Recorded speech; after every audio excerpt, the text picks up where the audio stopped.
Shun Ninju felt a little helpless. It seemed like sticking together for warmth wouldn't work. Judging from Li Liuli's expression, it seemed that the ship was about to depart. Why haven't Li Pengfei and the others arrived yet?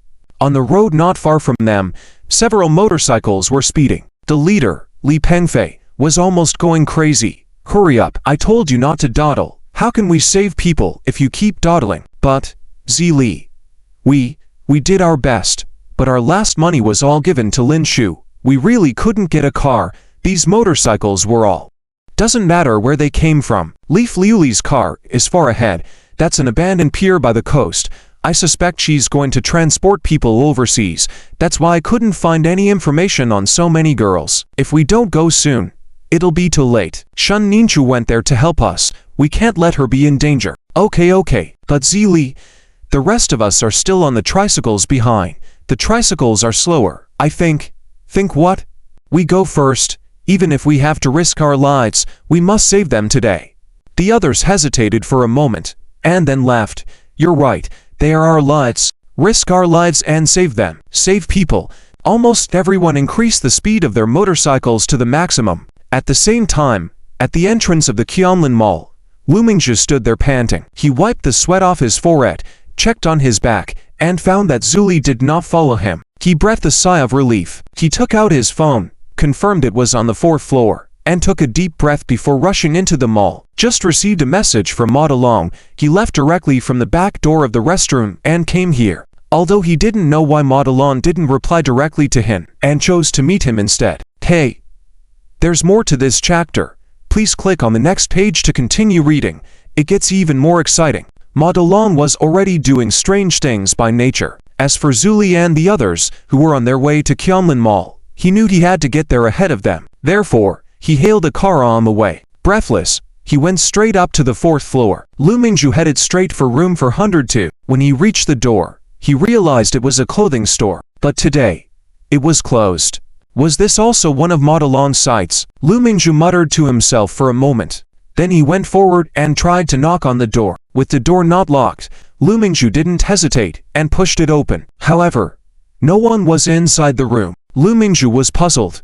Brother Ma, little brother Ma. He couldn't resist calling out twice, but there was no response. Lu Mingzhu became even more puzzled. Did he leave already? After pondering for a while, Lu Mingzhu turned and walked out. He intended to call afterward once he was outside, but just as he reached the door, he heard rustling sounds coming from the fitting room. Lu Mingzhu was startled. He quickly turned back and walked to the door of the fitting room. Brother Ma, is that you? Still no response. Suddenly, the fitting room quieted down. Lu Mingzhu tentatively pushed the door of the fitting room and found it still unlocked. He thought for a moment and decided to push it open directly. Ma, the word bro was on his lips, but Lu Mingzhu froze. He couldn't believe his eyes as he saw Li sitting inside with a gun. Stunned and perplexed, after what seemed like ages, he finally found his voice. Su, Officer Su, why is it you? Li stood up. The gun was still pointing at Lu Mingzhu. He took a deep breath and gazed at him.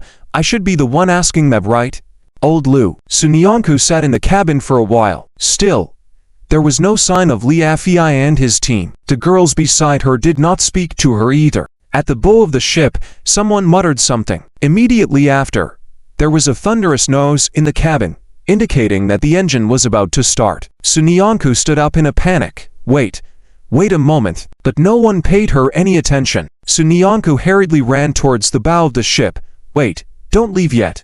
This time, her voice was loud enough for the entire cabin to hear. Finally, a girl lifted her head to look at her, then lowered it again. Yeliuli poked her head out from the compartment next to the bow, looking at her. Su Nianku, what's wrong?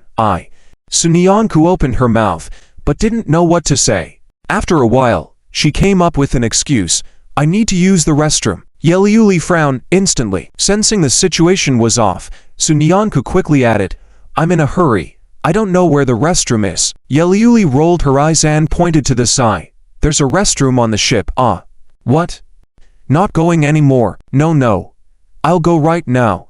I'm going. Su Nianku waved her hand hurriedly, following the direction Yeliuli pointed to. As she walked, she lowered her head, unsure of what to do. Logically, Li Fei's people should be following her. so there shouldn't be any mistakes. Could it be that there was a delay on the way? It was already time.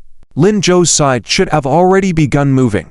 Maybe she needed to buy more time for Li Fei's team. But how to do it? By the time Sun Yanku reached the restroom's doorway, she hadn't noticed that Yeliuli had been watching her back. Only after she went into the restroom did Yeliuli turn into the compartment. The subordinate with a sneaky look next to her smirked. This girl doesn't seem to listen. Yeliuli, should I do something? No need. The ship is about to start soon. And she won't cause any big disturbance. Don't mind her. How can we explain if anything goes wrong there? Alright, Yeliuli. You always think of everything. Heh. Meanwhile, Sun Yanku had been standing in the restroom for a while. The nose of the ship's engine grew louder. She became more and more nervous. Her mind was chaotic. She couldn't figure out what to do. The restroom was on the ship, guarded at the boarding location. Nobody seemed to listen to her. It appeared she couldn't do anything. Sun Yanku closed her eyes in despair. Not knowing what to do, suddenly the ship lurched. Sun Yanku jolted, instantly opening her eyes. She couldn't wait any longer. Even just creating a bit of commotion, delaying a bit of time was better. Thinking this, Sun Yanku gritted her teeth. As if resolute, she turned and opened the restroom door. She saw that none of the girls in the scene had any spirit, not even moving a bit. Sun Yanku took a deep breath, put her hand by her mouth as if forming a megaphone, and shouted into the crowd, Yangqing, do you know Li Wanchang? At that moment, the entire cabin resonated with her voice. Sun Yanku saw a girl in the crowd suddenly lift her head, but it was just for a moment, and then she quickly lowered it again, as if nothing had happened. And towards Yeliuli's direction, the door to the cabin opened again. Yeliuli squinted, shouting angrily towards her, Sun Yanku, what are you doing? Ignoring Yeliuli, Sun Yanku continued to shout into the crowd, Yue Miling, have you thought about your parents? They have been looking for you all this time. Another head lifted in the crowd. Yeliuli felt something was amiss. She gestured behind her, signaling people to take down Sun Yanku. That instant, in different positions of the cabin, several big men surged towards Sun Yanku. Sun Yanku didn't even look at them, and continued to shout, Yuanshan Shan, your sister, her hair has turned white from searching for you. Yu Xiaomeng, your grandmother is aging, and she never gives up. These were all things Li Wanyuan had told her that day. More and more people lifted their heads. This time, Sun Yanku noticed a glimmer in their eyes as if they were waiting for her next words. The security guards had gone mad. You brat, are you looking for trouble? Shut up. Quick, shut up.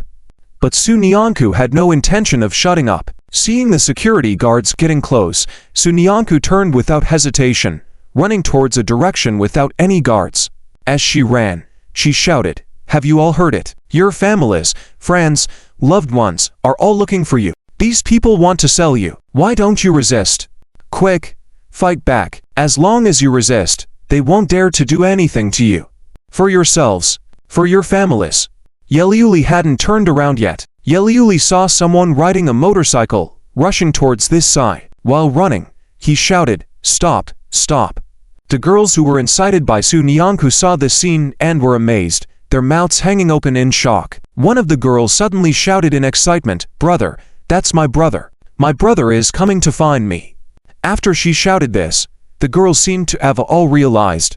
Not far away, another girl also shouted, Dad, the one in the back is my dad. Oh, over there, that's my younger brother. Sob, my uncle is here too. Crying voices rang out one after another. Sun Yanku saw the scene and smiled. See, they haven't given up on you. They are here to save you. Get up, stand up, and fight these demons with them. Yeliuli, infuriated, said, I'll make you pay for this. Bring her here to me. Others, go stop those motorcycles. Don't let them come over. Driver, hurry up and sail away. With the command issued, Yeliuli quickly came to Sun Yanku's front. She raised her hand and struck towards her face. Sun Yanku reacted quickly, dodging her hand in an instant. She wanted to strike back but her arm was restrained. Helpless, she opened her mouth without hesitation and bit towards Yeliuli's hand. Just as Yeliuli was about to raise her hand to strike Sun Yanku again, let go. I told you to let go. Sun Yanku didn't let go. She only let go when she tasted blood in her mouth. Then, the security guards nearby pulled her away. Yeliuli quickly withdrew her hand, trembling all over. The elegance on her face vanished, leaving only a ferocious madness. "You're looking for death. You're looking for death." Enduring the pain, she raised her other hand again. Sunyanku smiled again. Blood dripped from the corner of her mouth, and her disheveled hair, along with her somewhat pale face, made Yeliuli pause in shock. The pain in her hands struck again. She suddenly stopped in her tracks, not daring to move forward an inch. She could only look coldly at the security guard and say, "Take her down and torture her mercilessly. Torture her to death." "Yes." The security guards nodded and led Sunyanku to the other side of the deck. Yeliuli turned to the chaotic girls. "What are you doing?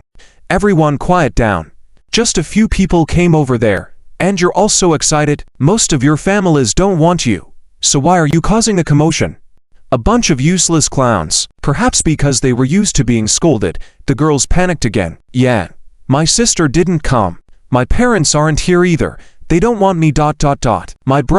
My brother didn't come either." Sob, sob, sob. The scene was filled with crying. Sunyanku saw this and was shocked. Ignoring everything, she struggled to free herself and shouted, "Why are you crying? Why are you crying? Did she say she's not coming? So she's not coming. Think about it. How old is your grandmother? And your parents? They've been looking for you for months. Don't you feel sorry for them? Are you just going to say they don't want you? They love you so much. How can you doubt them?" The girls looked at each other. "Yes, they love me so much. At home, they always satisfy me. How could I doubt them? I can't." Seeing this, Sunyanku breathed a sigh of relief. She ignored Yeliuli's crazed yelling and continued, "They must have been delayed because of something. Look, those who came are all in their prime. And they're all riding motorcycles. Can your families withstand such high speeds? Can your grandmother?" The girl who was asked hesitated for a moment, then smiled and said, "Yeah, my grandmother can't.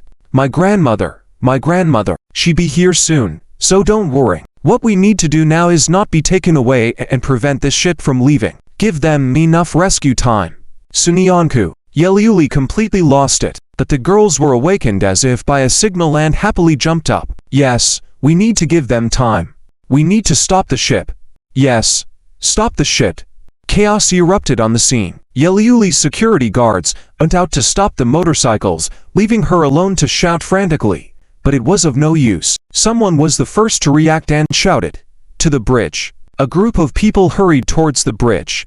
Yeliuli was completely overwhelmed. "Stop! Stop!"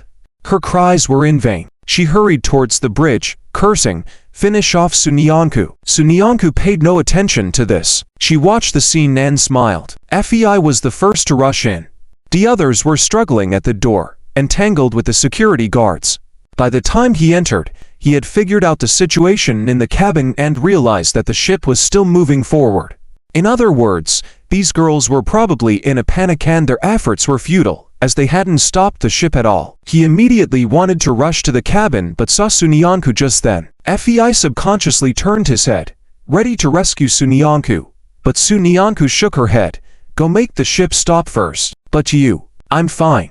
Trust me. If the ship doesn't stop, all our efforts will be in vain." Fei nodded, grit his teeth, and quickly rushed towards the cabin.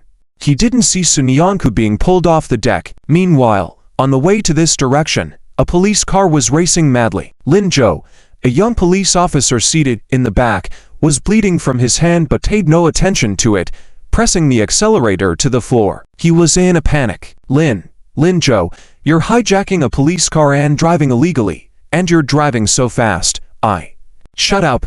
Lin Zhou didn't even turn his head, his expression grim. When he heard that Li Fliu hadn't been caught, he knew something had gone wrong. Then he heard that his junior schoolmate was taken away by Li Fliu. Lin Zhou went completely crazy. He wandered in place in a panic. In that moment, his mind went completely haywire. How could his junior schoolmate go to save someone? How could she be so foolish? Those things could have been done by the police. They could have. How could she?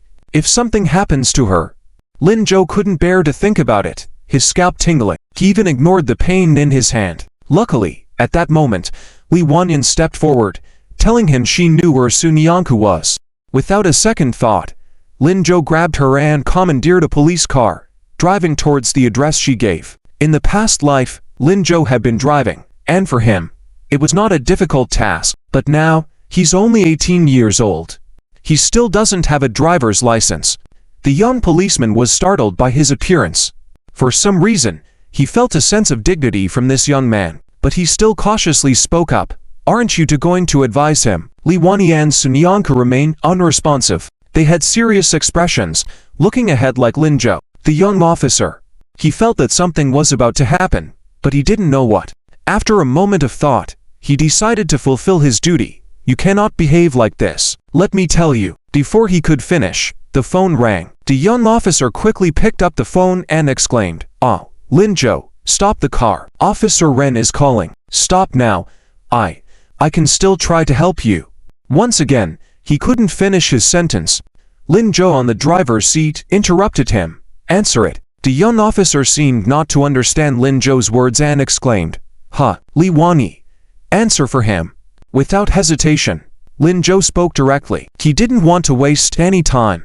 Liwani nodded quickly, took the phone amid the bewildered young officer, and pressed the answer key. Then, from the other end of the phone, came the voice of Renmin. "Xiaojiang, where are you?" I'm Liwani.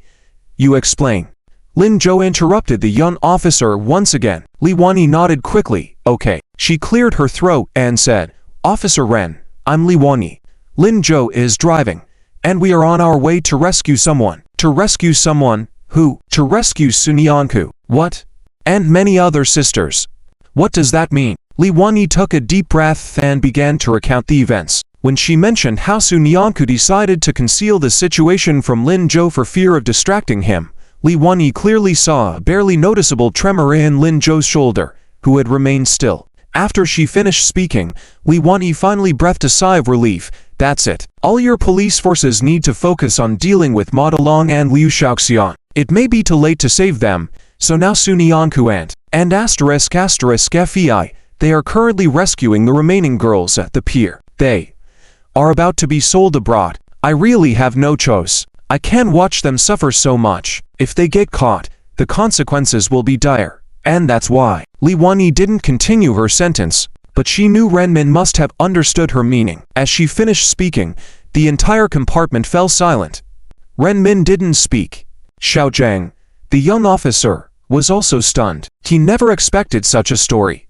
In that moment, he looked at Linzhou with newfound respect in his eyes. Only Sima Cheng had completely lost it. "It's all my fault. It's all my fault. How could I let my sister go to find Yili? If it weren't for me, my sister wouldn't have." "Be quiet." Linzhou shouted coldly once again. Sima Cheng dared not speak anymore and could only cover his mouth with his hand, choking back sobs. Linzhou then said, "Officer Ren."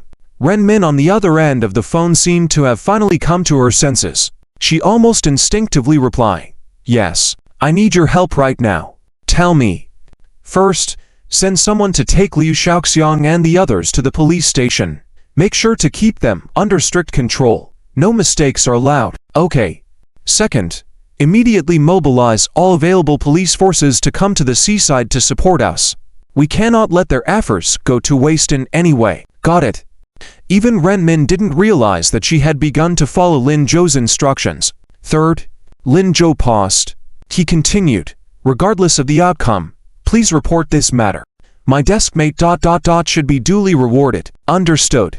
Renmin nodded. After a pause, she suddenly spoke again. "Xiaojiang, drive carefully." The bewildered Xiaojiang heard this and was momentarily startled, but he quickly came to his senses. Okay, Officer Ren, I know. I'll drive carefully. You can count on me." Linzhou didn't reply but increased the speed again. Meanwhile, on the boat, FEI had already rushed into the crowd. He scanned the area, not seeing his sister's figure, and decided to ignore the situation. He kicked open the door of the cockpit, containing the boatman inside. Unfortunately, it was already too late. The boat was already in motion. They could even hear a loud rumbling sound and the noise of the waves. The door of the cabin had been shut at some point, like a massive cage. One of the brothers stood at the door shouting, "Chapter to be continued. Please click on the next page to continue reading the exciting content." "It's locked. Shaoli, the door can't be opened anymore. We have to force the boat to stop. Shaoli, hurry up, or we will all be taken away." ****. FEI shouted to the boatman in panic. "Stop. Stop now. But it was futile. The boat continued forward. He pushed the boatman aside, trying various strange buttons in the cockpit, but to no avail. The speed of the boat remained unaffected. The girls behind were getting anxious. What do we do? How do we stop this? The speed doesn't reduce at all, and the door won't open. What should we do? On the other side, Yuli, who was already under control, saw this scene and laughed. Don't bother. This boat has been specially set up. Once it starts, it can't be halted. None of you can escape. Fei cursed angrily and walked towards Yuli. He grabbed her chin, forcing her to look at him. His eyes were filled with fierceness. Make the boat stop. Ha ha, are you asking me? That this boat is my fate. Unless I die, it will never stop, you. Fei raised his fist in anger. Yuli laughed even more fiercely. What's wrong? Want to kill me? Come on, kill me. Fei went completely mad. He wanted so much to throw a punch and kill this crazy woman, but he couldn't. At a loss for what to do, he suddenly felt the cabin jerk. Then, the speed seemed to slow down considerably. Shouts came from outside the cabin. Don't be afraid. We're here. Fei. We're holding on to the boat. Smash the boat. Ching, Ching. Is that you? Xiao Yu. Grandma's here to get you. Shanshan, can you hear me? Everyone heard these voices and quickly raised their heads. Although they couldn't see what was happening ahead, they were all ecstatic. It's my grandma. My grandma is here. And my dad. My dad is here too. Oh, that's my little brother calling me. I'm here. She didn't lie to us. They have all come. Cheers and laughter rang out, one after another. Upon hearing the cheering, Fei suddenly laughed. Smash! Why didn't I think of it? Since this button is useless, let's smash it. After muttering to himself for a few moments, he turned around and began shouting, Smash! Follow me and smash this cabin. The girls who were pumped up by the excitement immediately cheered. Great! Smash! Let's smash it all. Some picked up chairs. Some grabbed the decorative pieces at the bow of the ship, and someone pulled out a wrench from somewhere and went on a frenzy of smashing towards the cockpit. Yuli, seeing this, felt her heart turn to ashes. She sat down pale-faced on the ground, watching the chaos in front of her, suddenly realizing that her efforts had gone to waste. Because of Su Nianku, everything was ruined. Yuli grew more and more resentful. But soon, she laughed again. Su Nianku must have been taken off the cabin by now. It must be uncomfortable, right? That's great. I wonder how long the crazy smashing went on. Finally, the ship came to a stop. The front gate was also smashed to pieces by the girls. A group of people rushed in. They cheered and started smashing the ship from all sides. The leaders, Liu Shiming and Fen Yuns, saw this and immediately started laughing. Well done, brothers. We did it. Now Zi Qingyan and Jikyuan, behind them, marveled. Impressive. This is the most amazing thing I've ever done in my life. Choosing to follow Lin Zhou was truly the right decision. Too bad, Hu Yuan is still taking exams and couldn't make it. Ha ha. We can brag to him for a long time when we get back. Yan Jikyong excitedly rubbed his nose. The others behind them each went to their loved ones and wept with emotion. Fei was also looking for someone. However, after searching around, he didn't see Li Wan's figure. Fei was puzzled and rubbed his head. Where's Wan? As he pondered, he felt a pat on his shoulder. Hey, Su Xiaoba, where's he? It's Liu Shiming. Fei was startled. A chill went down his spine. He quickly looked in the direction where he had bid farewell to Su Nianku, but there was no sign of her. He only saw traces of struggling on the deck.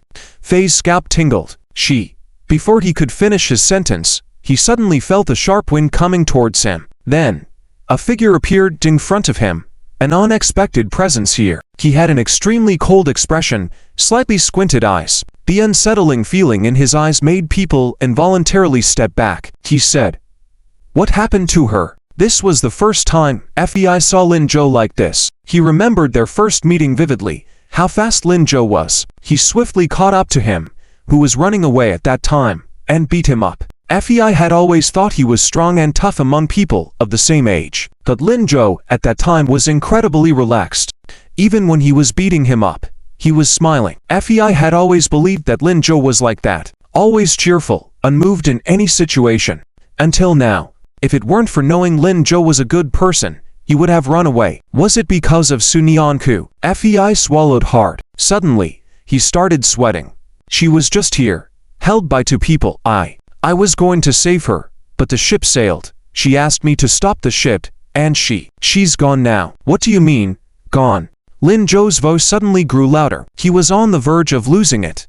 After rushing over, how could she just disappear? How could she be gone now? I don't know. She was right here. Fei explained anxiously. I'm sorry. It's all my fault. Lin Zhou, you hit me, and I won't fight back. His words were interrupted by Lin Zhou. He pushed Fei away without looking back and walked towards the direction he had pointed earlier. If hitting you would help, I would have punched you 1,000 times. Find her. She will be fine. If he could come back to life, how could she be in danger? No.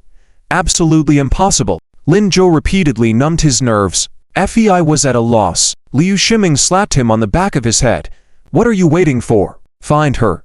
Ye Liuli, on the other side, saw this scene and couldn't help but sneer. Lin Zhou, just as I thought. Ha ha, I told Liu Shaoxiang long ago that you are not a good person, but no one listened. No one listened. That I advise you not to bother looking.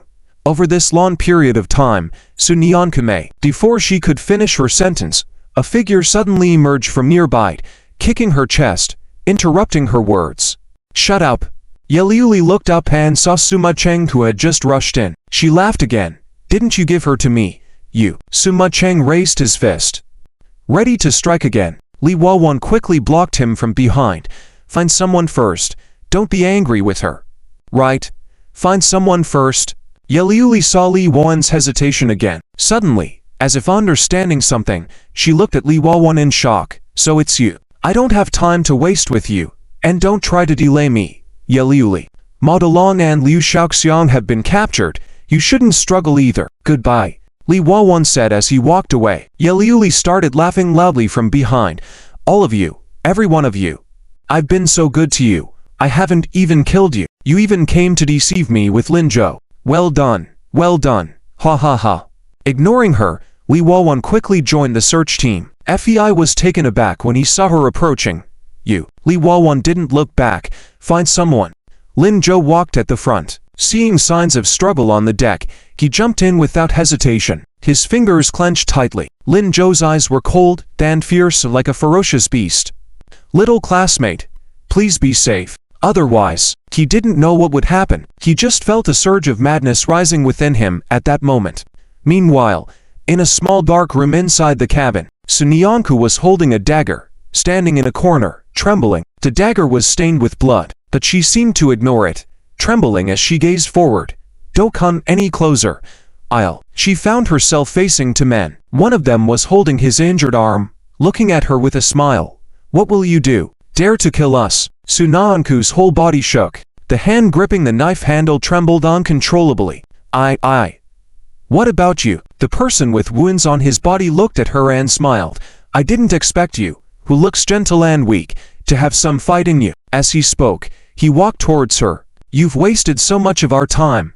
It's time to repay us, right? Another person beside him chimed in. Yeah, you even hurt my brother. You are really starting to impress us more and more. They never expected that the girl had a hidden knife up her sleeve. When they first came down to the deck, they had thought about getting rid of her. But now, it doesn't seem too late. Hearing this, Su Nianku became even more anxious. She shrank back, trying to contain her fear, and looked at the two men.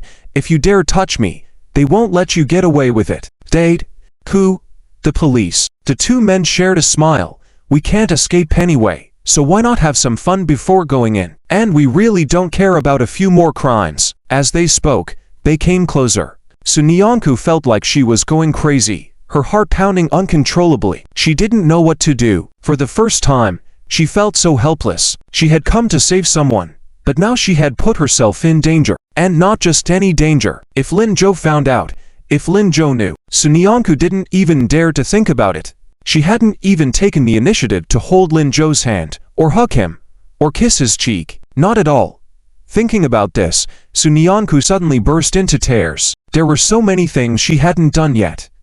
But it seemed like she might never get the chance anymore. Tears fell down her cheeks. Sunyanku seemed to have made up her mind about something. She closed her eyes in desperation. Holding the knife handle, she suddenly moved it backward, towards her own heart. Lin Zhou, goodbye. I'm sorry, she murmured. She didn't hesitate. Before the man's foul-smelling hand could touch her face, she raised her hand and stabbed herself in the heart. The two men across from her were shocked to see this action. Hey, you. Before they could react, the door next to them slammed open with a kick. A figure rushed in. Deskmate. At the same time, Sunyanku's hand shook, and the tip of the knife landed in front of her. Sunyanku stared in disbelief, unable to comprehend what was happening. Ignoring the pain in her heart, she suddenly smiled. Lin Zhou. Am I dreaming? Lin Zhou, who had just kicked open the door, trembled as he dropped the knife from his hand and caught Sunyanku as she fell towards him. It's me, Deskmate. It's me. You're not dreaming. I'm really here. I've come to save you. I'm here. Don't be afraid. I'm here. I've always been here. I.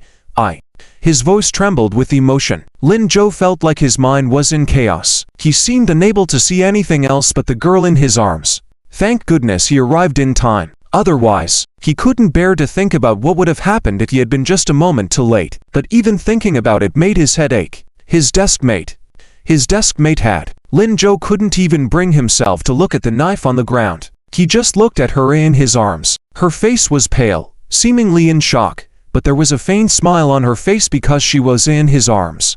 She looked at him, her body trembling uncontrollably, yet her voice was gentle. She said, I knew you would come.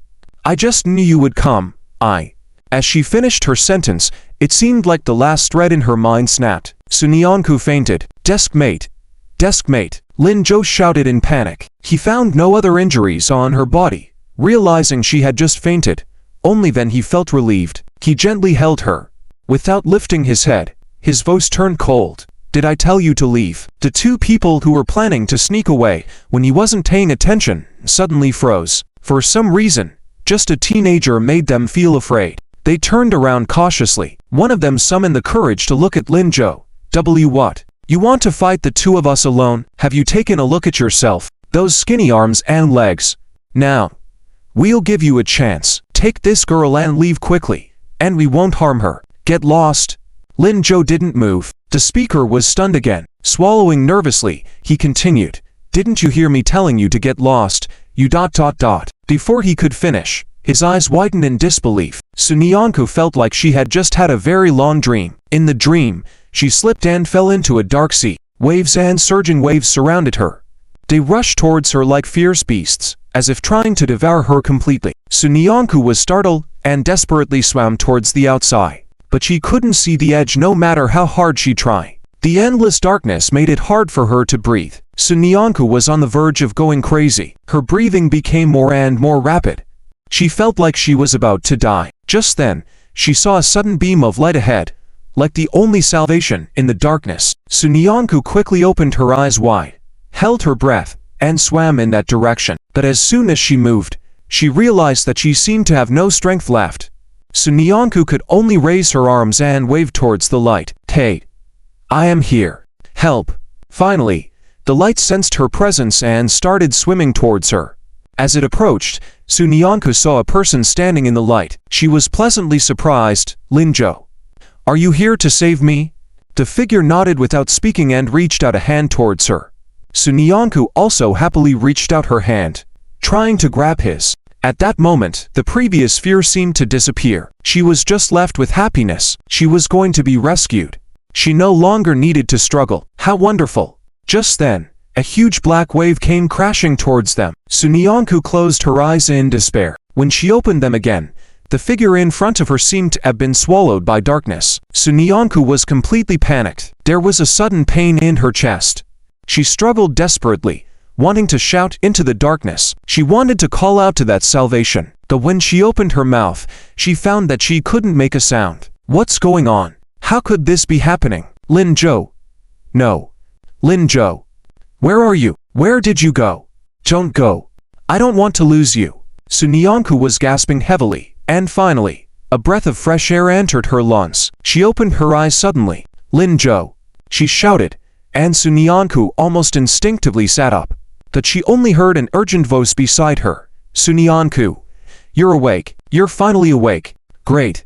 I'll call Lin Zhou right now, don't worry.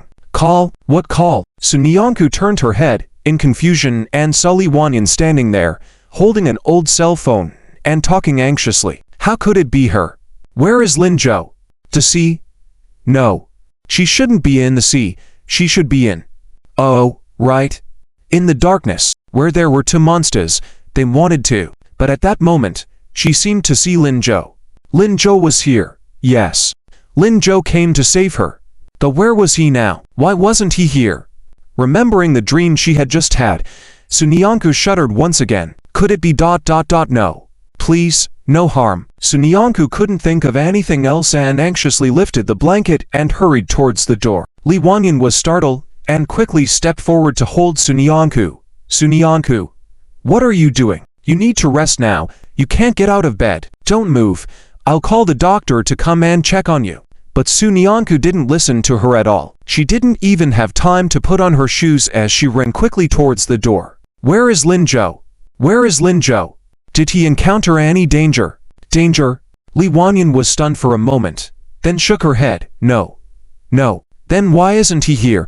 I have to find him. Seeing Sunyanku about to rush out, Li Wanyan quickly grabbed her. Hey, you don't need to go. He will come and find you soon. Sunyanku stopped in her tracks. She turned her head, looking at Li Wanyan with confusion. Soon? Yes, he's at the police station now, helping the police with a fraud case. He asked me to stay and take care of you. Police station? Sunyanku reacted slowly, gradually realizing, is he really alright? He is fine, completely fine. He is just worried about you, but otherwise, he's fine. So, you can't run around. If he comes back and can't find you, he will be very worried. But there are so many people over there. They are no match for Lin Zhou at all. They have all been arrested. All of them? Oh. Well, Li Wanyan fell silent. She really didn't know how to explain that scene just now to Sunyanku. She only knew that after she went ashore, she saw Lin Zhou standing between those two people, pressing them to the ground.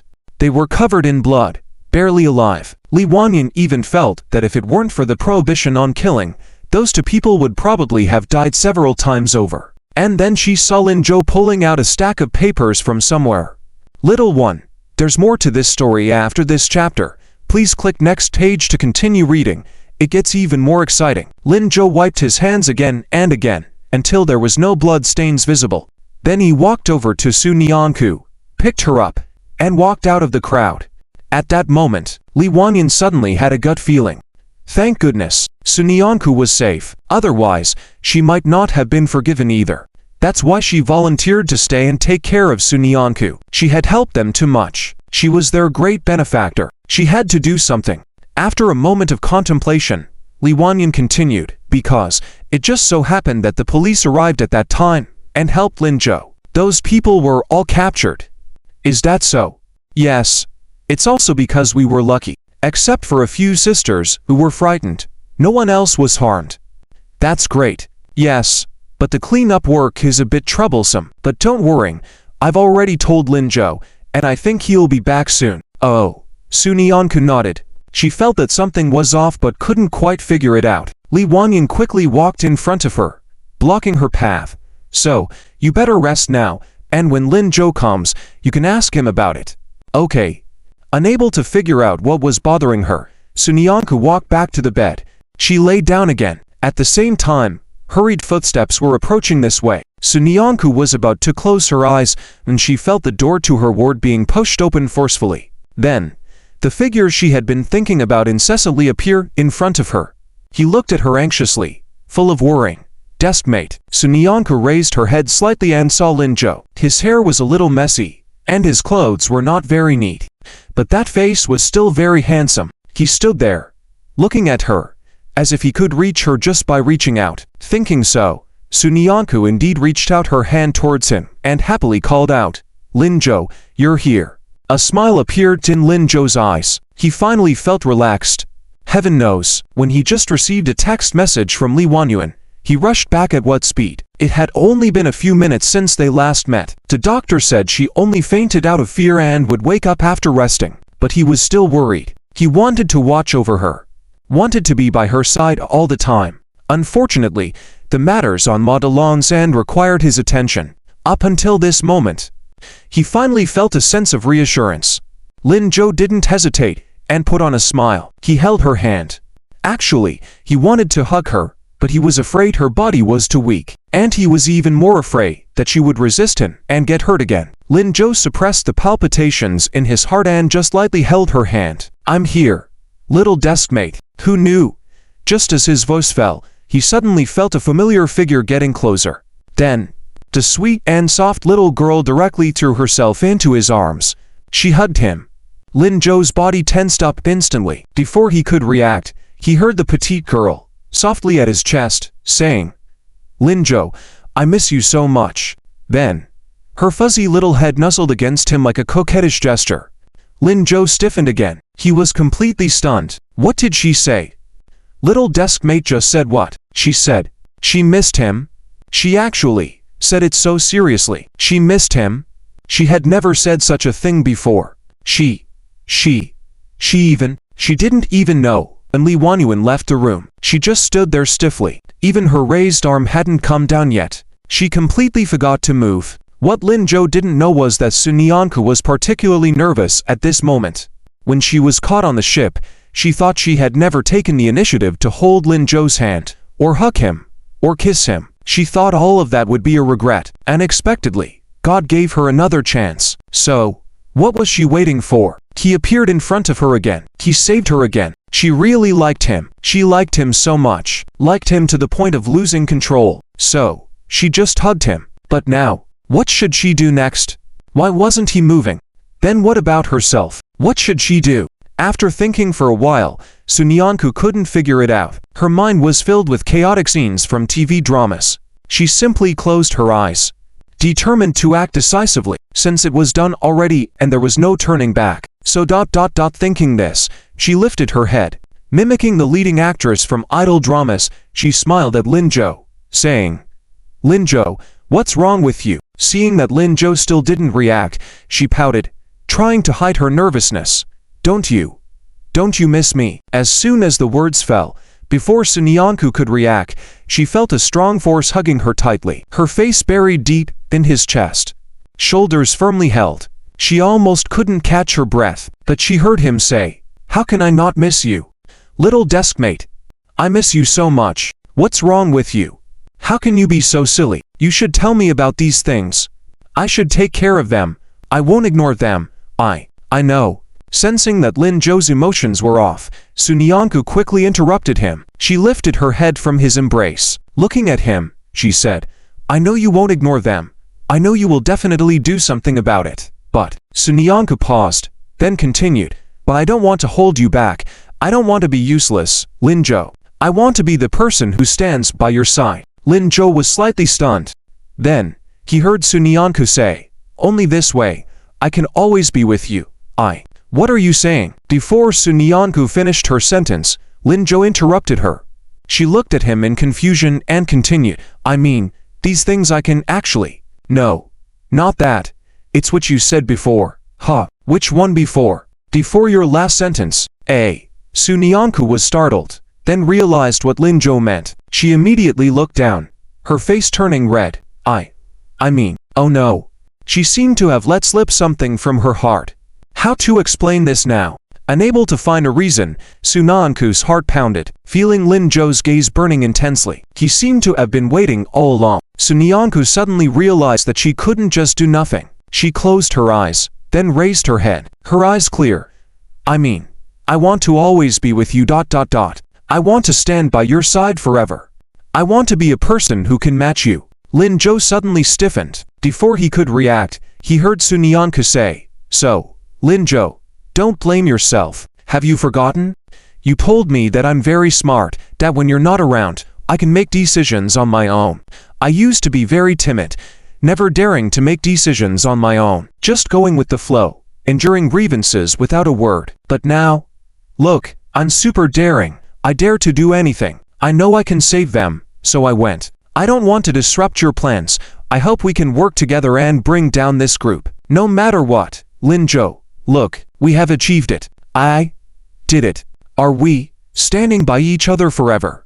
Sunyanku took a deep breath through her nose. She looked earnestly at Lin Zhou, waiting for his answer. But before the answer came, she was once again embraced. This time, the hug was tighter than before. She could even hear his heartbeat. Sunyanku was a bit out of breath.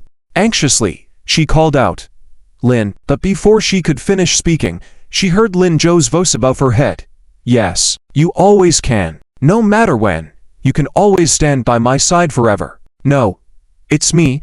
I will always stand by your side. Little Deskmate, even if we don't do these things, I will." "That's not okay," Sunyanku interrupted him. "I don't want to be a burden." "You are not a burden. You never are. But I want to be as excellent as you." Lin Zhou was taken aback. He suddenly remembered. In his past life, Sunyanku didn't appear by his side until after his death. She had liked him for so many years, but never confessed or appeared. It seemed like she wanted to become like him. In her understanding, it seemed that only by doing so could she stand by his side. But what she didn't know was that he never cared about these things. This little girl was too stubborn. Even if he didn't need it, she always insisted on doing it. Instead, why not put it this way? Thinking like this, Lin Zhou nodded. "Okay, let's become excellent together. But little Deskmate, in this process, you can't leave me behind anymore. I must know what you're going to do, or else, I'm afraid I won't be able to keep up with your pace." This time it was Sunyanku's turn to be stunned. However, she still earnestly nodded and smiled. "Well, let's become excellent together." Seeing her bright eyes, Lin Zhou knew that the little girl was no longer stubborn. He rubbed her head. "Are you thirsty? Do you want some water?" Sunyanku obediently nodded. Lin Zhou turned around and picked up the water pitcher on the ground. Carefully pouring a glass and handing it to Sunyanku, he found that the water was too hot. Pausing for a moment, Lin Zhou looked at Sunyanku, who was eagerly waiting. "Wait a moment, it needs to cool down." Instead of placing the cup on the table, he picked up another cup, carefully pouring the water from one cup to the other. Then, with both hands exchanging the cups, he poured the water back into the original cup. Sunyanku stood by, watching Lin Zhou's serious expression. Suddenly she laughed. "Lin Zhou, you know this trick for cooling down water too?" "Yes, when I was little, old Lin used it often." Lin Zhou's hands stiffened. Sunyanku realized that she might have said something wrong and quickly added, "I mean, he really loves you, Lin." Lin Zhou continued his actions. "After my mom passed away, he was the one who raised me. It wasn't easy, yet. But now that he has met Auntie Chin, she will take care of him in the future." Ha ha. Talking about this, Lin Zhou couldn't help but laugh. Auntie Chin taking care of him. I think it's more like he's taking care of Auntie Chin. Oh, he really likes to pamper those around him, but Auntie Chin is really nice. They match each other well. Sunyanku nodded. She listened to Lin Zhou chatter on. "I used to be mischievous, always wanting to break them out, but then, I realized that old Lin has been so good to me, he shouldn't spend his whole life on me. He should find his own happiness. Auntie Chin is a good match for him." Sunyanku couldn't remember what came after. She only remembered the soft yellow light in the word shining on his profile. It was soft and unreal. He stood there, talking like a parent. It was so beautiful that she couldn't help but want to kiss him. Thinking this, Sunyanku really did it, unconsciously moving closer to Lin Zhou.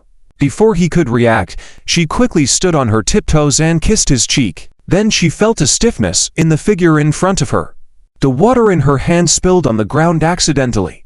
Sunyanku instantly realized what she had done. She exclaimed and stepped back. I didn't mean to, Lin Zhou. Before she could finish, Lin Zhou said, "I'll go get you some fruit." After saying that, he turned and walked out of the ward. But soon, it seemed like he realized he was still holding the cup. He turned expressionless, placed the cup on the table, and turned away again without even looking at Sunyanku. Sunyanku stood there, dumbfounded, watching him leave the ward. Only when she couldn't see him anymore did she react. Rubbing her flushed cheeks, she could hardly believe it. Was Lin Zhou shy? He actually blushed because of her kiss. Thinking of this, Sunyanku couldn't help but laugh. But she quickly realized something was wrong. She hurriedly rubbed her cheeks with force with her hands, panicked and at a loss. Sunyanku, what exactly did you just do?" Li Wenwen went to the restroom before coming back. When she walked towards the door of the war, she suddenly saw it. Lin Zhou walked out from inside, upright. Yes, that's right. Straight as an arrow. His body was very straight, arms held straight, legs stiffly straight as well. It was as if the whole person was completely uncoordinated. But what made her feel even stranger was not this. It was that he didn't even look at her. But she had clearly walked past him. The Lin Zhou in her memory was a very kind person. He would greet acquaintances and always had a smile on his face. But now, not only was the smile gone, there wasn't even a glance. Lin Zhou.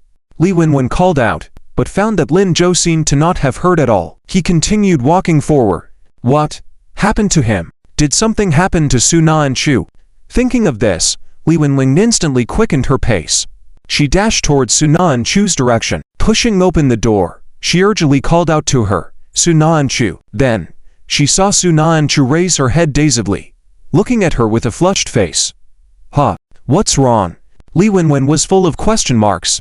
Shouldn't she be the one asking that? Are you okay? I'm fine. ... What happened to me? With her head lowered, Su Na and Chu looked at herself. Did something happen? No. It's not about you. But just now, Lin Zhou. Why was he walking like that? Huh, how was he walking? When Lin Zhou was mentioned, Su Na and Chu blushed again. Well, Li Wenwen gestured a few times, trying to say something, but couldn't find the right words. But at that moment, she noticed the change in Su Na and Chu. Li Wenwen suddenly realized something extraordinary. Curiously, she looked towards Su Na and Chu. Her eyes were full of doubt. As she looked, she walked over to Su Na and Chu. This action startled Su Na and Chu. What's wrong with me again? Ha ha ha. Li Wenwen suddenly laughed. I know why Lin Zhou was walking like that just now. Why? Su Na and Chu chuckled. Li Wenwen's smile deepened. It's because of you. This statement surprised Su Na and Chu. She almost jumped up, saying, I didn't do anything, But halfway through, she suddenly realized something and quickly shut her mouth. But Li Wenwen understood it all. Ha ha, all right, you didn't do anything. It was just me overthinking. I never expected it, that Lin Zhou would still be like this. I always thought he was very rational and aloof, but turns out, his soft spot is here. No wonder he's willing to deceive the organization for you. Su Na and Chu, I envy you so much. At this point, Li Wenwen sighed deeply. The once shy Su Na and Chu realized that her mood had changed. She hurriedly said, You will have your chance too. Li Wenwen smiled again, but this time her smile seemed strained. It's difficult for me. You see my current appearance. Who would still like me? They don't even care. No. There will surely be someone who likes you. They won't reject you. They ... Don't comfort me. Li Wenwen interrupted Su Na and Chu, raising her head. Not everyone is so lucky to find the person they can redeem each other with. Su Na and Chu. You must cherish Lin Zhou. Su Na and Chu was taken aback for a moment but then nodded. Yes, I will. Okay then. I won't disturb you anymore. Lin Zhou will be back soon.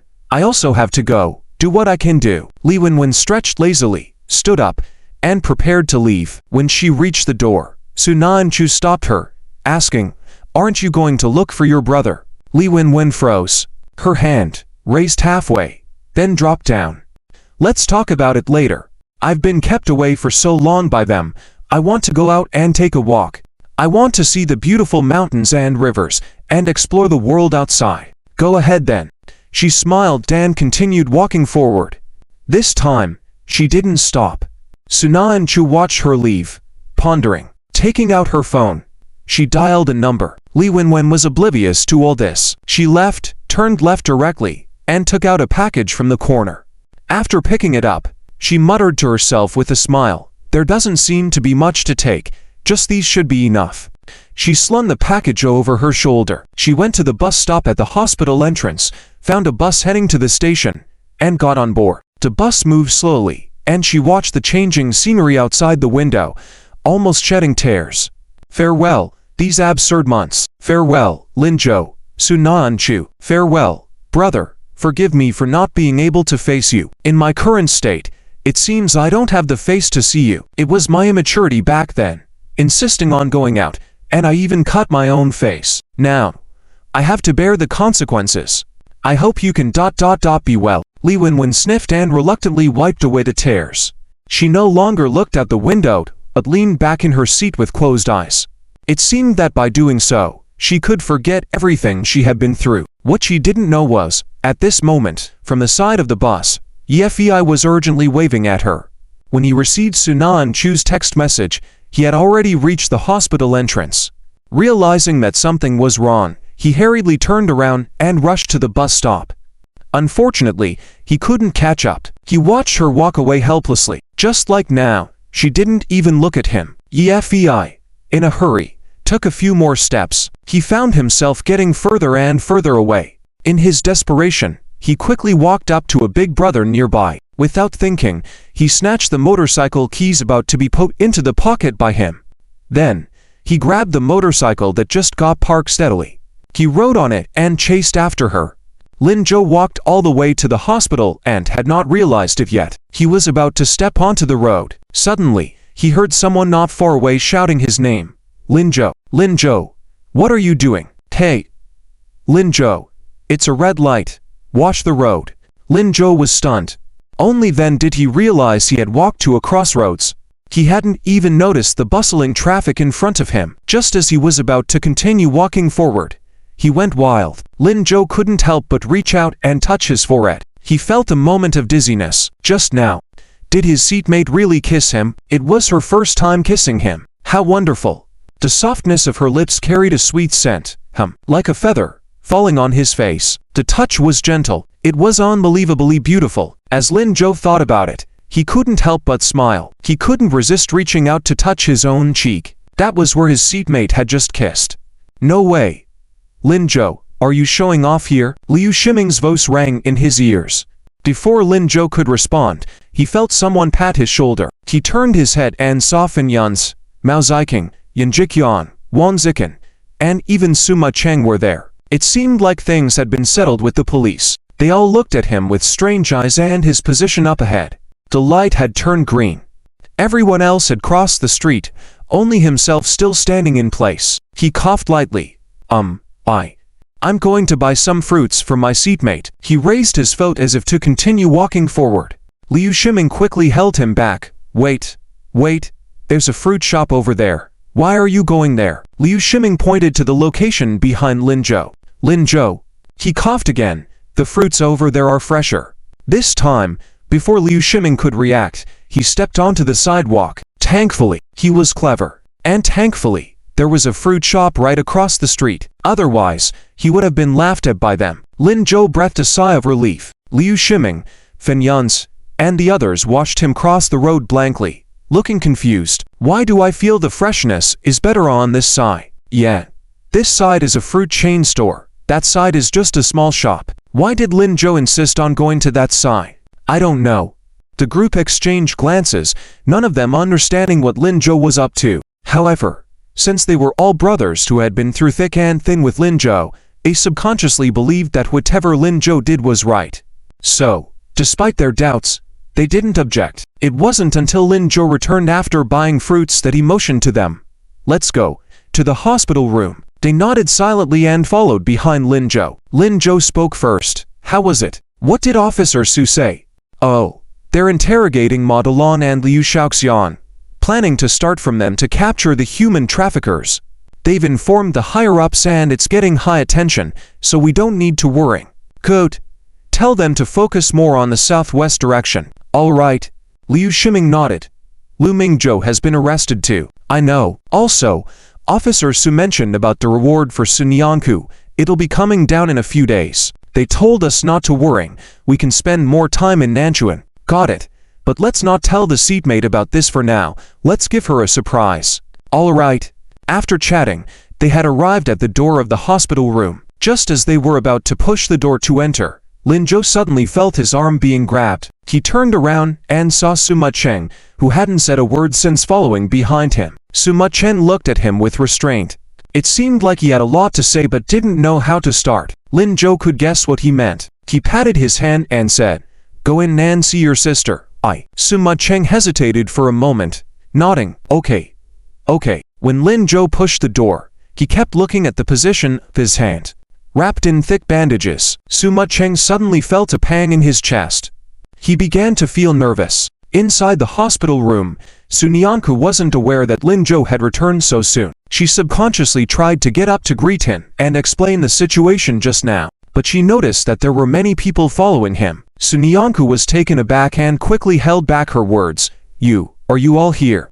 For some reason, her face inexplicably flushed again. Sunyanku was about to lower her head to hide her embarrassment when Liu Shiming hesitated and said, Sushaba, are you running a fever? Sunyanku suddenly didn't know how to explain. She was feeling a bit flustered. Lin Zhou chuckled as he looked at her.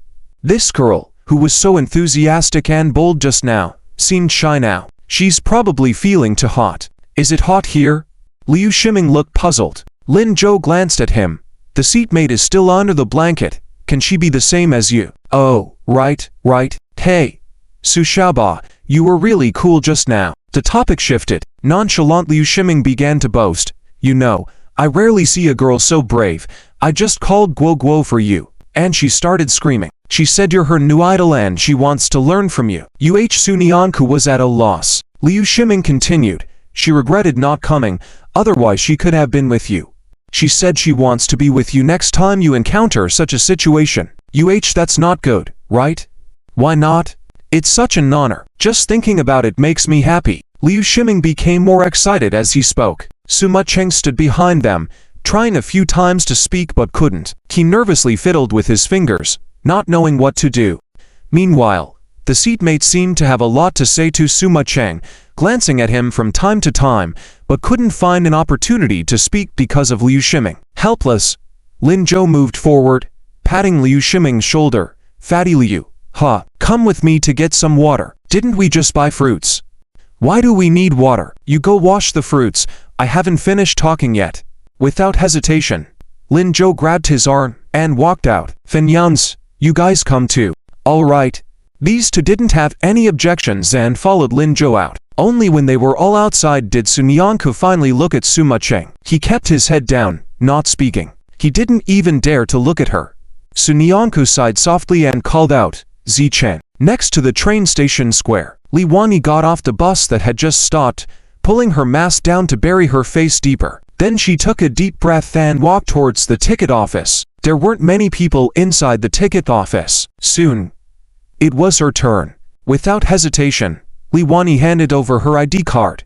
Hello, I'd like a ticket for the next departing train. To any city, please. The ticket seller was puzzled. Next departing train. Yes, any city, please. Thank you. The ticket seller gave her a strange look. Are you sure? Li Wanyi nodded. Very sure. To the final destination.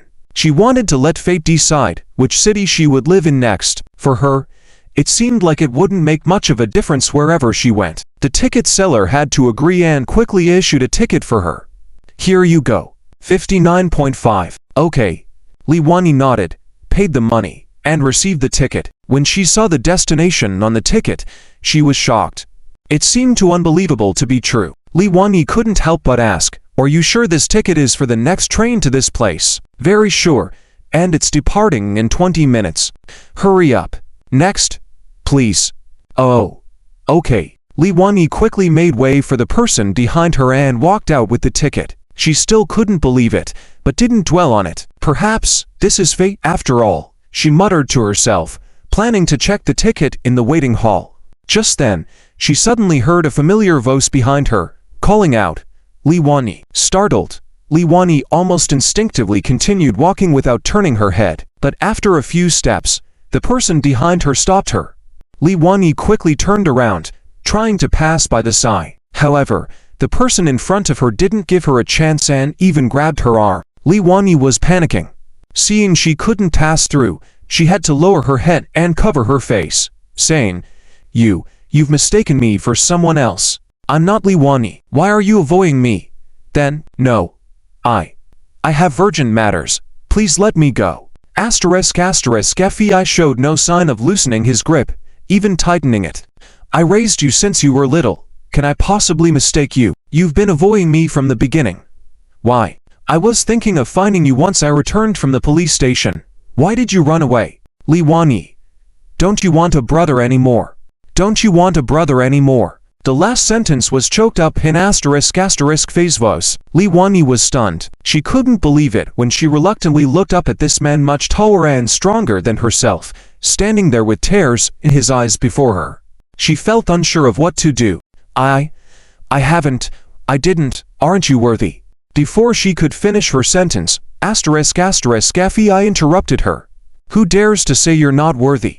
Li Wanyi couldn't believe what she was hearing again. She looked at ****, seemingly unable to believe his words. Brother, once again, **** didn't let her finish her sentence. He grabbed her arm and pulled her into his arms, saying, "Don't be afraid, Wanyi. No matter how you change, I will never abandon you. I will always be by your side, protecting you from any harm. It was my fault this time for not protecting you. I should have watched over you, not letting you go out. It's all my fault, Wanyi. Blame me if you must, but don't leave." **** burst into tears while speaking. Li Wanyi was trembling all over. "No, brother, it's not your fault. It's mine. Please, don't wander off again. If you get lost again, I won't know where to find you. I can't be without you. I have to take care of you. Watch you grow up, get married, and live a good life." **** became more emotional as he spoke. Li Wanyi couldn't hold back her tears any longer and cry, "Okay, brother, I won't go. I'll stay by your side." Finally feeling relieved, **** said, That's right. I'll take care of you no matter what." He patted Li Wanyi's head and smiled, saying, "I'll protect you regardless of your appearance." Li Wanyi nodded and smiled too, as if a heavy burden had been lifted from her heart. She relaxed instantly. "I will take good care of you too." "Good. Let's take care of each other, work hard like Lin Zhou and the others, and live a good life." "Good. Let's go back. We need to thank Lin Zhou, Su Nianku, and many other girls like you. And we have to go thank them too." "Okay." Li Wanyi obediently nodded and followed ****phase lead. **** held her hand and quickly led her to a motorcycle. Without hesitation, he motioned for her to get on. Li Wanyi was puzzled. "Brother, where did you get this motorbike? It doesn't seem to be the one you rode last time." "Oh, you'll know in a bit. By the way, do you have any money with you?" "Huh, it's fine if you don't. I'll find another way to thank them." "But Li Wanyi, where were you planning to go with the ticket?" Guess. How can I guess that? Then let's keep it a secret for now. We'll talk about it later," Li Wanyi said, taking the opportunity when **** wasn't paying attention to throw away her ticket. The ticket displayed a line of characters, Nanchuan, Yingzhou. If **** saw it, he would surely be pleasantly surprised. Yingzhou, that was their hometown. In the hospital, Zukmi Zhou just said Zicheng when Zukmu Cheng suddenly knelt in front of her with a loud bang. Startled, Zuk Naancher hurried to help him. "Zicheng, you." But before she could finish speaking, Zukmu Cheng interrupted her. "I won't get up. Sis, don't help me. Listen to me first." Zuk Naancher was stunned. Zukmu Cheng continued, "This time, it's my fault. I admit it. I shouldn't have listened to slander, not considered the facts, and easily believed others. I shouldn't have been so arrogant, not obedient, clearly feeling something was wrong, but still blinded by lies. I shouldn't have deceived you, let you suffer with me, almost. I shouldn't have ignored you and Brother Lin Zhou's advice, thinking Brother Lin Zhou was a bad person, lacking judgment and reasoning. Sis, I truly know I was wrong. In the future, I will definitely be obedient, study diligently, be down to earth, step by step, start from scratch, work hard, live well. I absolutely won't cause trouble for you and Brother Lin Zhou. Sis, go ahead and scold me. I truly know I was wrong. I absolutely won't resist." Zukmu Cheng closed his eyes, as if resigned to his fate. At that moment, he suddenly heard a chuckle. Opening his eyes, he saw his sister covering her lids, her eyes curved with amusement. There was no sign of reproach from her. Instead, she looked very happy. Zukmu Cheng was a bit flustered. Sis, you shouldn't laugh. Even if you scold me instead of hitting me, don't laugh at me. All right, Zicheng. Zuk Naancher walked over to him with a smile, patting his shoulder. "You know you were wrong. Why should I scold or hit you? Get up quickly, don't kneel." The decision to save people was my idea. It had nothing to do with you. Besides, you're not that clever. How could you deceive me? So, there's no need for you to blame yourself. Feeling that something was amiss, but unable to pinpoint it, Zuck Mucheng was dazed. Zuck Naancher continued. But for now, forget about working hard. Zi Cheng, your top priority now is to study hard. Only by studying well can you have a better job and life in the future. As she spoke, Zuck Naancher helped Zuck Mucheng up. After this, you'll go back to school, repeat the 3rd year, then take the college entrance exam next year, and then attend university. To improve yourself. Zuck Mucheng listened with a touch of sadness. Sis. Zuck Naancher smiled then continued. Don't worry about tuition fees. I've won many awards, enough to pay for your tuition. As for my own tuition, I can earn it after I finish university. You don't need to worry about these things. Zuck Mucheng couldn't hold back his tears any longer. He hugged Zuck Naancher tightly, resting his head on her shoulder, tears flowing. I didn't mean for this to happen, sis. I clearly wanted to take care of and protect you. I clearly wanted to earn money to pay for your tuition. I also wanted to cure Grandpa's illness and let Grandma have a good life. I already had plans for the future. Sob. I don't know how it turned out like this, sis. Zuck Naancher tenderly patted his back. Okay, Zi Cheng, you're not a child anymore. Why are you crying? I know you want to take care of me, but you're still young. There are many things you can't discern yet. Making occasional mistakes is not a big deal. Once you grow up and start earning money, you can take care of me and the family. Don't cry. Okay, I understand, sis. I will work hard. I'll go back to school and study well. I won't disappoint you. Yes. Stop crying. Okay? Okay. Zuck Mucheng wiped his tears, stopped crying, and forced a smile. A man should be strong and not cry. That's right. Zuck Naancher also smiled, then looked towards the door. Lin Zhou and the others must be waiting outside, impatiently. Zi Cheng, go call them in. How? Me. Zuck Mucheng hesitated, seeming embarrassed. Zuck Naancher immediately understood his thoughts and said, What's wrong? Are you afraid Lin Zhou will blame you? Zuck Mucheng didn't say anything, indicating his agreement. He had been at odds with Lin Zhou and even caused him harm. Zuck Mucheng didn't know how to face him. Zuck Naancher smiled again. Don't worry. As long as you listen well in the future and don't do foolish things again, he won't hold it against you. Really? Of course. Tease Lin Zhou. Zuck Naancher said with a smile. The smile distracted Zuck Mucheng. He looked up, somewhat dazed. Sis, you seem to know Lin Zhou very well. Of course, he is my. Zuck Naancher stopped abruptly. This chapter continues after this. Please click next for more exciting content. Almost let it slip. Really. Why am I constantly thinking about Lin Zhou now? Clearing her throat, Zuck Naancher quickly changed her tune. He's my good deskmate, and he's famous for being a top student at Yijian, having done many good deeds and having a broad mind. Zuck Mucheng looked at her blankly. Is that so? He felt like his sister was going to say something else. Yes, that's right. Go open the door. Okay. Zuck Mucheng nodded and walked to the door. At the door, Lin Zhou was sitting with Fen Yunji and the others, looking puzzled. Liu Shiming was a bit confused. Zhou, didn't we go to fetch water? Why are we sitting here? Lin Zhou gave him a strange look. Quietly thinking to himself, Liu Fatty, what does Chen Guoguo see in you?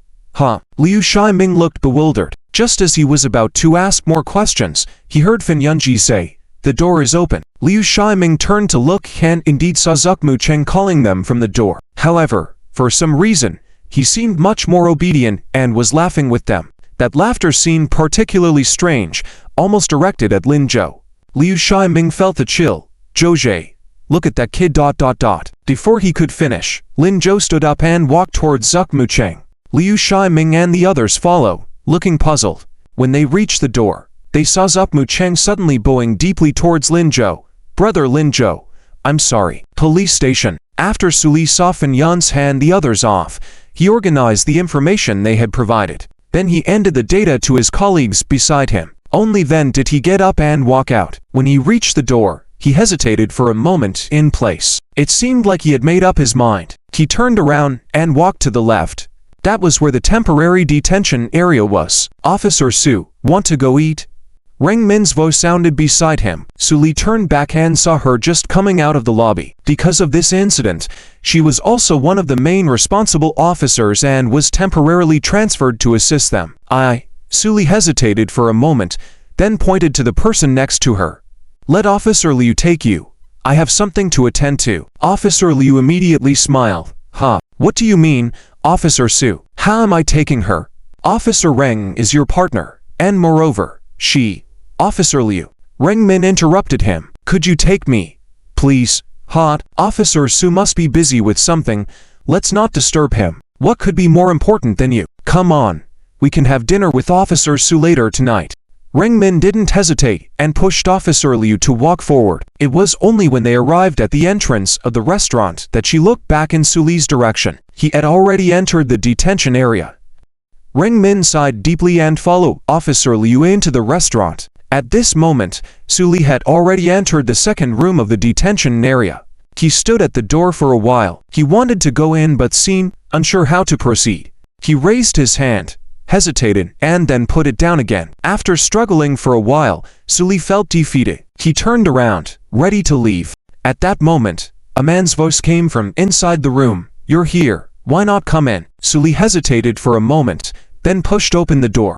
Upon entering, he saw Lu Mingzhou sitting in a corner chair with handcuffs. Suli did not hesitate and sat down opposite him. He looked at him without saying a word. After some time, Lu Mingzhou, who had kept his eyes closed, spoke up. Why so quiet? Don't you have a lot of questions for me? How do you know I have questions for you? Lu Mingzhou smiled. Officer Su, I suppose I'm almost like your mentor, right? Suli was speechless. In terms of understanding him, perhaps Lu Mingzhou was the only one in the entire police station. After hesitating for a while, Suli couldn't help but speak up. Lao Lu, you. He stopped after just one word. He didn't know how to proceed.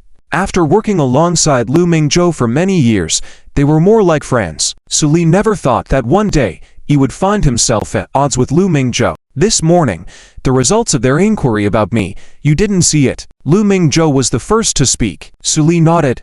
I saw, but he fell silent for a moment and continued. Everything there is your confession about how you cooperated with Madelon, how you deceived others. You said you were looking for those young girls, and Madelon and the others would provide them to you, which satisfied your desires, but I don't believe it. Suli stood up excitedly at this point. I don't believe it. Lao Lu, I don't believe you would do this. Why don't you believe it? Lu Mingzhou raised his head. Suli said, I know your character after all these years. You are always meticulous in what you do, although occasionally you may indulge in some unhealthy things. But, Officer Su, I remember telling you on the first day you partnered up, not to trust anyone. Suli paused. At that time, he was just an intern, assigned to the same team as Lu Mingzhou. Because he was still young and didn't understand much, Lu Mingzhou looked after him. Back then, many of the people they caught weren't technically bad people, just misguided in some ways. Suli was puzzled and almost depressed.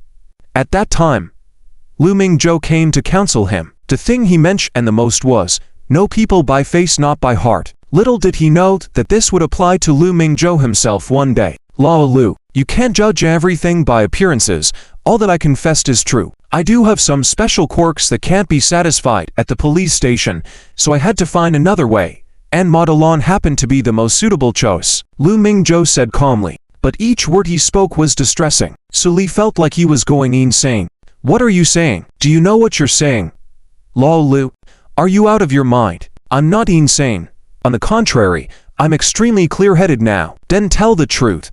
If you do, I can inform the bureau and ... Officer Su. Suli's words were cut off again. He looked up and met his gaze. Don't delude yourself. Ever since the day you started suspecting me, you knew. What I am saying now is all true, right? Suli was momentarily stunned. Standing still, after a moment, he couldn't help but roar. Why? Why on earth? You had such a sweet first love. You strived to be virtuous for her. You even didn't get married for her, taking care of her for 7 years. And now, what is this? He hadn't even finished speaking when Lu Mingzhou burst into laughter. His laughter seemed particularly wretched. Suli couldn't tell if it was genuine or fake. After a moment, Lu Mingzhou finally stopped laughing. He spoke. First love. Do you really think that woman was worth everything I did for her? Do you really think I stayed single because of my love for her? She's just a despicable woman. Despicable. She was despicable. How could she treat me like that? How could she? Su Li was shocked. What? What do you mean? Lu Mingzhou raised his head to look at him. We met, got to know each other, fell in love during school. I promised to love her for a lifetime, vowed not to marry unless it's her. She agreed never to marry anyone else but me. We were together after high school, through the 4 years of university, and for 3 years after graduation. I kept my promise. I loved her, wanted to be with her forever, planning our future together. I stood by her when she fell sick, didn't leave her side. I used all my savings to take care of her medical expenses, even borrowed a lot of money, almost lost everything I had. I even thought that if she passed away, I would follow her. But what about her? At this point, Lu Mingzhou raised his head and looked directly at Su Li. But she cheated on me, broke up with me when she got sick. She even brought a man to me, saying she wanted to marry him. She said they had been in love for a year. She got married to him. Su Li could see the deep hatred in Lu Mingzhou's eyes. I don't know when. Tears streamed down from Lu Mingzhou's eyes. His face was flushed red. He stood up in excitement. Glaring at Su Li angrily, he said, "What can I still believe in? What can I believe in?" This sounded like a question to Su Li, yet also like a self-questioning. But he seemed not to need Su Li's answer. Soon, he sat back down, muttering to himself, can't trust women. They are all deceivers, all of them are deceivers. You think the reason I haven't remarried for all these years is because I can't forget about her? No.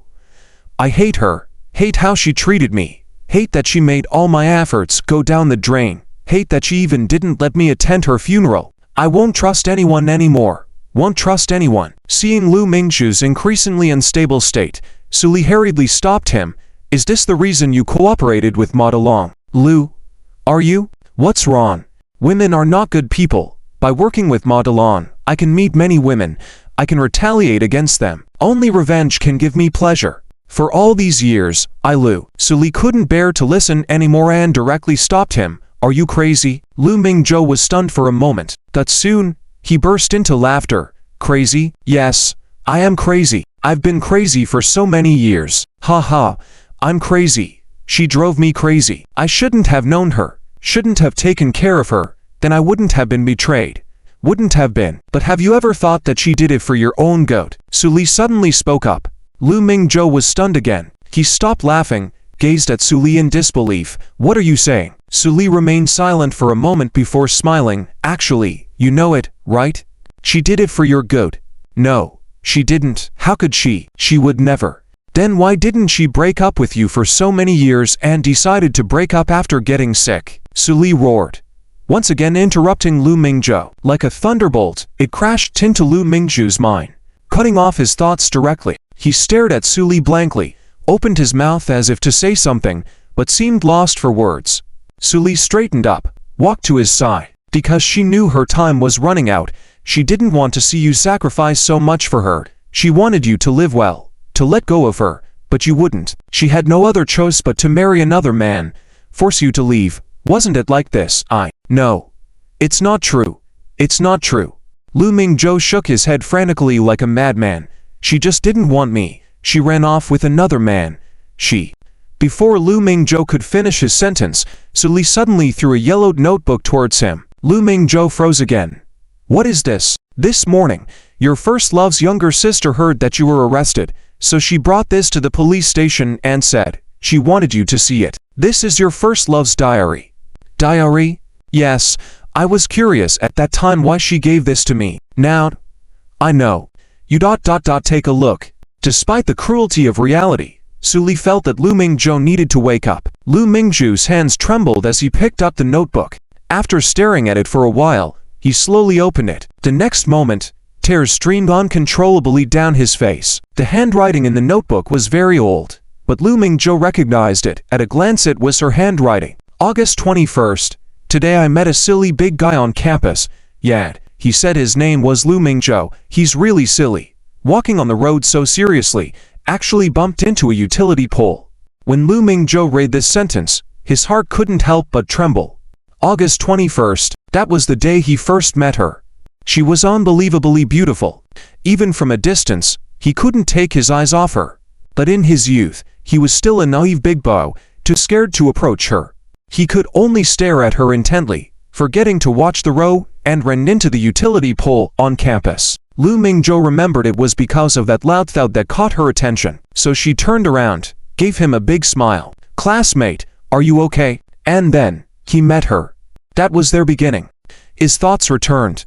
Lu Mingzhou flipped through the pages and saw the following entries. January 1st.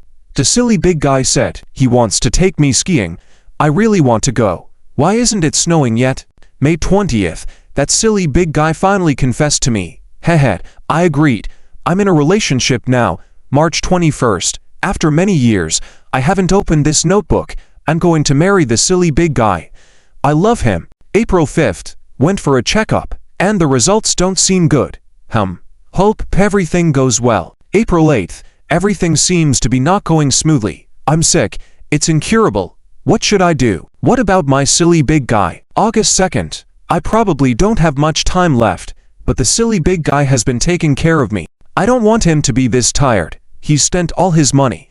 I saw him eating leftovers at the hotel yesterday. He's such a proud person. I don't want him to live like this. August 30th. After thinking for a month, I decided this way.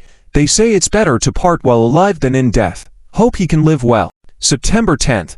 I said I want to break up with the silly big guy, but he didn't agree, so I had to ask another man to help deceive him. It seems like it's not convincing. Then let's get a fake certificate.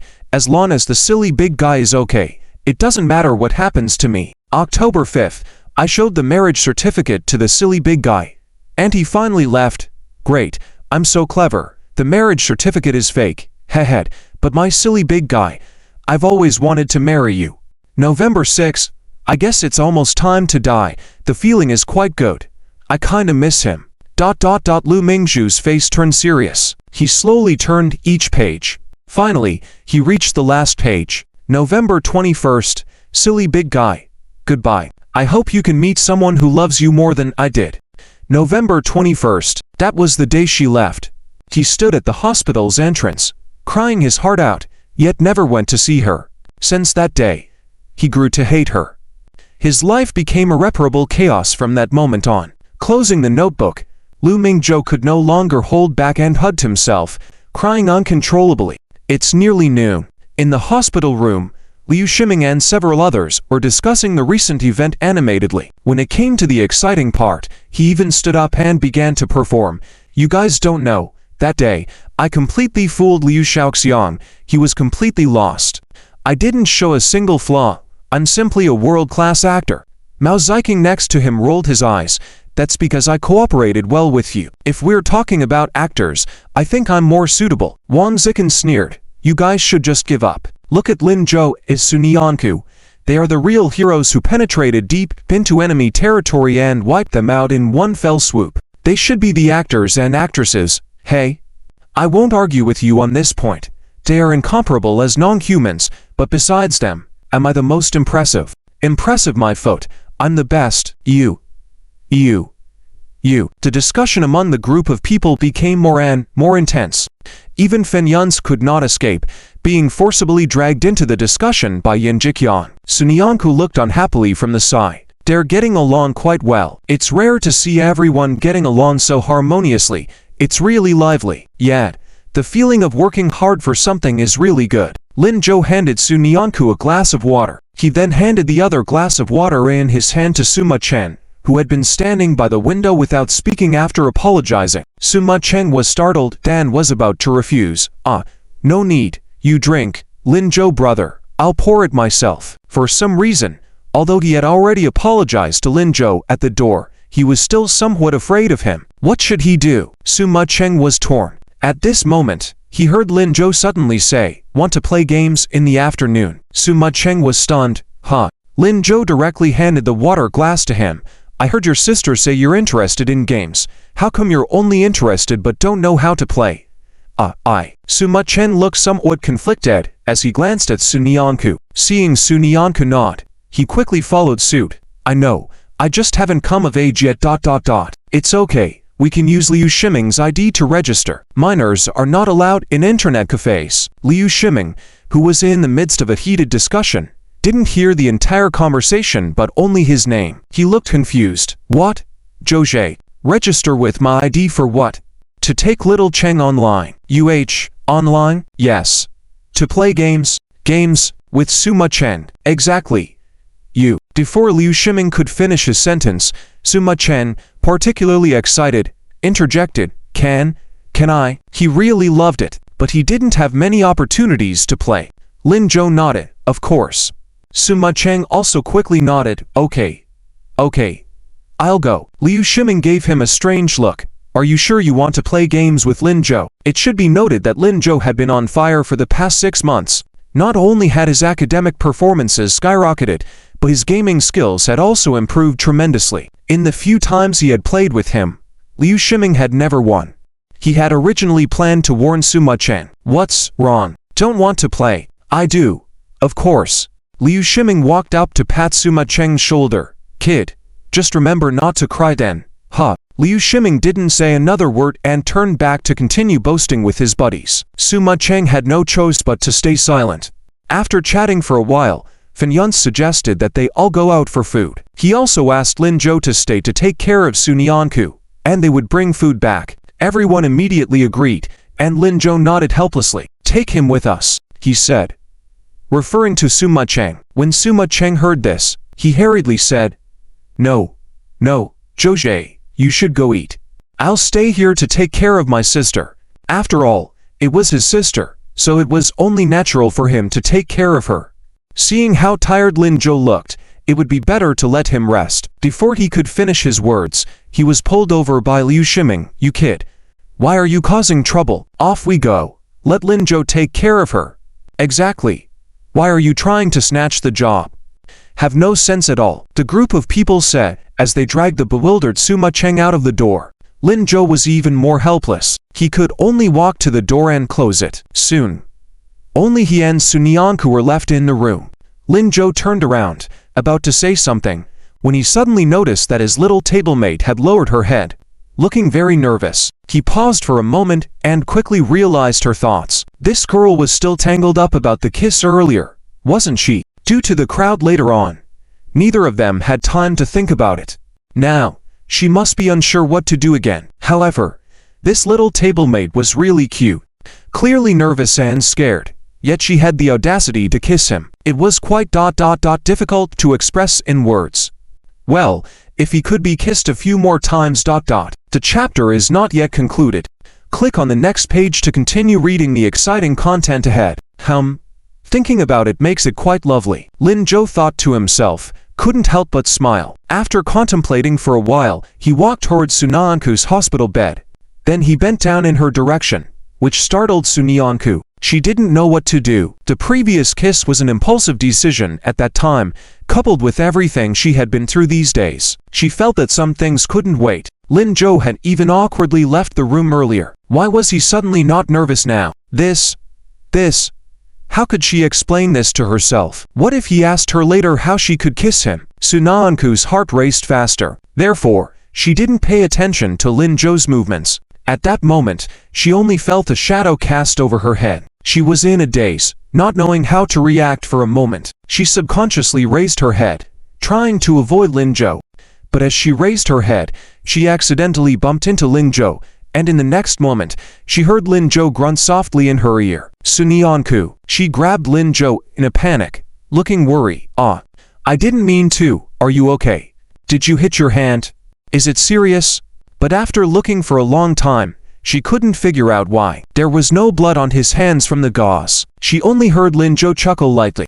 Little tablemate, you just hit my chin. Sun Yanku froze instantly. I don't know whether to lift my head or lower it. Sun Yanku awkwardly let go of Lin Zhou's hand. With a dry chuckle, she dared not look at Lin Zhou. Oh, Lin Zhou, looking down at her from above, chuckled and said, why didn't you ask if I'm in pain or not? That voice was coming from Sun Yanku's head. She wanted to escape, but felt it would be too deliberate, so she stiffly asked, does it hurt? Are you in pain or not? It hurts. Lin Zhou slightly changed his tone, saying, It's so unfair. Sunyanku quickly looked up. Then, what should we do? I'll call a doctor for you. Oh. That's not necessary. Lin Zhou stopped her without hesitation. After all, he was just pretending. How could he call a doctor? It's not that painful. Just what? Just a bit feverish. Afraid it's going to swell. If we could apply ice, that would be great. Ow. I'll call Liu Shiming and have him bring back an ice popsicle, Sunyanku said, reaching for her phone. Lin Zhou stopped her again, saying seriously, no need for all the trouble, little deskmate. He put her phone in his pocket and said firmly, I think all you need to do is blow on it for me. Sunyanku was dumbfounded again. What was Lin Zhou talking about? Lin Zhou pointed to his chin and said seriously, you see, it's a bit red. Blowing on it should make it less red. Otherwise, how are you going to explain to Liu Shiming if my chin got hit? Sunyanku suddenly felt tangled. In this situation, she really didn't know how to explain. If they were to find out she was the one who hit him, what situation could possibly lead to her bumping into Lin Zhou's chin? Just thinking about it made Sunyanku's face flush. Well, okay. I'll blow on it for you. Sunyanku straightened up and looked at Lin Zhou. Good. Lin Zhou nodded, a smile in his eyes. The little deskmate fell for it again. He didn't hesitate and sat directly at Sunyanku's bedside, tilting his chin up. At this height, Sunyanku's gaze fell right on his neck. In her view was Lin Zhou's perfect jawline, and the clearly visible Adam's apple. For some reason, in that moment, Sunyanku felt her mind go blank. Even more than when she kissed Lin Zhou. This was too good looking. Her heart started pounding. Sunyanku felt her face getting hot as well. She subconsciously wanted to look away, but then she heard Lin Zhou say, what's wrong? Little deskmate, why aren't you blowing? Sunyanku had to force herself to look at Lin Zhou. I'll do it now. She approached Lin Zhou slowly, getting closer to his chin. Sunyanku blinked, then parted her lips. The next moment, a light breeze fell on Lin Zhou's neck, gently tickling, just as Lin Zhou, who was smiling, suddenly shuddered. He instinctively tightened his grip, feeling a strange rush to his head. This, what was just meant to tease the little deskmate seemed like he had trapped himself now. When the second breeze fell on his neck, Lin Zhou took a deep breath. Lowering his head, he saw Sunyanku looking a bit scared. She tightly shut her eyes, not looking at him. Her long eyelashes were right in front of him, almost touching. Beneath the lashes, her clean little face was blushing, like a ripe apple. He almost wanted to lean forward and take a bite. At this moment, Apple was gingerly blowing on herself. That appearance was just. Lin Zhou couldn't help but swallow his saliva, his fingers gripping tighter. After what felt like a long time, he heard Sunyanku's soft woes. Lin Zhou, does it still hurt? It didn't hurt at all by now. It never really did. But, little deskmate, Lin Zhou lowered his head slightly. His lips touched Sunyanku's forehead at the same level. But Sunyanku didn't notice any of this. She softly ummed and then heard Lin Zhou say, open your eyes. Her eyelashes trembled. Sunyanku slowly opened her eyes and saw Lin Zhou's perfect lips. They were just a few inches away from her cheek. She instinctively wanted to move back, but Lin Zhou held her back. Sunyanku was stunned, not knowing how to react. She just felt that Lin Zhou in front of her was terrifyingly hot. His eyes were mesmerizing with emotions she couldn't decipher. He seemed to be getting closer, towards her face. No. Her lips. In that moment, Sunyanku's mind went blank once again. A voice in her head told her she should push him away, but her hands just wouldn't obey. She stood rigidly, staring at him. She even forgot to blink. Lin Zhou closed his eyes too. It must be that he had rarely been close to women before. The thought of holding the woman he loved made him nervous as well. The closer he got, the more intense her scent became. It made his heart calm and joyful. It was so good. He was going to kiss her. After the end of the college entrance exam, in this summer as they were about to enter university, in their unspoken understanding, unconsciously, Lin Zhou's lips slightly curled up. Gigi, Lin Zhouxie, I brought food for you. The door suddenly swung open. Sima Cheng's voice followed. Sunyanku almost went crazy. She pushed Lin Zhou away abruptly and turned her head, feeling embarrassed. She wanted to say something, but didn't know what to say. Sima Cheng was also shocked. He never expected to see this scene. When he pushed the door open, he thought he couldn't let Gigi and Lin Zhou go hungry. That's why he didn't dine in. He bought the food and hurried back. That's why before leaving, When Liu Shiming and the others didn't let him come back, he didn't hear it. He just wanted to show himself in front of Lin Zhou and Gigi. Now, what a mess. Sima Cheng had one foot inside the door and the other outside. He just stood there motionless, neither in nor out. Ow. Well, WELL, is Lin Zhou going to kiss Gigi? Shouldn't he, as Gigi's younger brother? Stop it. After all, other people's younger brothers don't like their sisters' boyfriends. But he didn't seem to want to stop it. Yet, if he didn't stop it, then, just as he didn't know what to do, he heard Lin Zhou say, "What are you spacing out for? Bring the food over." He acted as if nothing had happened. Oh, that seemed fine too. Just, let's pretend like nothing was seen. Sima Cheng quickly bent over and handed over the food. No, it's 2 portions of braised pork rice. No, he said as he separated one of the bags. It's 2 portions of braised pork rice. You guys choose one yourselves. I'll just have mine outside. After Lin Zhou took the food, Sima Cheng hurriedly ran outside. Oh, Xiao Cheng, you don't need to go out, we can eat together. Sun Yanku hurriedly called out to him, but Sima Cheng did not stop. Instead, he ran even faster. Sun Yanku, she could only awkwardly turn around, wanting to look at Lin Zhou, but feeling conflicted about the situation just now, she decided to look elsewhere instead. Let's eat first. Lin Zhou saw her blushing face with just one glance, and didn't tease her further. He directly handed her a portion of food. Hungry. Okay. Sun Yanku let out a long sigh. She quickly opened the lunchbox and started eating. After finishing the meal, Liu Shiming and the others also came back. Along with them, there were Li Wawan and Li Pengfei. The 2 of them, one in front and one behind, were chatting and laughing. Seeing Lin Zhou, Li Pengfei hugged him immediately. Bro, thanks, no problem. Lin Zhou waved his hand and noticed Li Wawan looking somewhat embarrassed, her head down. Walking up to her, he asked, "Can you do me a favor this afternoon?" "Sure." "What is it?" Li Wawan didn't hesitate.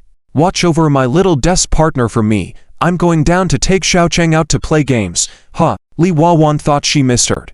"Play games? Yad. You're not taking care of Sun Yanku and instead going to play games?" Li Wawan was puzzled. She glanced at Sun Yanku, who said, "Let them go. I'm fine." Since Sun Yanku agreed, there was no reason for her to refuse. All right then. Lin Zhou gave a few more instructions, called out to Sima Cheng who was fooling around outside. "Let's go. Get going." "Oh. Okay." Sima Cheng quickly made way for Lin Zhou and caught up with him, after he walked a certain distance. Seeing this, Liu Shiming looked puzzled. "Oh, Xiao Cheng, walk faster. You'll squash ants standing there like that." Your face, why is it so red?" My red. Is it?" Sima Cheng awkwardly touched his face. "It's red like a monkey's butt." The group chatted and laughed, their voices getting farther away. Li Wawan let Li Pengfei also follow them. Now, only she and Sun Yanku were left in the ward. Li Wawan couldn't help but go to Sun Yanku's side. "Are you just watching them play like this?" Sun Yanku nodded. Li Wawan couldn't understand. "But, you're here sick. Shouldn't your boyfriend and brother be here taking care of you? How can they all go out?" "Wawan." Sun Yanku raised her head, exchanging her smile. "Lin Zhou is also doing this for my for your good.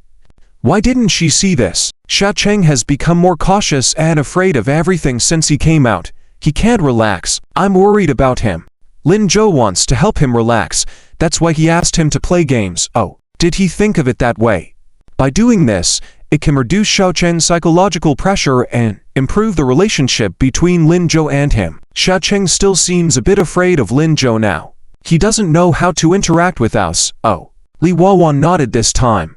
Seeing Sun Yanku happy when she spoke, Li Wawan suddenly felt envious. You and Lin Zhou seem to understand each other very well. Yes, he has always been thinking for my sake. I also want to do something for him. That's great. Have you known each other for a long time? Childhood friends? No. We've known each other for months. Sun Yanku counted seriously, even surprising herself. Yeah, almost, not for months yet. Can you be so close in such a short time? Sun Yanku smiled again. Maybe fate is just that strange, but I always have this feeling like I've known him for many many years. As she talked about these things, Sunyanku kept looking out the window. She didn't know why she had this feeling. It was strange, but it made her happy. Li Wawan watched her like this without disturbing her. After a while, she picked up her cup, took a sip, and whispered softly, "In my lifetime, I'm afraid I won't meet someone like him again. The way things are now." She didn't even want to look at herself. "How come? You will meet someone." Before she finished speaking, Sunyanku picked up the conversation. Li Wawan's hand trembled. She turned her head and forced out a faint smile. "With my appearance. 3 months ago, I was very ugly, too. At that time, I was an ugly duckling, very thin, had big glasses and bangs, never dared to face people, always walked with my head down, didn't dare to talk to others. I was afraid to show my face in public, even in exams. I couldn't perform well, afraid of being targeted by others, bullied." Sunyanku gestured to describe her appearance back then. Li Wawan was stunned. "This like that. But now you dare to go alone to places to save people. Because I met Lin Zhou." Speaking of this, Sunyanku smiled again. "He changed me. I was so ugly, yet he didn't mind, and has always taken care of me, lecturing me with wisdom, broadening my horizons, allowing me to meet more people. That's why I dared to." Wawan, when you meet the right person, they don't care about looks. They just want to make your life better. You're such a good girl. You'll definitely meet someone. Li Wawan also felt warmed from her words. "I hope so. But hearing what you're saying, it sounds interesting. Can you tell me about you and Lin Zhou's story?" "Sure." Shuma Cheng had been walking behind Lin Zhou and a few others for quite a while. However, he hesitated to catch up. Initially, Liu Shiming was walking with him, but as they walked, he found this kid to be really slow. Liu Shiming felt more and more puzzled. He stopped and waited for him for a while, then impatiently asked, "What's the matter? I asked you just now, but you didn't say anything. What's going on? Did you overhear some gossip just now? Come on. Tell me." No. Shuma Cheng quickly replied. After all, regarding Lin Zhou's situation just now, he really didn't know how to explain. It didn't seem appropriate to talk about it. "Then why are you walking so slowly? Soon we won't be able to see Lin Zhou. Hurry up." "Oh. Okay." Shuma Cheng nodded, but he still seemed troubled. He looked preoccupied. Liu Shiming couldn't stand it any longer. "What's the matter with you? If you don't tell me, I'll call Lin Zhou over and ask him." No. Don't call him." Shuma Cheng hesitated before cautiously stopping Liu Shiming. "Shiming. Well, how is Lin Zhou's gaming skills?" Why are you suddenly asking about this? Afraid of losing? No worries, I'll talk to Lin Zhou to go easy on you." No. I'm just thinking, should I let him win a bit?" This surprised Liu Shiming. "You want to let him win?" Shuma Cheng didn't notice the strange tone in Liu Shiming's voice. He continued, "Yeah, I feel like I owe Lin Zhou an apology." "Didn't you already apologize?" "I did apologize, but I still feel it's not enough. I owe him a lot this time. It's admirable that he didn't hold it against me. I feel like I need to do something." "So you want to let him win on purpose?" Shuma Cheng nodded. "I don't know what else I can do. You might not know this, but even though I don't play much, I'm pretty good at gaming. My middle school classmates who played with me never won against me. I can pick up a new game quickly. Winning against someone is easy. It's just that I don't get many chances to play ... But Lin Zhou is different. He must have studied hard to be good. He doesn't play much. I just thought, maybe I should do something." Hearing this explanation, Liu Shiming wanted to laugh, but he didn't want to discourage Shuma Cheng's enthusiasm. He just patted Shuma Cheng on the shoulder. "I didn't expect you to have gaming talent, but I suggest you give it your all. Lin Zhou doesn't like it when others let him win. I know that, so I'm thinking about the feasibility of this matter. What if I let him win secretly, without him knowing? It might help him relax a bit." Liu Shiming looked at Shuma Cheng strangely. "You better not let him win, or you might cry." Shuma Cheng didn't understand what Liu Shiming meant, but Liu Shiming didn't intend to explain further. He just urged Shuma Cheng to walk faster. "Hurry, we're almost at the internet cafe entrance." Shuma Cheng looked up, and indeed saw Lin Zhou and a few others already standing at the internet cafe entrance. They went upstairs together. Lin Zhou set up the computers for everyone. Since Shuma Cheng was underage, he gave his computer to Liu Shiming. Although Liu Shiming complained about Lin Zhou favoring him, he willingly gave up his seat. Mao Ziking shouted across the table, "Zhou, how should we play? Teaming up or PK?" "Either." Lin Zhou replied. "Xiao Cheng, how do you want to play?" Xu Cheng was called out and quickly straightened his posture. "How about APK?" Although Liu Shiming said not to let him win, Xu Cheng still decided to do something. Both their age loved playing games. If he let Lin Zhou win, he would definitely be happy. "All right." Lin Zhou nodded. The teams were quickly sorted. Since Xu Cheng wasn't very familiar with everyone, he naturally ended up on the same team as Lin Zhou. They played a battle game, one-on-one PK. Fan Zunze against Wang Zikin, Mao Ziking against Yan Ziqian. Liu Shiming was onlooker. Lin Zhou against Xu Cheng. The game began. As Xu Cheng controlled the mouse to enter, he sneakily glanced at Lin Zhou. He had played this game before. Although he didn't play much, he was undefeated during middle school. He wanted to see what level Lin Zhou was at and how he could easily let him win. "Focus." Lin Zhou's voice sounded from beside him. Xu Cheng was startled and quickly averted his gaze. It was then that he noticed they were already in position on the game interface. Xu Cheng quickly got serious and said, "Lin Zhou, let's start." "Okay." Upon hearing Lin Zhou's response, Xu Cheng began using the keyboard. While operating, he also tried to figure out where to make a move that wouldn't give away his intentions to let Lin Zhou win. But he couldn't come up with a plan. Suddenly, he noticed his computer screen going dark. Xu Cheng, did he lose? He lost. Did he lose right at the beginning? This couldn't be happening. Did he misread something? He didn't make any mistakes just now, did he? "I told you to focus." Lin Zhou's voice rang out again. "With this level, you won't make it in the gaming industry." Liu Shiming behind him also patted his shoulder. "Bro, you should really play well." Xu Cheng was dumbfounded for a moment. He quickly sat up straight again. Let's do it again." He clicked the start button. They soon entered the game screen again. This time, Xu Cheng calmed down a bit, didn't think too much, and got serious.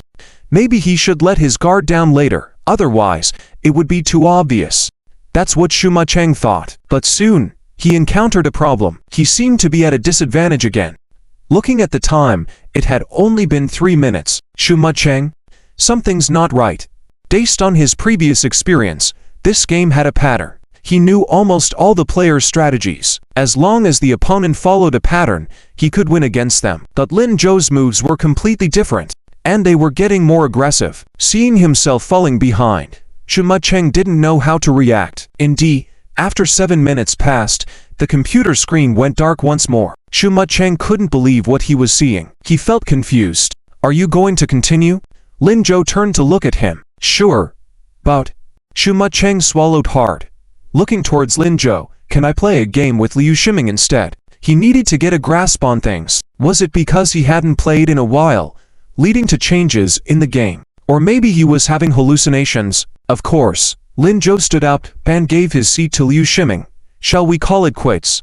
"Zhou, Seeing that he was being arranged, Liu Shiming had no hesitation in wanting to refuse. He had just witnessed Xu Cheng's gaming skills.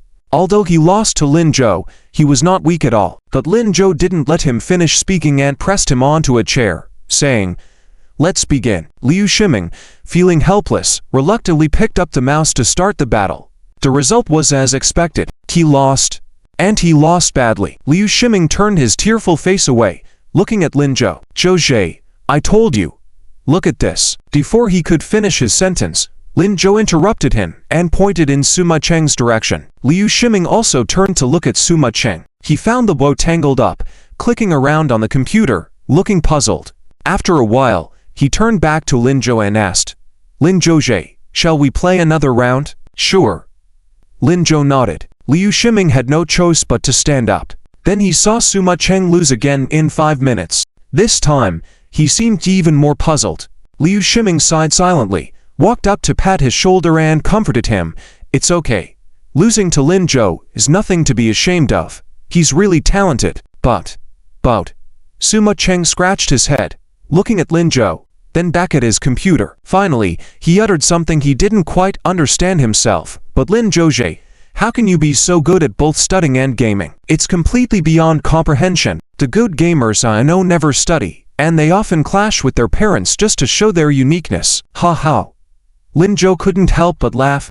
Playing games and studying don't have to be mutually exclusive, right? Sima Cheng was stunned. At this moment, Liu Shiming finally understood Lin Zhou's intentions. This guy was actually using this method to educate the young ones. Then his role as a tool didn't seem so bad. So he nodded in agreement. Yes, yes. Look at Lin Zhou. What is he lacking? And I heard people in gaming companies are especially smart and good at learning. Well, Lin Zhou took off his headphones. They are indeed very intelligent. If you want to pursue a career in gaming, it's not just about being good at playing games. There's a lot more to it. Sima Cheng felt confused by all this. How do you know that? He asked, puzzled. But deep down, he was amazed. Was there really such an era? In their current world, people who played games were often criticized and seen as worthless. How come there's talk about a gaming era for everyone now? I guessed it. Lin Zhou smiled, but he wasn't joking. After all, he had lived through that era in his past life. With the emergence of smartphones, games followed suit. Soon, everyone would be immersed in the craze of Welcome to King's Glory. The following games will be endless. If Sima Cheng could take this path, it would be quite nice. Ow. Sima Cheng didn't know what to say, but his heart was pounding with excitement. Liu Shiming patted Sima Cheng's shoulder again. Why are you standing there motionless? Hurry and call him master. We want Zhou to teach him, not us. Sima Cheng nodded immediately, shouting happily, Master. Don't shout too soon. Lin Zhou interrupted him. I can teach you, but I have conditions. Please, go on. From today onwards, study hard. High school, university. Give it your all. You can learn the gaming industry while studying, even earn money during your free time, but all this is contingent on not neglecting your studies. Sima Cheng immediately agreed. Okay, but don't worry about tuition fees. I can help you with that. Ow, this. I can't. You can work for me to pay the tuition. Work? Work for you? Sima Cheng was surprised once again. Why did Lin Zhou suddenly sound like a boss? Next to him, Liu Shiming burst into laughter. Ha ha. Let me enlighten you. My Mingjie. Lin Zhou stopped him. Hold on. I know what to say and what not to say. This kid needs to experience a bit of reality. Then, Liu Shiming took Sima Cheng aside. Lin Zhou didn't stop them. Liu Shiming was right. If Sima Cheng was to believe in him, he needed to know some things. After a brief discussion, Lin Zhou saw Sima Cheng's eyes widen. He looked at Lin Zhou in disbelief, almost shouting, the fruit stall belongs to Lin Zhou. The spicy hot pot restaurant too? And the Wang family, hot. All owned by Lin Zhou. You guys, Liu Shiming smiled. Yes, we all work for Lin Zhou. I plan to ask Zhou to arrange a position for me when I go back, so I can earn some tuition fees with him. If all this was true, then his previous opposition to Lin Zhou, his disdain for him, and his words about earning money to make his sister leave him, what were they? Sima Cheng suddenly felt grateful. Fortunately, his sister didn't listen to him, and didn't break up with Lin Zhou. Where else could he find such a good and talented guy? He felt regretful for his foolish behavior. Zhou, Master, no. Brother-in-law, I'll listen to whatever you say. From today on, I will follow you diligently. I will go back and study hard. Lin Zhou waved his hand. Enough. Play games for now. In a few days, your sister should be discharged from the hospital. We will go home, and your college entrance exam results will also be out. When they came out of the internet cafe, the sky was already getting dark. A few of them went to the snack street to buy some things. They also bought some fruits for Sun Yanku, and then headed towards the hospital. Along the way, Sima Cheng stayed by Lin Zhou's side, even taking all the things in Lin Zhou's hands. He asked Lin Zhou all sorts of questions, and Lin Zhou answered each one, talking about the future development directions of many games. When the topic of smartphones came up, Sima Cheng's eyes lit up. Another kind of smartphone. Aren't the current phones advanced enough? Of course not. They are far from enough. In another 10 years, a new era will be approaching, and we are now in a period of rapid development, so it's a great opportunity. Sima Cheng asked, Wow. Lin Zhou bro, are these all your speculations? Lin Zhou smiled and said, You could say that. Not far behind them, Liu Shiming and Fan Yun's overheard their conversation. They were a bit puzzled. Old Fan, do you think what Lin Zhou said is all true? Why does it sound so mystical? I feel the same way. I haven't heard of those theories. How did he come up with all of them? Fan Yun stopped in his tracks, turned to look at them, and said, he is not making it up. After a while, they continued walking forward. As they neared the hospital entrance, Lin Zhou's phone rang. Seeing that it was Su Li, he gestured for Su Ma Cheng to go play with Liu Shiming and the others behind, and answered the phone. Hello, Officer Su, Lin Zhou. Two things. Yes. Go ahead. Firstly, Le Ming Zhou has already confessed to everything, and it will be handed over to the relevant departments for sentencing. There are new developments on the Modelon side, and we believe that through him and Yi Liuli, we can wipe out that group of people completely. Great, you guys will have to work hard on the next steps. Sure. Secondly, I heard that you asked us to apply for a reward for Su Nianku. Is there a problem? No.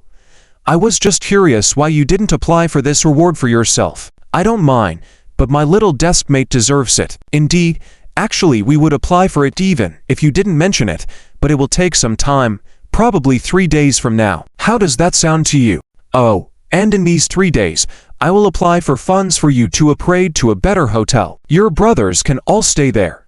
Have fun in Nanchuan for a few days, and Zhu's hospital expenses will also be reimbursed. All right. Thanks. Lin Zhou was not hesitant. After the call, he put away his phone and walked towards the hospital entrance. But just as he reached the hospital entrance, he saw Su Ma Cheng and a few others being stopped by a group of people. They were holding flowers and fruit platters, anxiously saying something. When they noticed Lin Zhou, several of them quickly approached him. It's Lin Zhou.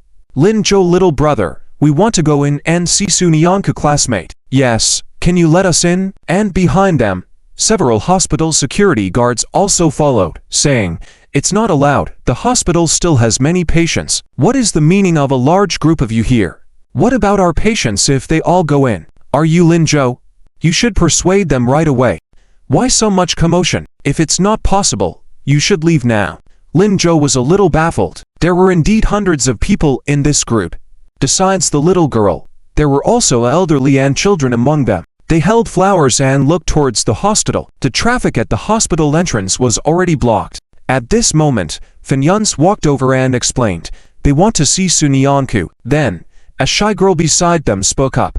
Lin Zhou, big brother, we are all victims and family members affected by this incident, and we were saved by Sister Su Nianku. We all want to see her.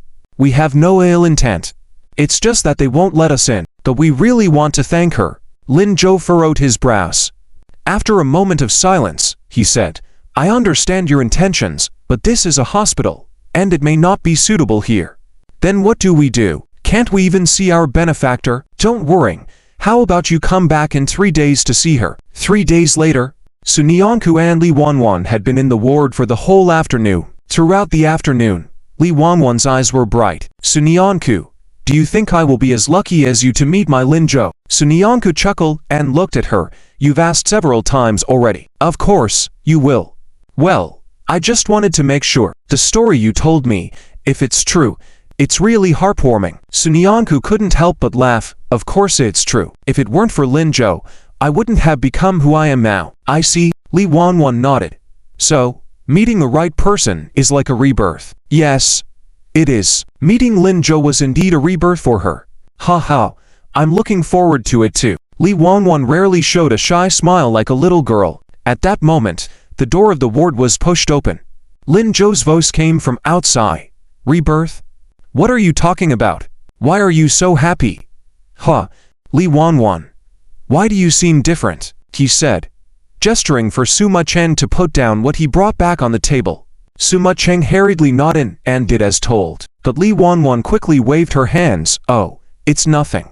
I just heard a very heartwarming story from Su Nianku. A story? What story? Little classmate, why haven't you told me any stories? Huh. Su Nianku, who was originally looking at Su Ma Cheng, felt a bit embarrassed for a moment. It's not a story. I was just chatting with her. Is that so? What did you chat about? Can you chat with me too?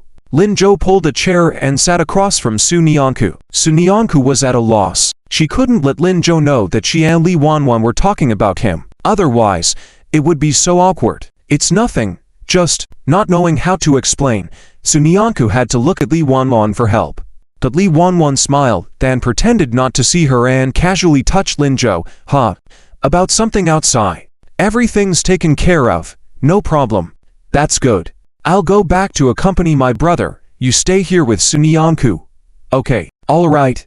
After Li Wanwan finished speaking, she turned around and walked out. She also grabbed Suma Cheng, who was about to pour water. Suma Cheng, come out for a walk with me. Suma Cheng was taken aback. But I need to take care of Lin Zhou and my sister. Oh, they can manage by themselves. Come on. Let's go find Liu Shiming and the others to play mahjong. I don't know how to play. Suma Cheng's voice faded as they walked away. The people at the door chuckled and then closed the ward's door before leaving. The ward suddenly became quiet. Sunyanku looked around awkwardly, not knowing where to look. How come every time she said something, Lin Zhou could catch on to it? Just what was it? She suddenly realized that Lin Zhou had stood up. Sunyanku was startled, but remembered the previous misunderstanding, so she forced herself to stay composed. She then saw Lin Zhou pick up a cup of water from the side, smiling at her, learning to be smarter this time. Out. Sunyanku awkwardly chuckled. I saw that Zexiang is very obedient to you. Yes, he promised me that he would study hard when he gets back. That's good. Yet. Sunyanku didn't know what else to say. Somehow, the scene of Lin Zhou wanting to kiss her flashed in her mind, causing her to blush again. Lin Zhou looked amused. Little classmate. Are you trying to change the subject with me? What subject? What were you talking about with Li Wanwan earlier? I've known her for so long, and it's the first time I've seen her so happy. Oh, that. Sunyanku didn't know how to answer again. After going through so much, she was already bold. But for some reason, she still felt nervous talking to Lin Zhou. After some thought, Sunyanku finally found an explanation. I helped her regain her confidence. Confidence? Yes. She was worried about herself, about not finding a good job, not getting married, facing discrimination. I comforted her. I see. Lin Zhou nodded and then looked at her amusingly. How did you comfort her? Why did the topic come back to this again? Sunyanku felt like she was being cornered. She decided to change the subject again. She scratched her head, quickly came up with an idea. Lin Zhou, could you help me with the discharge process? I feel fine now and want to go back early. Grandpa and Grandma must be worried about Zexiang, and also our dog, Wang Mo, his cousin, got arrested. He might be detained for a while. I need to go back and explain to them. Lin Zhou could see through her intentions. He thought of teasing her but decided against it. Otherwise, this little girl might become wary of him again. And he didn't know when he could finish what he failed to do today. I'm afraid you can't be discharged today. The doctor said you need to be observed until tomorrow. Oh. Okay. Then let's book a ticket for tomorrow to go home. That may not be possible either. But don't worry. I had Lao Lin inform your grandparents and the dog. They should know by now and won't worry too much. But Sunyanku was puzzled. Why can't I go home tomorrow? Well, Lin Zhou quickly brainstormed and found an excuse. Liu Shiming and the others said they rarely come to Nanchuan and wanted to play around for a couple of days. They planned to go home 3 days later. I see. Okay. Well then, we'll be discharged tomorrow and then go out for a round of fun. Nanchuan University isn't far from here, and since we've been here for so long, we should go and see. Really? Yes. Okay. Let's go see. In Jiangcheng County, among the continuous mountains in the north, there were numerous old dilapidated courtyards. At this moment, Yin Finglian was sitting in the yard picking beans. This year, she planted many beans. She planned to dry them for winter, as little Cheng and Nyanku loved eating dried beans. Thinking of this, a smile appeared on Yin Finglian's face, lightening up her mood. Behind her, sitting in a wheelchair under the eaves, Su Tianhua was furrowing his brows tightly, constantly patting his legs.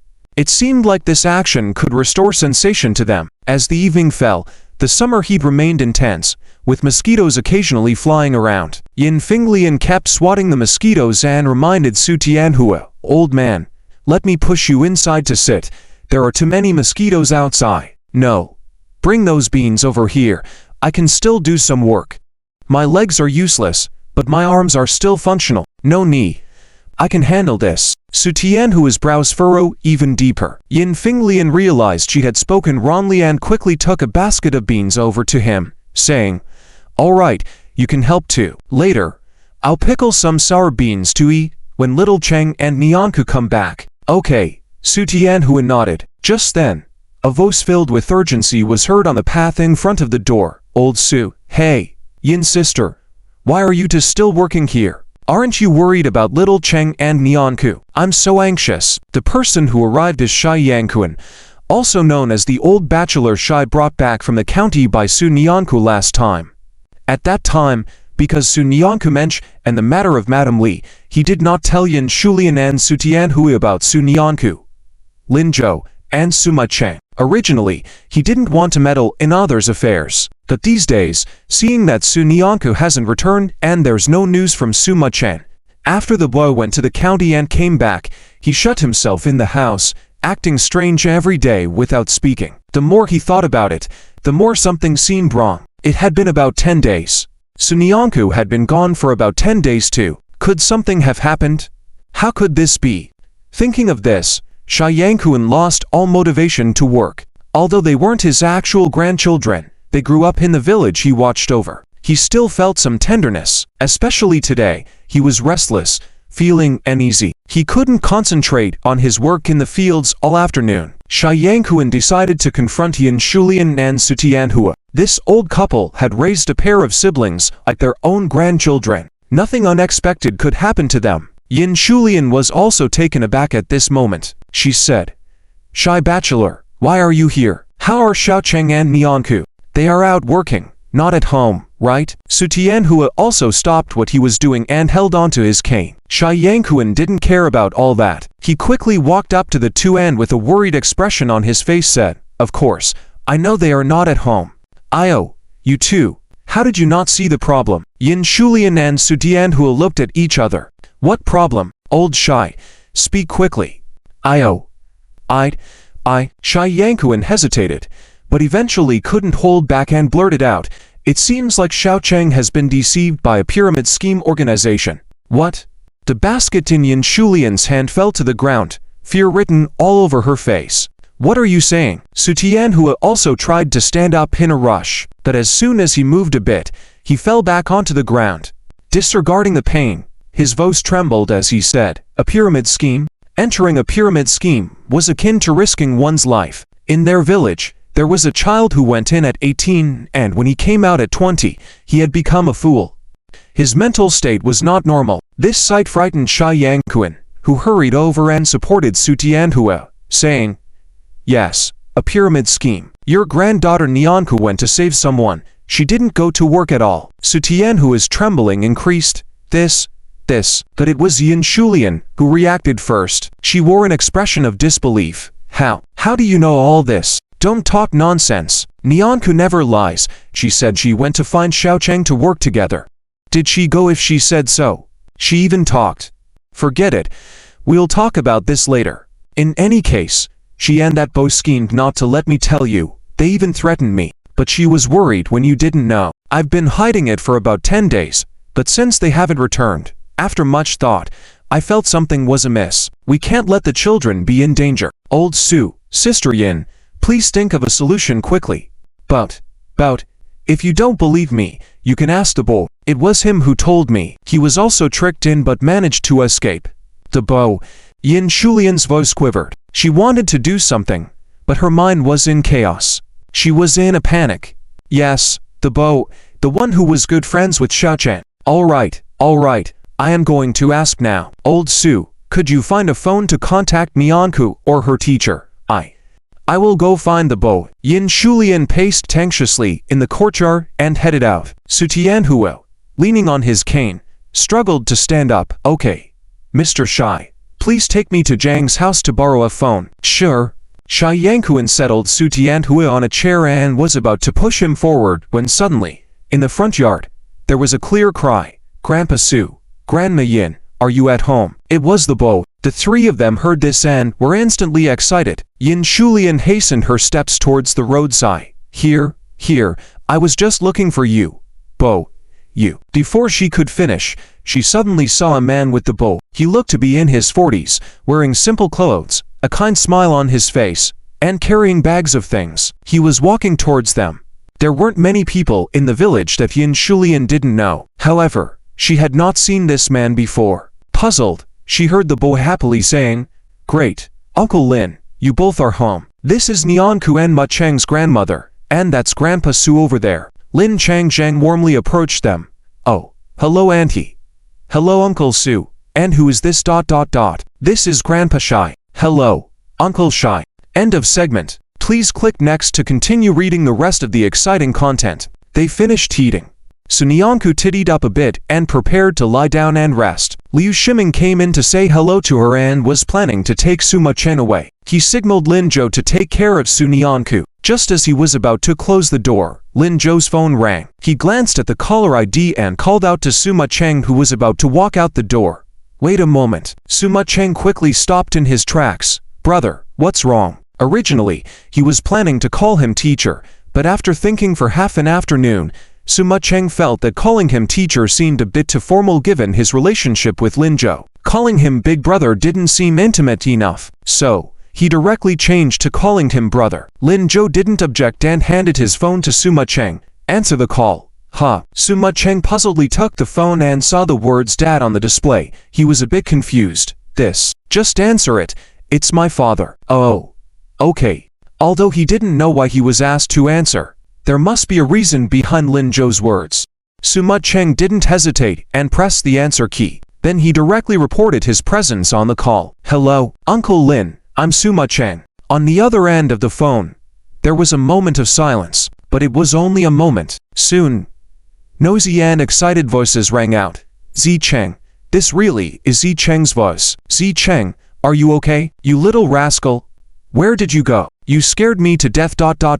Oh my goodness, why are you crying?" "Zi Cheng, is everything okay? How is your sister?" It was Grandpa and Grandma. Suma Cheng's nose suddenly felt a bit sour, almost shedding tears.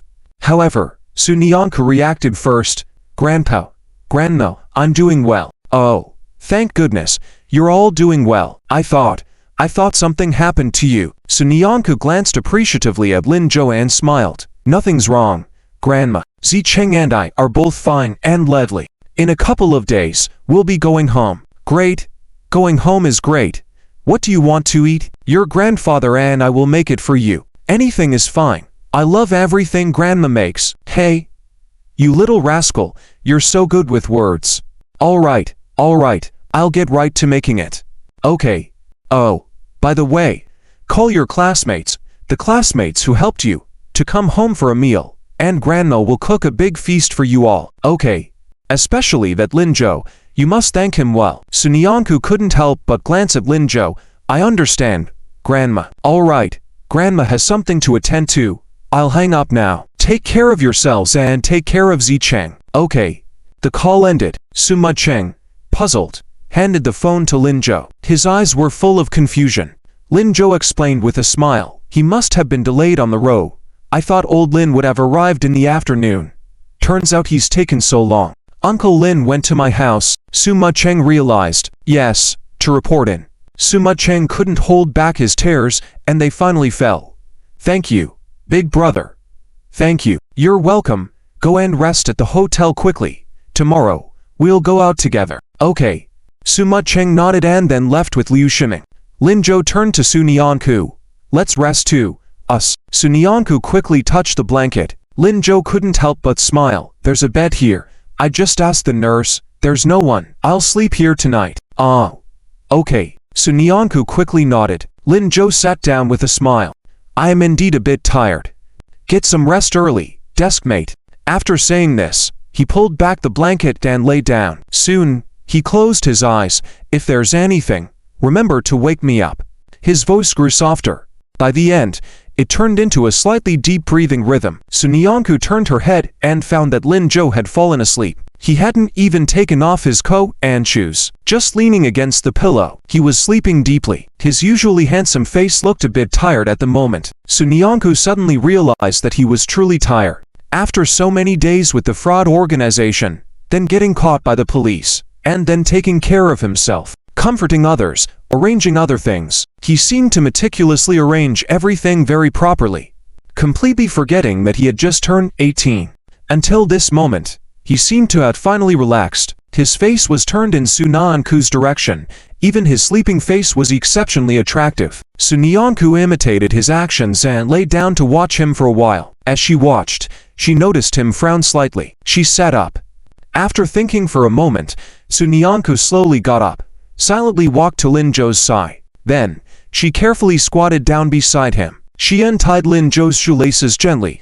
Being afraid to wake him, she carefully removed his shoes. After taking off his shoes, she lifted his legs and placed them on the bed. Tucking him in with the blanket, she heaved a sigh of relief. She had intended to turn back and go to sleep. However, for some reason, her gaze fell on Lin Zhou's cheeks, and she was once again captivated. She sat by Lin Zhou's bed, looking down at him. Shuixia, who turns over and falls asleep for a while, finding that her face is getting a little stiff. She quickly sat up.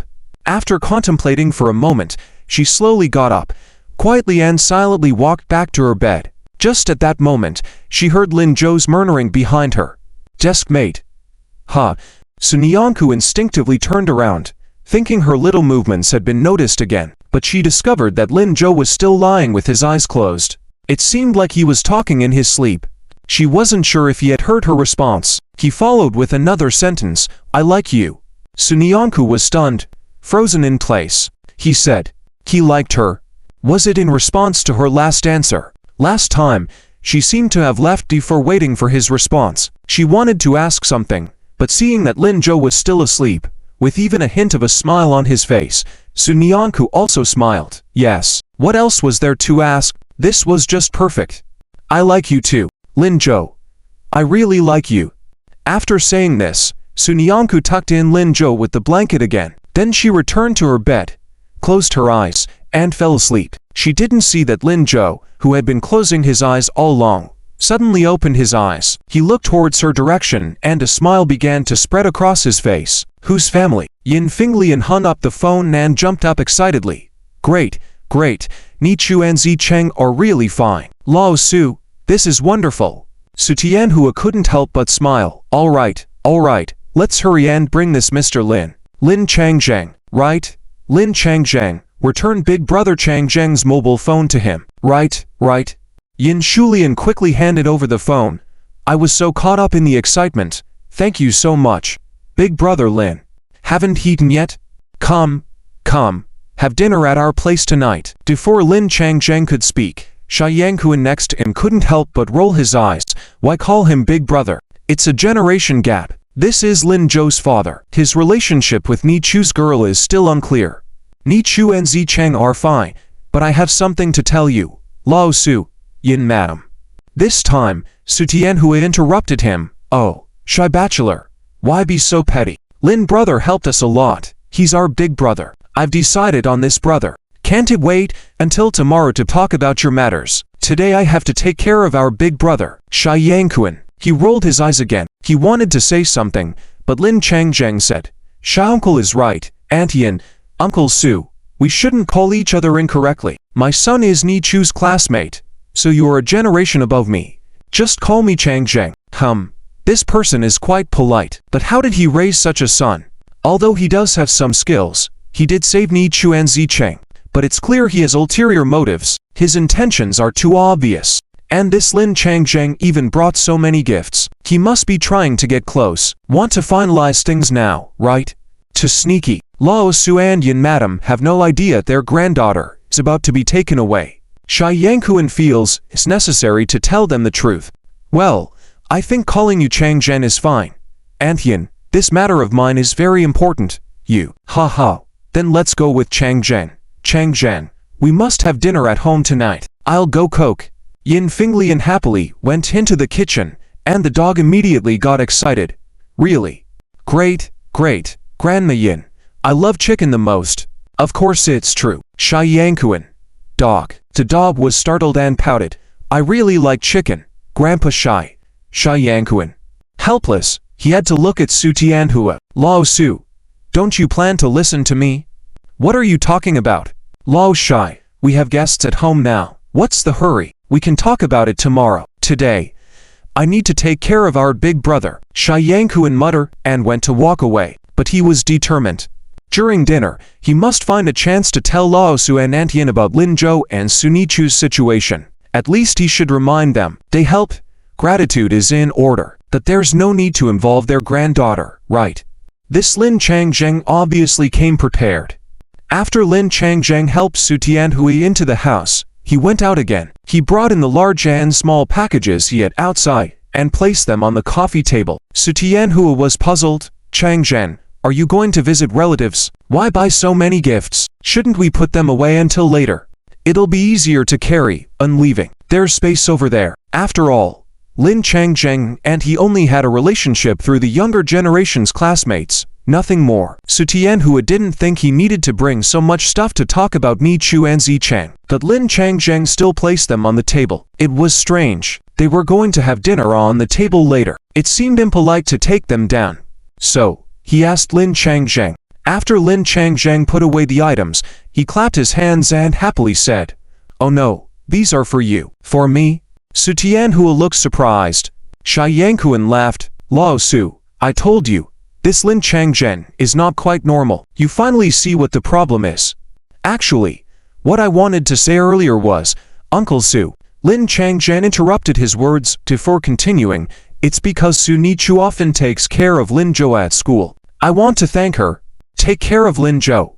"Yes, I'll be honest with you.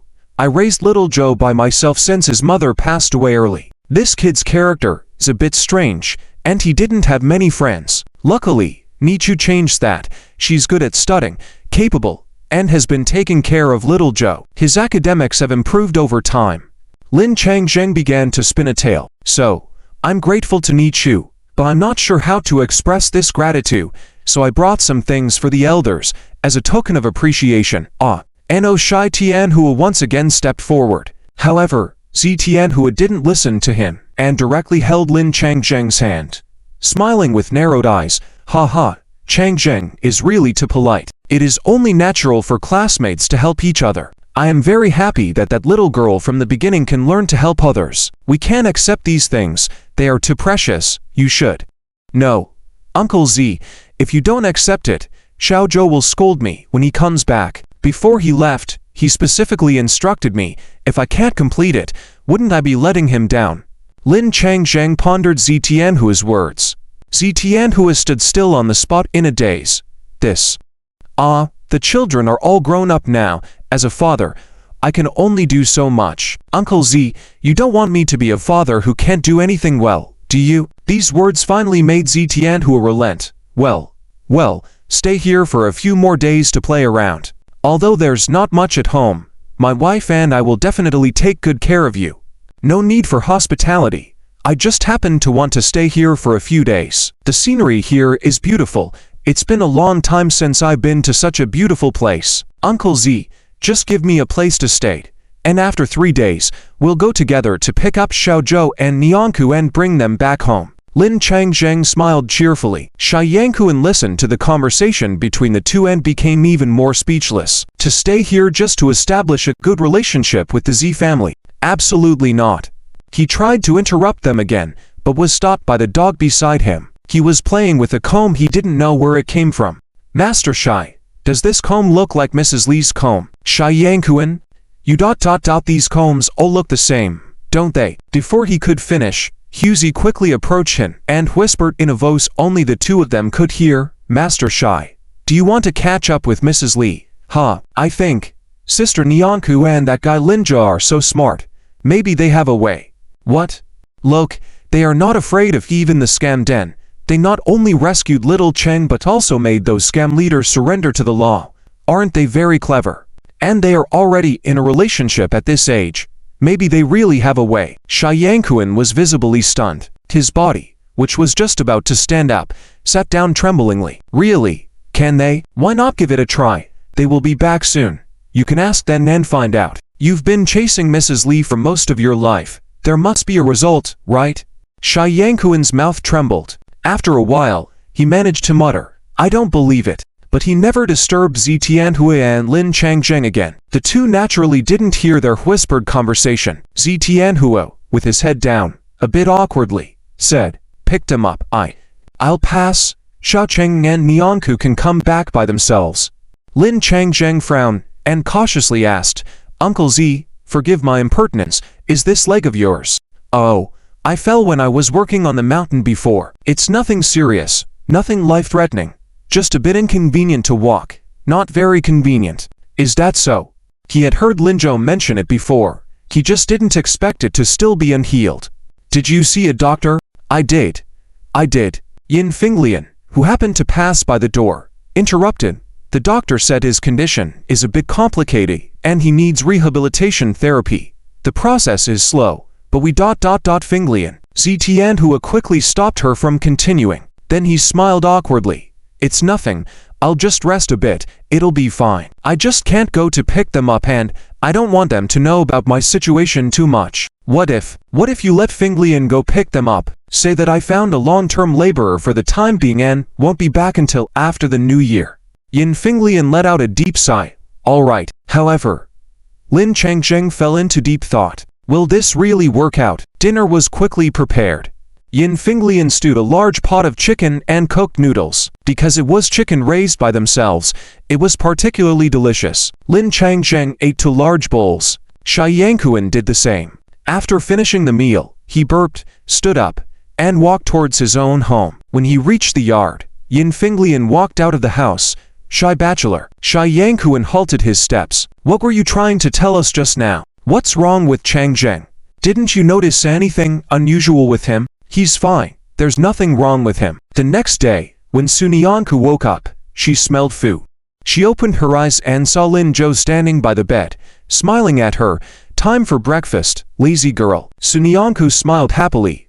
Okay. She quickly got up, washed up, and returned to the ward to open the cage of dumplings, happily eating. As she was eating, she heard a commotion outside. She curiously poked her head out and saw several people carrying banners rushing into the adjacent ward. She was puzzled. What's happening outside? Oh. A big brother saved a child from drowning, and their family members are here to thank him. I guess. Oh. That makes sense. Sunyanku lowered her head and took another bite of the bun. However, she didn't take her eyes off the outside for a moment. Lin Zhou could tell what she was thinking in a glance. That day, because there were too many people, he sent those who wanted to thank her away. Until now, no one had come to see her.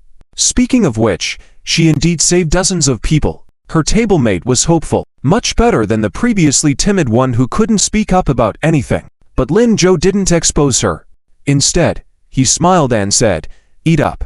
After we finish, we can get discharged. Liu Shiming and the others have already taken our luggage to the new hotel. We'll go directly there later. Xiao Chang is also there." Okay. Sunyanku nodded and earnestly continued eating. After finishing the meal and the doctor's examination, Lin Zhou handled the formalities for her. When they were about to leave, Sunyanku saw a group of family members in the next ward, continuously expressing their gratitude. They were tearful, which was particularly moving, but she just took a glance and then turned back, following Lin Zhou out. When Lin Zhou arrived at the hotel with Su Nan for the first time, Liu Shiming and the others were indeed waiting downstairs. Upon seeing them, Sima Cheng rushed out first, taking the things from Lin Zhou's hands. Come, master. No, brother, let me help you carry them. Sunan listened in confusion. Master. Ahaha. Sister, you misheard. I'm called brother. Sunan then glanced strangely at Lin Zhou. Lin Zhou chuckled and said to her, Indeed. You misheard. Well then, but it's good if you can really teach Xiaocheng something. Oh my. Sister, let's not talk about that for now. Come in quickly. Look at this hotel today. It's really awesome. I've never stayed in such a high-end place before. Sunan only then realized that the hotel in front of her seemed completely different from the Baijia Hotel. The entrance was grand and magnificent. Hanging from the ceiling of the lobby were 2 huge crystal chandeliers. It was similar to those hotels where wealthy people stay on TV. Sunan looked surprised. This, Lin Zhou. This time you've misunderstood me. I didn't book this. We are also benefiting from your reputation. Officer Su and Officer Ren helped book it. They said you need to rest well. Also, it's not their money. They applied for it with the higher-ups, and it was approved. So, it's on the official budget. Sunan felt happy. Really? Ask them if you don't believe me. Sunan turned her gaze towards Liu Shiming and the others. Seeing them all nod, she relaxed. That's great. This place is so beautiful. Right? Let's go in and take a look. We'll all come to stay in places like this in the future. Ha, in the future. Ha ha. I mean, when we go out for fun. Oh, I see. Sunan nodded. However, she quickly realized that everyone's eyes seemed to be on her. Smiling knowingly, she quickly lowered her head. Shall we put the things away first? Aren't we going out to play? Yes, let's go. The group finally made their way to the elevator. After entering, Liu Shiming started chatting again. So, where do you guys plan to go to play? Didn't we talk about going to the amusement park? Shall we go there? Fine. I'm okay with it. What about you guys? We're fine too. But, once again, everyone's gaze fell on Lin Zhou and Sunayan. Sunayan, seeing this, quickly replied, both Lin Zhou and I are fine with it. Alright, that's settled then. I'll book the tickets. We'll leave after we put the things away. Great. Lin Zhou and Sima Cheng were assigned to one room, while Sunan had her own room next to theirs. As they reached the door, Sima Cheng directly handed over the things in his hands to Lin Zhou. Brother, can you help my sister put these things inside? Seeing both of them look at him, he quickly explained, I want to go back to the bathroom. Sure. Lin Zhou took them. Before Sunan could say anything, Sima Cheng hurried back to his room, seeming very urgent.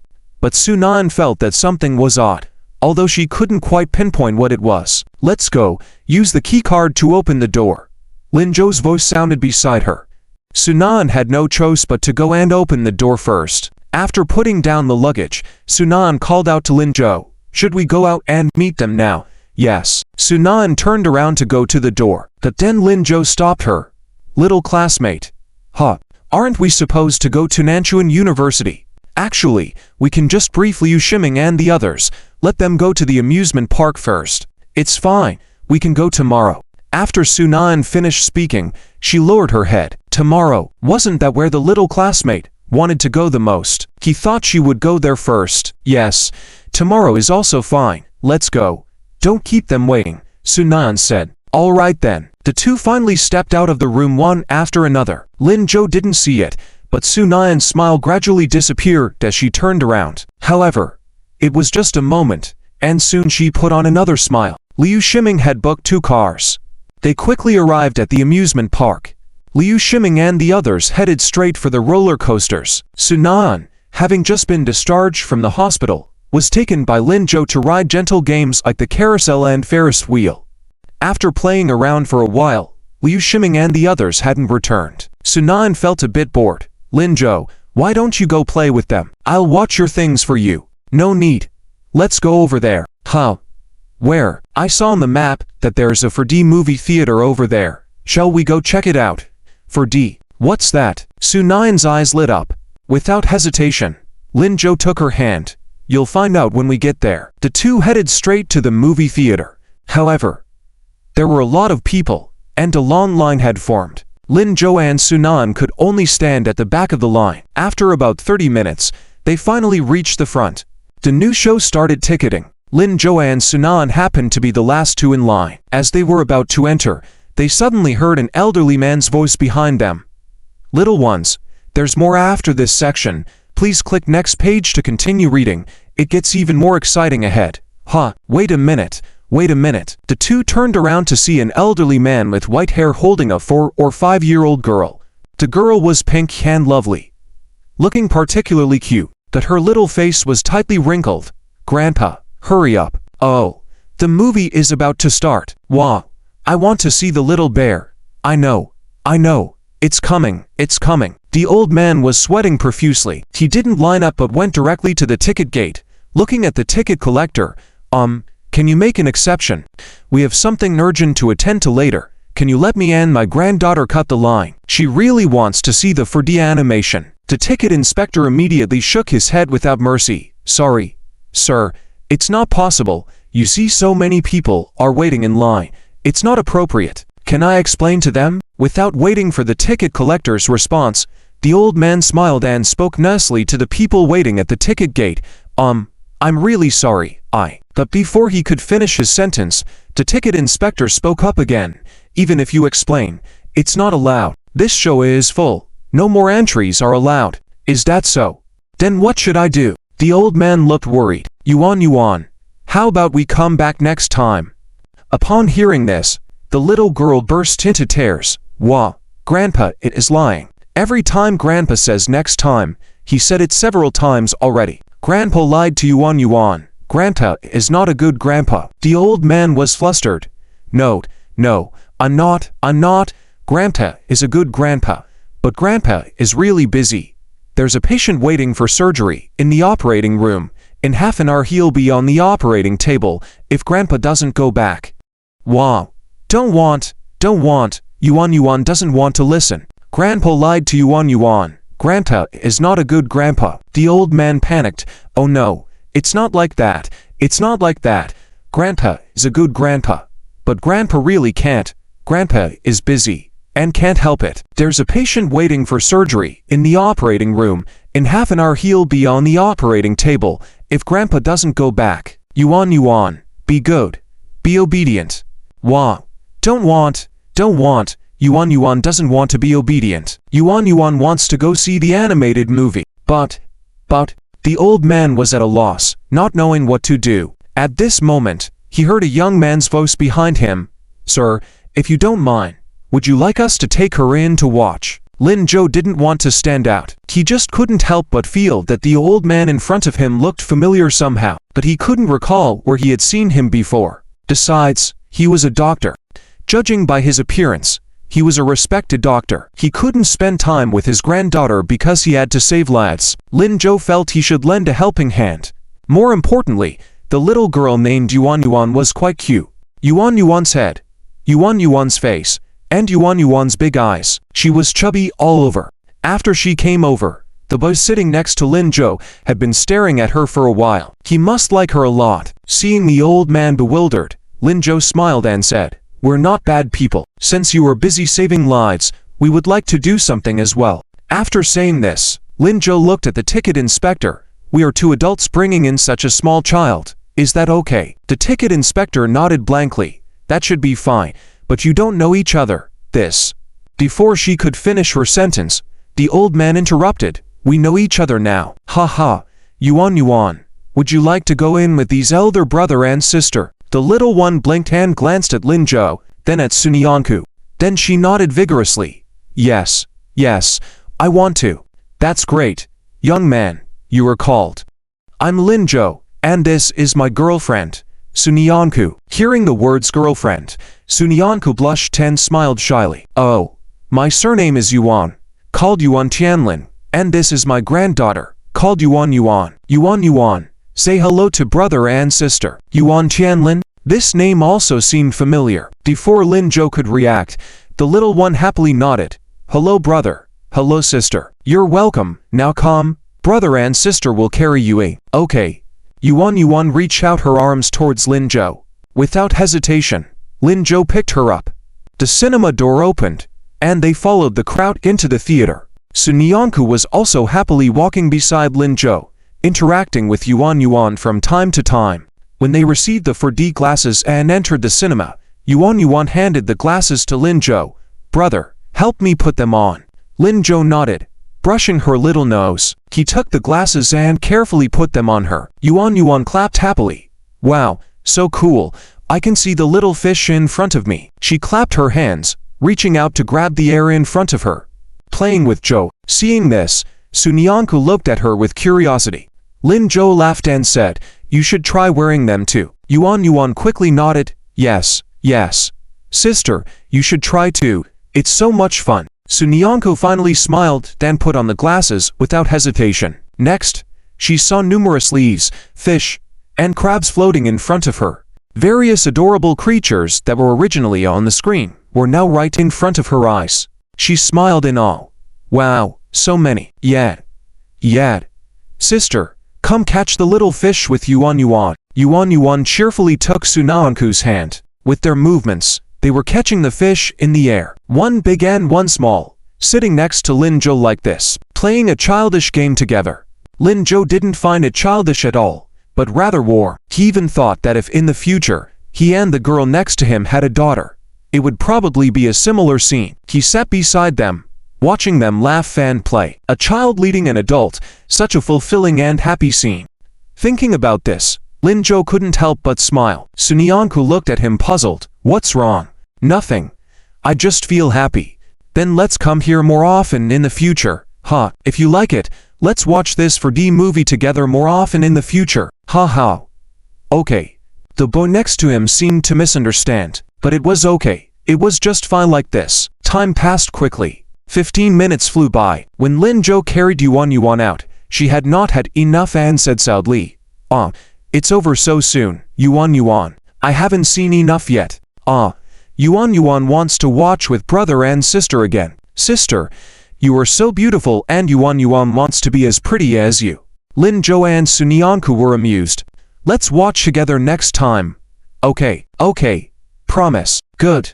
Just as they were talking, Yuan Tianlin approached. He reached out to hug Yuan. Oh, you finally came out.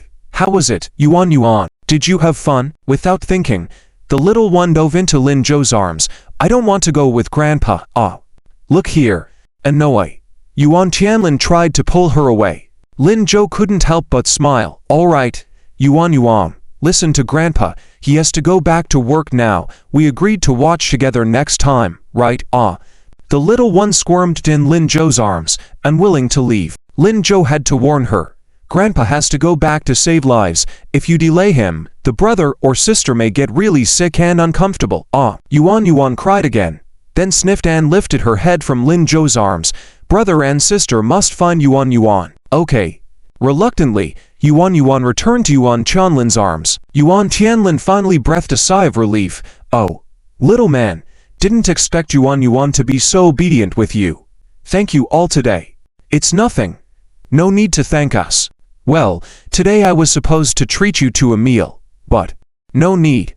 A small favor, old man, you should go back to work. All right, but holding Yuan in one hand, Yuan Tianlin rummaged in his pocket and quickly took out a piece of paper. He swiftly wrote down a contact number on it. This is my phone number. Young man, I'm also a decent doctor, though I hope you never need me. But in case you do, keep this. Call me, and I will help you for free. Lin Jo was stunned. Before he could say anything, Yuan Tianlin stuffed the paper into his hand, then turned and left in a hurry. Lin Jo looked at the phone number in his hand, lost in thought. Staying at the amusement park until evening, Lin Jo and a few others left the park together and headed to the night market to find some food. Due to the thrilling rides, Liu Shiming and a few others were already hungry. They quickly disappeared into the night market. Only Sunyanku and Lin Jo were strolling leisurely. Zitongju, what do you want to eat? Let me think. Sunyanku glanced around and finally set his sights on a bakery. How about eating some bread? I feel like having some. Okay. Lin Jo nodded. However, he didn't immediately go to the bakery Sunyanku pointed out. Instead, he looked around. Sunyanku looked at him puzzled and asked, What's wrong? I remember a bakery nearby that has delicious bread. I want to see if there's one around. Lin Jo explained. Oh. What's its name? Sweet House. Sunyanku was even more puzzled. How come she had never heard of it? Well, it's a national chain, and the desserts inside are. Lin Jo suddenly paused in the middle of his sentence. Sweet House. That was his favorite bakery from his past life. Almost every morning, when he didn't feel like making breakfast, he would go there to grab a bite. But that was after he went to Kyoto by himself. Could it be that in this year of his 18, this bakery hadn't grown into a chain yet? Thinking this, Lin Jo quickly looked at the bakery next to them. Boss, excuse me, is there a bakery called Sweet House nearby? The shop owner looked puzzled. Sweet House. Never heard of it. It looked like there really wasn't one. Lin Jo fell into contemplation. Sunyanku, again puzzled, asked, What's wrong? Lin Jo, it's okay if there isn't one. This bakery seems good, I think. The owner agreed. Yes, young man, our bread is also very good. Why don't you give it a try? Lin Jo nodded. Okay, let's buy some. After purchasing the bread, the two of them left the shop. However, Lin Jo seemed distracted. Seeing this, Sunyanku quickly walked over to a table in the night market and opened the bread, handing one to Lin Jo. Lin Jo, come and eat.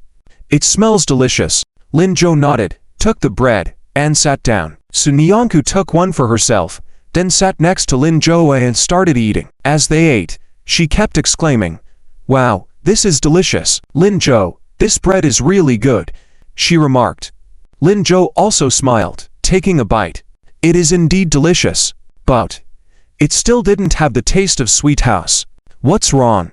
Is the bakery called Sweet House really that good? Yes. Oh, I really want to try it. Lin Zhou, let's go buy some when we run into it next time. Okay. Lin Zhou agreed, but deep down, he was still questioning. According to his current skills, he should be able to replicate it. After all, having baked cakes, bread should be no problem. Lin Zhou, what are you thinking about? Seeing him lost in thought, Sunyanku watched him curiously. Lin Zhou shook his head. Nothing, just thinking. When is your birthday? Is it the first month after school starts?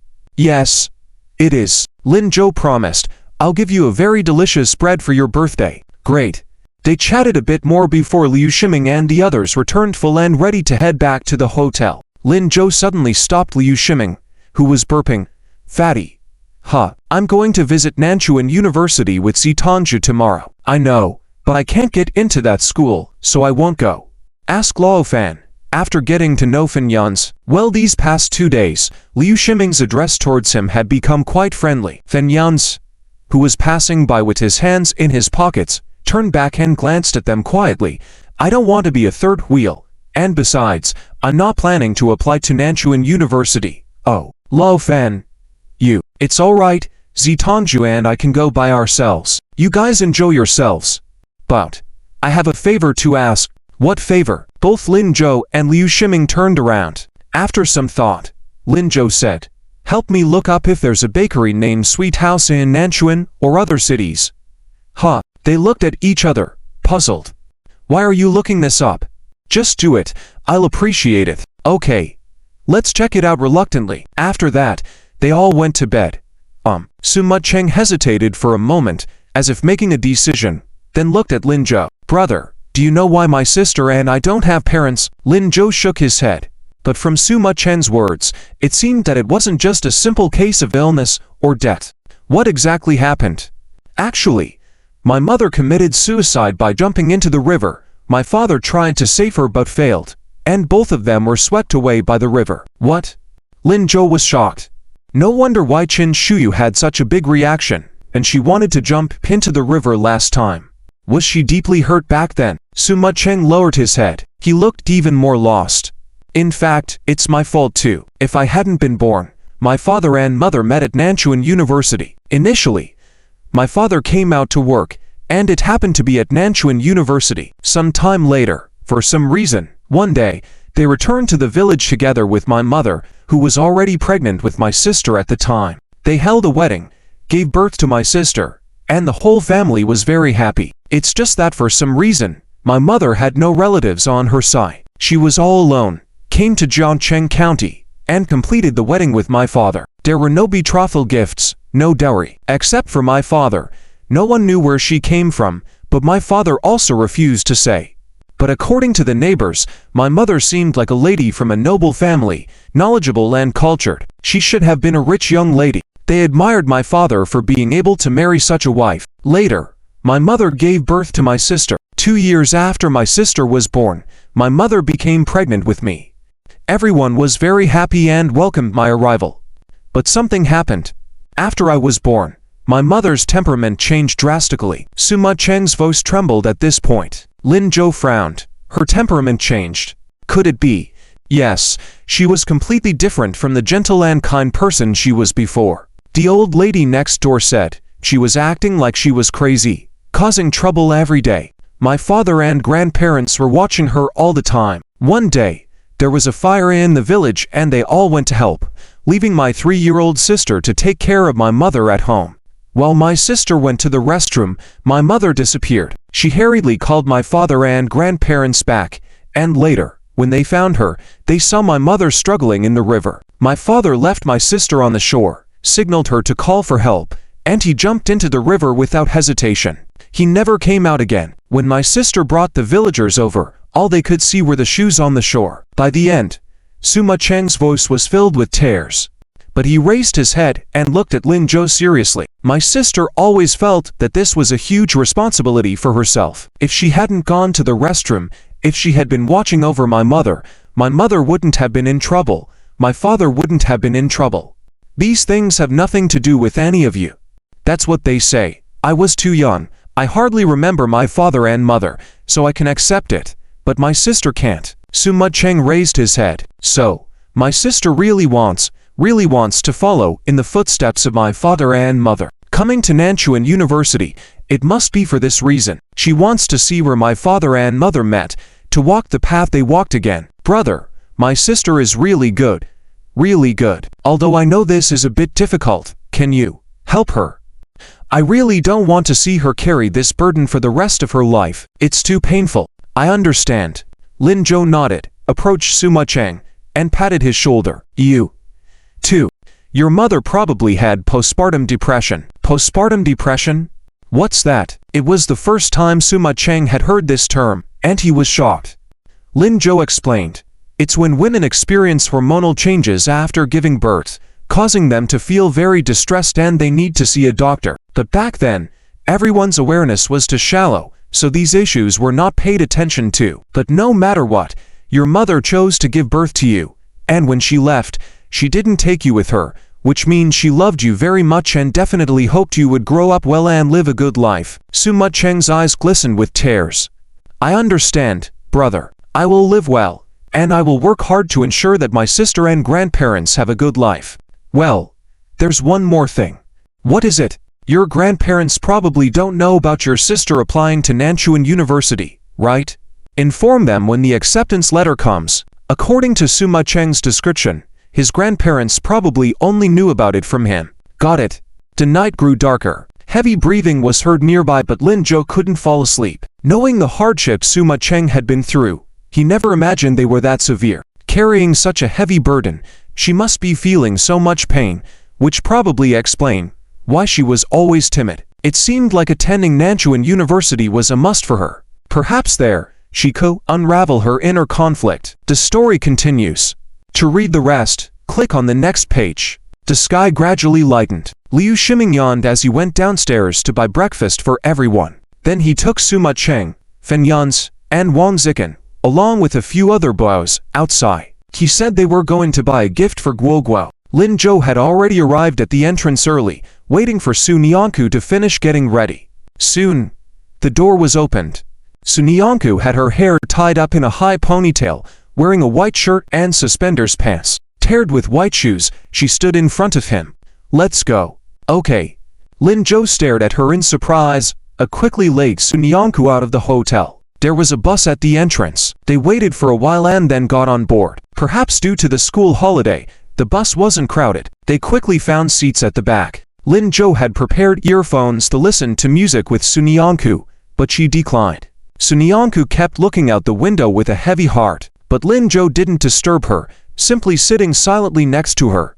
According to Suma Cheng, she must be feeling very heavy-hearted at the moment. After about an hour, the bus finally stopped at Nanchuan University bus station. Lin Zhou nudged Su Nianku next to him, indicating that they had arrived. Su Nianku realized, oh, okay. Drawing a deep breath, she followed Lin Zhou off the bus. Standing on the platform, looking at the stately gates of Nanchuan University not far ahead, Su Nianku felt dazed. Was this the place where her parents had met? This place was really beautiful. Her parents must have loved it here. It's a pity that after she was conceived, they returned to their hometown.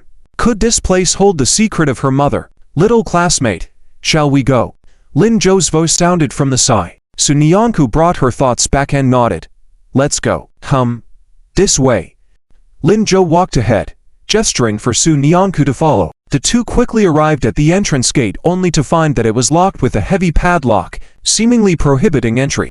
Lin Zhou was immediately full of confusion. In his impression, universities in this era should be very open, except for scheduled lights out in the dormitories.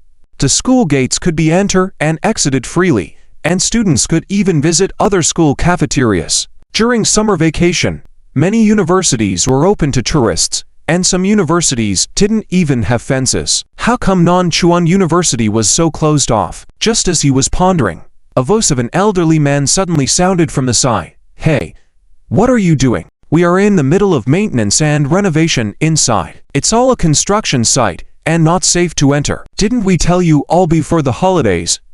Sorry. We are new students. We haven't heard anything. New students want to come in for a visit, right? Ha. I know the minds of you young kids, but I can't help you. It's dangerous during renovation. You really can't enter. Why don't you come back in September, and I'll personally open the gate for you then. The old man chuckled. Sunyanku looked a bit disappointed. Seeing this, Linjo intended to appease the old man. But sir, we came from a faraway place. It's not easy to come once. Sorry, we have rules here. I can't decide. Hurry and leave. Sir, can't you make an exception? Feeling the old man was quite approachable, Linjo acted slightly aggrieved. My little classmate and I want to take the exam at Nanchuan University. We just wanted to take a look first, you see, from a faraway place. The old man was a bit shaken. Before he could finish speaking, a loud shout came from the campus. What are you doing? Who are you? Didn't Director he say that outsiders cannot approach the school? How come there are people here?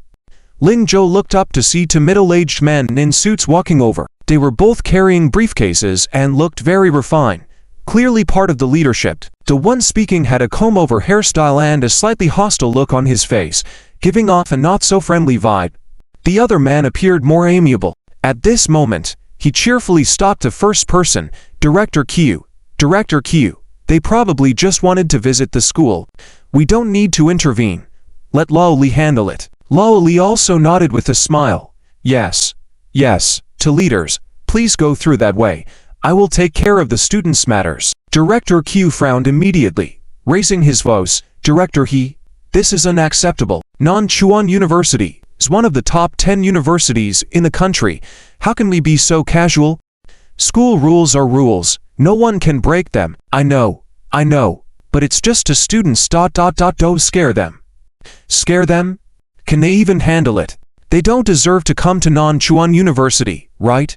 Look at their appearance, hand in hand. Do they look like they would study well? I think they won't even pass the entrance exam for Nanchuan University. Just looking for a place to hang out. Kids these days. Director Q, you shouldn't say that. Why can't I say that? Can lovers study well? Their minds are not on studying. Forget it. Talking to you is like talking to a wall. You handle your school affairs yourselves. I just came to visit. With that, Director Q coldly snorted and walked away. Director He quickly followed with a smile. The gatekeeper Lao Li looked even more embarrassed, bowing and smiling, not daring to say a word. Linjo was puzzled. Well, it's okay, kids, that Director Q is from Jiangnan University, the admissions director. Jiangnan University and our Nanchuan University are sister schools. He is here to discuss enrollment with our Director He. You know, Jiangnan University ranks slightly better than us in the rankings. So, Lao Li hesitated for a moment, unsure how to express it. He awkwardly smiled. Director He is also not easy. Indeed, it's not easy. Linjo agreed.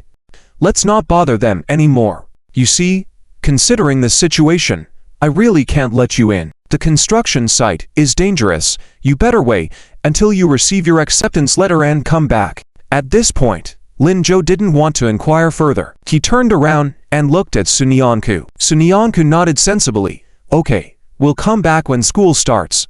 Got it. Linjo reached out and ruffled her hair. Then, we will enter the school triumphantly when the time comes. After saying that, he turned back, politely bid farewell to Lao Li. You said you will personally open the gate for us then. Please don't forget. Don't worry, I won't forget. Welcome. The two then left.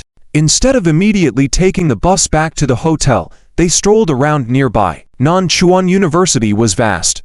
After touring around, it was almost 10 in the morning. Linjo checked the time and considered where to take his little classmate to have another round of fun. Liu Shiming and the others were probably having fun, so he didn't want to disturb them. Throughout the journey, his little classmate looked very despondent. It was clear that not being able to enter the school had dampened her spirits. He needed to make her happy. As he was contemplating, he noticed Sunyanku's eyes staring straight ahead, seemingly not paying attention to him. Linjo paused and followed her gaze forward, quickly spotting a huge ice skating rink. Many people around their age were skating inside, enjoying themselves immensely. At that moment, a familiar voice sounded in his mind that hadn't been heard for a long time. Congratulations, host, for acquiring the all-around ice skating skill. Linjo was stunned. To suddenly receive this kind of bonus at this moment meant Sunanku's thoughts were on ice skating. While he didn't know how to skate before, he never doubted this reincarnation benefit. Linjo smiled and patted Sunanku's head. Want to go ice skating? Sunyanku was startled, her expression becoming shy. Oh, but I don't know how to skate. It's okay, I'll teach you. Oh, I'm not good at it. It looks so difficult. Don't worry, I'll guide you every step of the way. Linjo held Sunanku's hand and dashed towards the ice rink. Ice skating was priced per hour, and before Sunyanku could react, Linjo quickly bought 2 hours. Looking at the ice skates handed over by the staff, Sunyanku was caught in a dilemma. Hey, little deskmate, what are you daydreaming about? Put them on quickly. Linjo handed a pair of pink ice skates to Sunyanku. Oh. Sunyanku nodded. She carefully put on the skates while sitting down, and as she looked up, she found Linjo watching her with amusement. Flustered, she lowered her head again. It's fine. Take your time. I'll help you stand up later. Don't worry, no one is watching us, Linjo reassured her. Biting her lip, Sunyanku nodded seriously. Okay. Just then, a whistle pierced the air. Wow, what a pretty girl. Hey, do you know how to skate? Want big bro to teach you? See those girls clinging to me? I taught them everything they know. Sunyanku froze, about to lift her head, when Linjo placed a firm hand on her shoulder. Stay put for now, he said. He stood up, facing the speaker, a teenager with dyed yellow hair, exuding a rebellious aura. Behind him trailed a group of girls, each holding on to him with stars in their eyes. Dig bro, you can't teach her. One of the girls protested. Yet, look, she already has a boyfriend. The boy laughed. So what if she has a boyfriend? Look at him, so obedient and docile. He probably can't skate at all. Being the kind-hearted guy I am, it's only right for me to help him teach her. The girls giggled while one waved flirtatiously at Linjo. Hey, cutie, forget about your girlfriend. Why don't you play with us instead? We can teach you a thing or two. Linjo sighed and was about to speak when he felt a tug on his sleeve. Sunyanku stood up, albeit unsteadily, and firmly clung to his arm. My boyfriend can skate, she declared, her tone icy. And he can teach me just fine. We don't need your help. The little deskmate is jealous. Seeing her stand up for him like that, Linjo couldn't help but smile internally. Being protected by her felt unexpectedly nice. However, the group didn't back down. Instead, they smirked arrogantly. Oh yeah, if he knows how, why is he hiding behind you? I bet he's just a weakling who needs you to defend him. Little miss, why stick with a guy like that? Come with me, I'll never let a girl fight my battles, you. Sunyanku was fuming, unsure of how to respond when Linjo gently patted her hand. Sit down for a moment, he said calmly. But Linjo, it's okay, just sit for a bit. Reluctantly, she obeyed, sitting down again. Linjo stepped forward, positioning himself on the ice. What's this? Trying to show off now? You better not embarrass yourself, the boy sneered. Before he could say another word, Linjo dashed forward, weaving through the rink with unparalleled grace. He maneuvered past every obstacle, even helping a fallen boy to his feet. His movements were fluid and precise, performing complex turns and spins effortlessly. The onlookers were stunned. Whoa, he's incredible. That was so cool. How does he look so different when he's skating? And that face, perfection. Even the boy, who prided himself on his skating skills, was speechless. The techniques Linjo displayed were moves he had struggled to master for months, only to remain at an amateur level. I just remembered I have something to do, the boy muttered, quickly unlacing his skates. I'll catch you later. He hurriedly left, shooting one last glare at Linjo. Don't let me see you again. Linjo chuckled but didn't respond. He turned back to Sunyanku, who had been watching him with awe. Wow, little cutie, come skate with us, the group of girls called out, their admiration evident. Linjo smiled politely. Sorry, I already have a girlfriend. Then, amidst their envious eyes, he extended his hand to Sunyanku. Girlfriend, shall we skate together? Sunyanyan was momentarily stunned. When she raised her head, she saw Linjo smiling warmly at her. He was looking directly at her. Behind him, there were sounds of gasps. Wow, this is so romantic. I know, he actually publicly invited his girlfriend. Is he showing off? He must be, right? What should we do? He seems even more handsome like this. I was totally blind just now. I have been following Heoj all along. You have to follow Heoj. This little brother can't even see you at all. But I have to say, his girlfriend is really pretty. Yeah. I've never seen such a pretty girl before. Wow. Their actions are so similar to those in idol dramas, aren't they? Some people even place their hands under their chins. Their eyes were sparkling, waiting for the female lead's response. Sunayanian was a bit confused by all this. With so many people watching, how is Lin Jo going to, girlfriend? Another voice of his sounded. It seemed like he was reminding Sunayanian, and at the same time asserting his ownership. Is he telling them that he is already taken? Thinking this, Sunayanian couldn't help but smile. If that's the case, what was she hesitating for? Suddenly she felt so relieved. The nervousness no longer seemed important. Sunayanian smiled and then reached out her hand, placing it on Lin Jo's hand without hesitation. She stood up decisively. She wanted to stand by Lin Jo's side. She also wanted to assert her claim in front of them. How dare she try to make a move on her boyfriend in her presence? Absolutely not. But Sunayanian completely forgot that she had just changed her shoes. The confident response she had prepared did not appear. In that moment of standing up, she suddenly lost control and fell forward. Sunayanian was shocked and almost let out a scream. But at that moment, she felt like she fell into a carefully planned embrace. The owner of that embrace seemed to have been waiting for her to fall. And then, he gently laughed in her ear and securely caught her. Sunayanian awkwardly closed her eyes. Oh no. Those girls must be laughing at her now, right? What if they start flirting with Lin Jo again? What should she do? Wouldn't that mean she lost? While she was in a dilemma, she felt her whole body being lifted horizontally. Then, just as she was about to speak, the girls behind her were shocked. Sunayanian herself was stunned. What was Lin Jo planning to do? How could he lift her up in front of everyone like this? She felt so embarrassed. Before she could fully accept this reality, she saw Lin Jo walking towards a group of girls. When he reached them, he lightly and seemingly casually said, "Sorry, please move aside a bit. My girlfriend is still learning. I need to teach her slowly. If you stay here, you might get hit by her." The group of girls gasped again. What the heck? Is he asking us to leave? Normally, they wouldn't let anyone do that, and they would even argue. But in front of these two, why did they feel like they should do as he said? Was this place supposed to be theirs? They originally wanted to ask this little brother to play with them. Now they felt awkward. Looking at his demeanor, if they don't leave, he will continue to emphasize that he has a girlfriend now. The girls clenched their fists, and eventually lowered their heads collectively to make way. Lin Jo didn't hesitate, and walked straight through them. As soon as he passed by, one of the girls in the back uttered, "Hey, little brother, after you are done playing with your girlfriend, will you play with us for a while? We don't mind." The girl was still hopeful. She was considered a beauty in school, and had never failed to flirt with boys outside. Today was really embarrassing.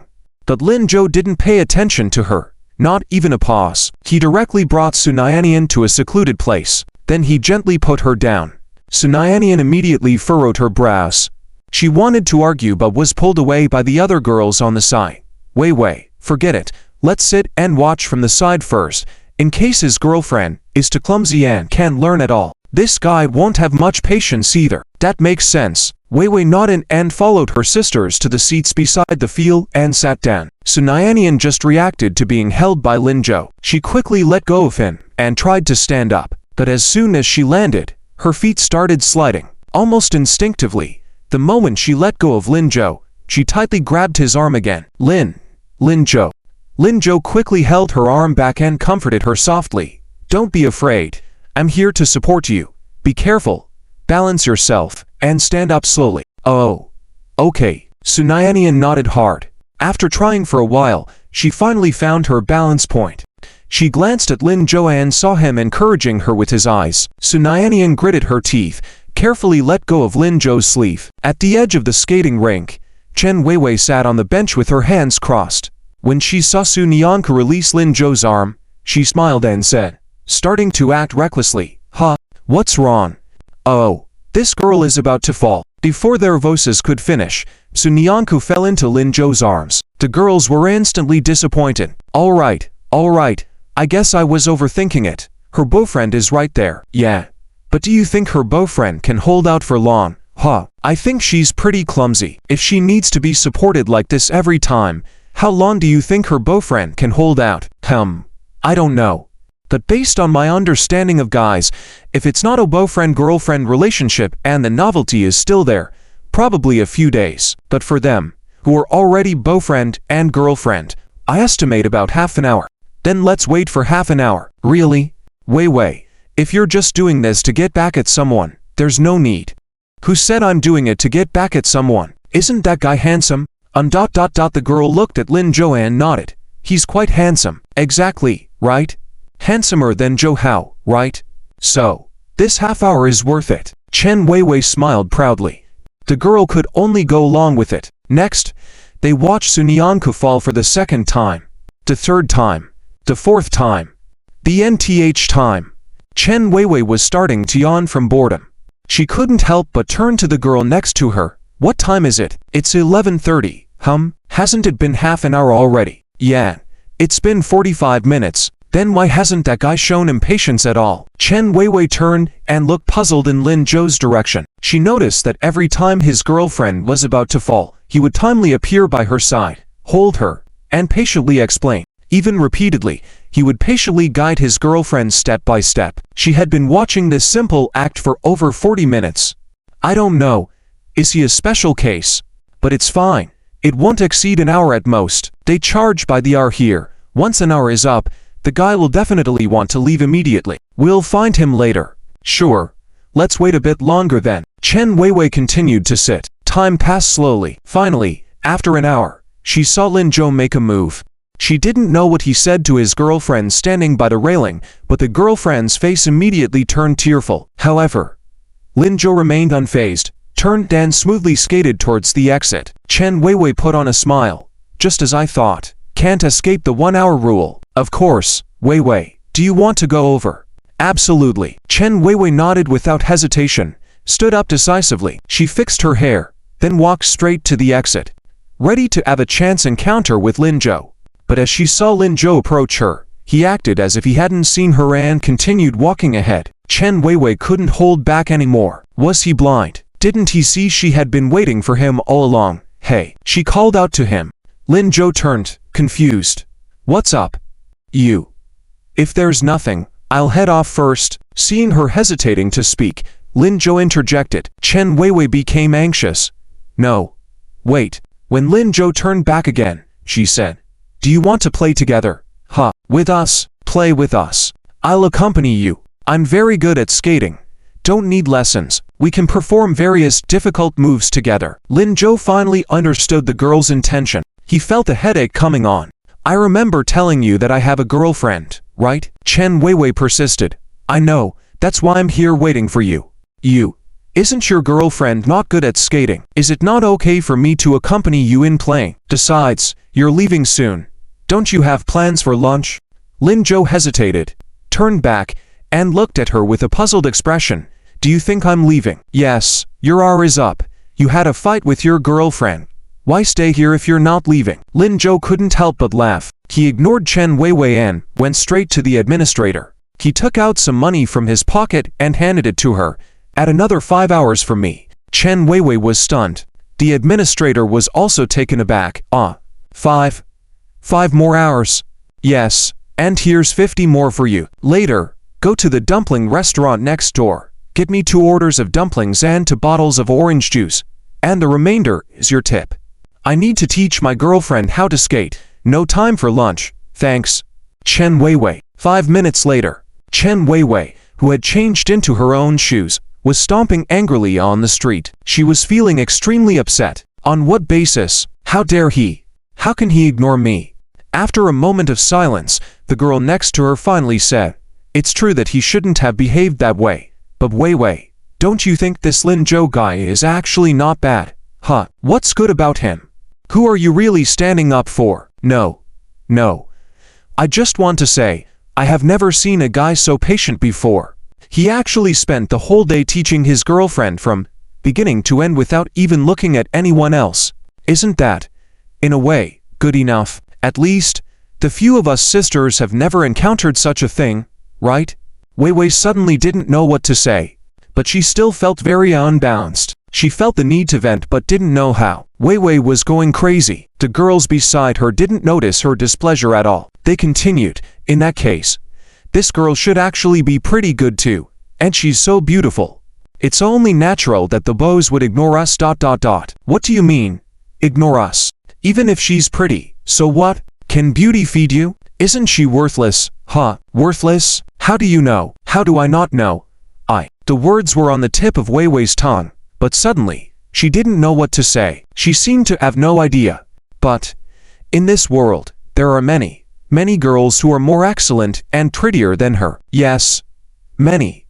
Many. Before the girls could respond, she continued. Take for example the girl who helped the police rescue many girls these past few days. She's like a goddess descended to earth. People like her can truly be called beautiful. What about his girlfriend then? The girl beside her was stunned, but being Wei Wei's close friend, she nodded nonetheless. Yes, those kinds of girls are truly outstanding. That's right. Encouraged by her friends, Wei Wei's mood brightened. She hugged the girl beside her. Come on. Let's go to the police station tomorrow and see her. See what our role model looks like. When I go to university, I also want to be helpful like her. Huh? Wei Wei, don't. That's too dangerous. What's dangerous? If others can go, so can I. Let me tell you, my dad told me about that girl's story. She's super amazing. Wei Wei's father ran a grocery store next to the police station and was acquainted with what happened there. He had been talking about it to her for days. The girl looked at her admiringly. Really? Tell me. Tell me. Wei Wei began to vividly describe the girl's story. Meanwhile, Lin Zhou had already come to Su Naanku's side. She was still a bit timid but had begun to try standing on her own. Seeing Lin Zhou approach, she let go of the railing beside her and stood on the smooth surface, looking at Lin Zhou. Lin Zhou, look at me. Impressive, impressive. Lin Zhou praised as he approached her from behind, ready to catch her in case she fell. Su Naanku smiled happily. I'll learn more and I'll definitely get it. Yeah. I believe in you. Then let's begin. Lin Zhou nodded. Next, Su Naanku was seen preparing to skate forward. Lin Zhou chuckled, looking at her. Deskmate. Huh, why don't you ask why that girl stopped me earlier? Her. Did she want you to skate with her? Huh, how did you know? Lin Zhou was surprised. Su Naanku smiled mischievously. They've been watching you all along. When you went over just now, they must have wanted to talk to you. Lin Zhou was taken aback. He noticed that Su Naanku seemed completely unconcerned about this. He continued trying to master his moves. Lin Zhou couldn't help but ask, aren't you jealous? No. Huh. Su Naanku isn't jealous at all. That means my boyfriend is excellent, and I know for sure that he won't accept invitations from other girls. Su Naanku looked up at him with a radiant smile. Lin Zhou looked at her pleasantly and walked over to her. He tapped her head gently. But at that moment, he saw Su Naanku, who had just steadied herself, fall backward because of that small tap. Lin Zhou hurried forward and caught her. The two of them played on the ice rink all afternoon. As the sky darkened, they took a bus back to the hotel together. It had been a tiring day, with numerous falls and sweat-soaked clothes. Su Naanku went back to her room to shower first. Lin Zhou went back to his room. Suma Cheng hadn't returned yet. He took out his phone and made a call. Soon, Su Li's voice came through. Hello, Lin Zhou. It's me. How are things going for tomorrow? Ha. I knew you'd ask about it. Just so happens, I was about to call you. Everything is prepared according to the text you sent the other day. You can bring her over tomorrow. The end of this chapter features more exciting content. Please click next to continue reading. Okay. Thanks. While still at the hospital 2 days ago, Lin Zhou had communicated with Su Li about the preparations for the award ceremony the next day, mindful not to disturb Su Naanku, who was asleep, and had sent a text. When will you go to Jiancheng? Su Li responded, Ha. Lin Zhou, you're too polite, but are you sure you want to do that? You could have. No need. Lin Zhou rejected outright. I don't need those. Just follow my instructions. Thank you. There was a moment of silence on the line. Shortly after, Su Li's chuckle could be heard. You little rascal, quite the character. All right. I got it. After exchanging pleasantries for a while, they hung up. Lin Zhou was about to take a shower when he noticed Suma Cheng coming out of the bathroom. Brother, what did you talk about with Officer Su? Why so mysterious and involving my sister? Seeing Lin Zhou's suspicion, he quickly added, I actually came back a while ago. Just took a shower in the bathroom. Heard you making a call. Afraid my voice would disturb you, so I waited until now. I didn't mean to eavesdrop. If it's not convenient to tell me, you don't have to. It's nothing. Lin Zhou interrupted him. This matter happens to require your help. What matter? Sima Chen looked puzzled. Lin Zhou fell silent and quietly explained the task yet in mind. Sima Chen listened, his eyes widening in disbelief. After a whole day of skating, Sunyanku was indeed tired. After taking a shower, she fell asleep right away. When she woke up, it was already bright outside. The sunlight shone on her face warmly. She checked the time and was surprised to see that it was already 9 o'clock. Sunyanku was startled and quickly got up to freshen up. As she washed up, she thought to herself, why didn't Lin Zhou wake her up today? It was already past breakfast time. Had she overslept as well? Before she reached the bathroom, there was a knock on the door. Sunyanku lifted her head in excitement and hurried to the door. While opening the door, she cheerfully shouted, Lin Zhou, I'm up. Opening the door, she saw Sima Cheng. She froze. Sima Cheng also awkwardly rubbed his head. Sister, it's me. Oh, what's up? Sunyanku realized and quickly composed herself. Just wanted to tell you that Lin Zhou had something to do this morning and left. He told me to take you out for breakfast when you wake up, and then to take you out to play. I just heard you getting up. What's going on? Sunyanku was curious. Sima Cheng scratched his head. I'm not sure about the details, but it seems important. He left early in the morning and said he would be back by noon, so he told us not to worry. Oh, okay. Sunyanku lowered her head, feeling a bit disappointed. What about Liu Shiming and the others? They all went to help out. They'll be back at noon, so it's just the two of us left.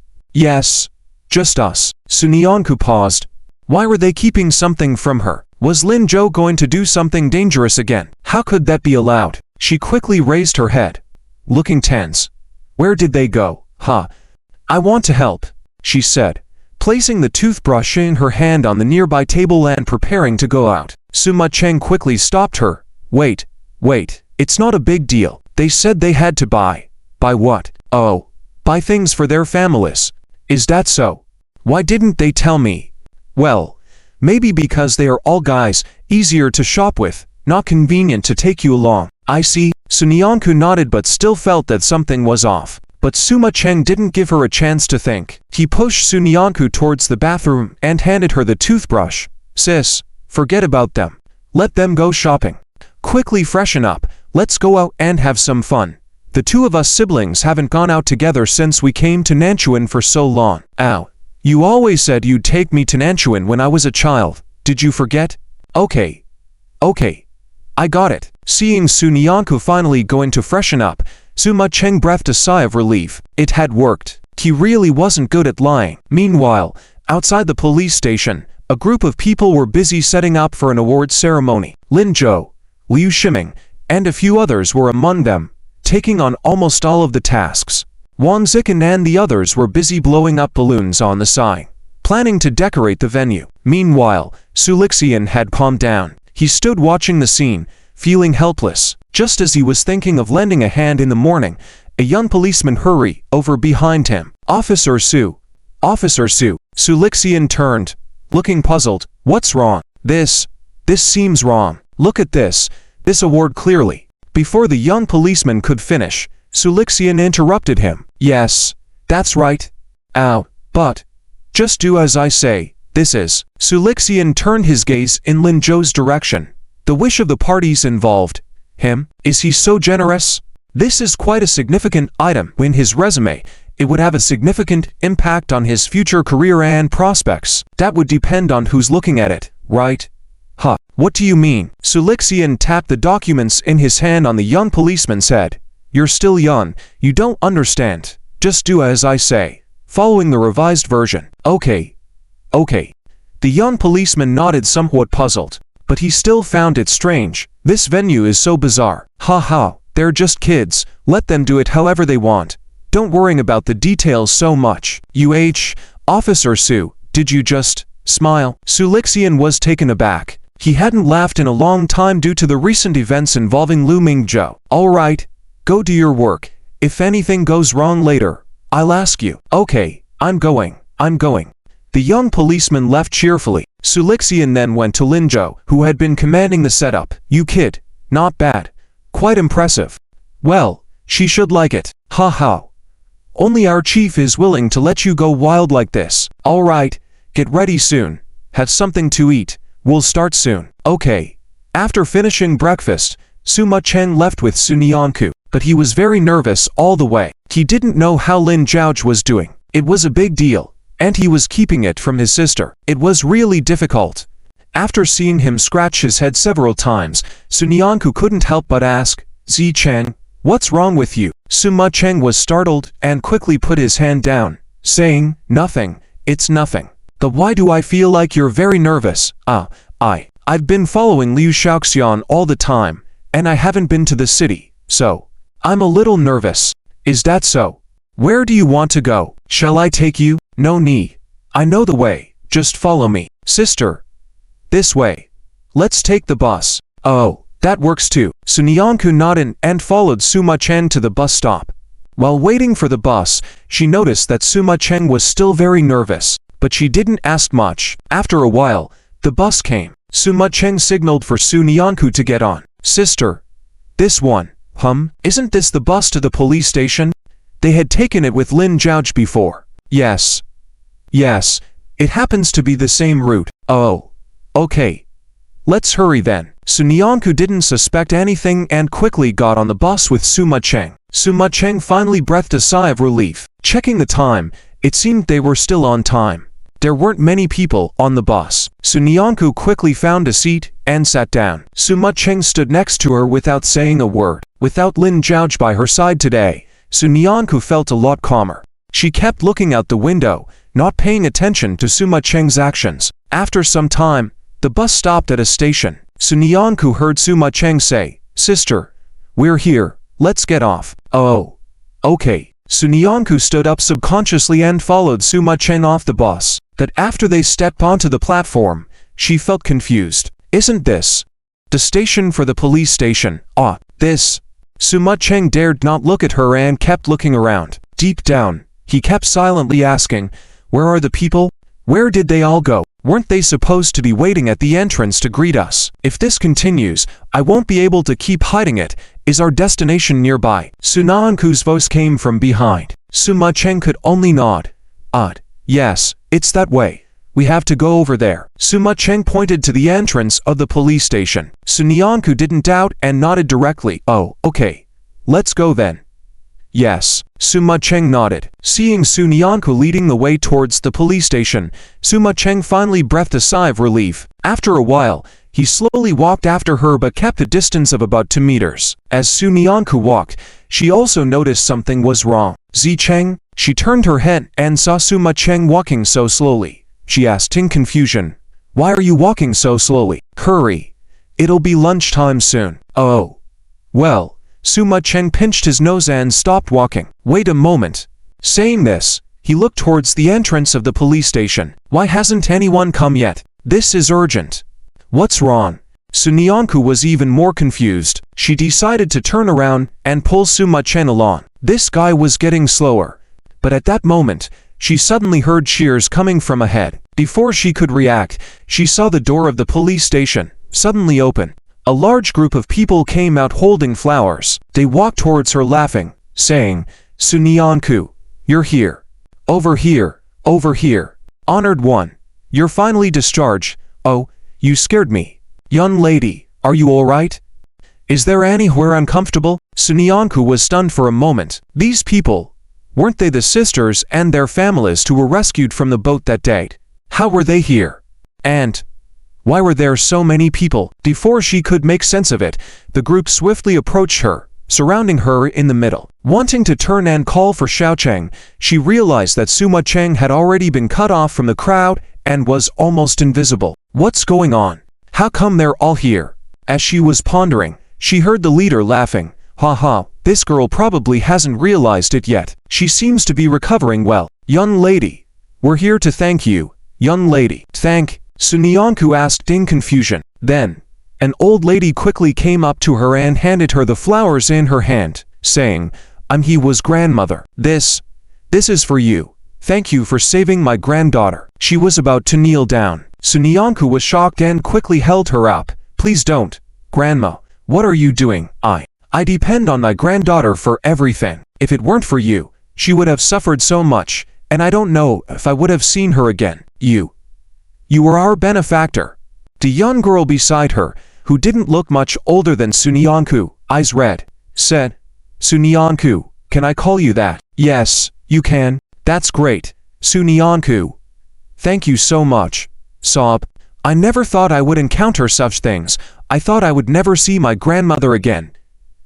I don't have much money. These flowers were personally picked and woven by my grandmother and me these past few days. Please accept them. When I grow up and earn money, I will buy many gifts for you. Please don't despise me. Sob. Sunyanku was surprised again and quickly accepted the flowers. No, I would never despise you. These flowers are so beautiful. Do you like them?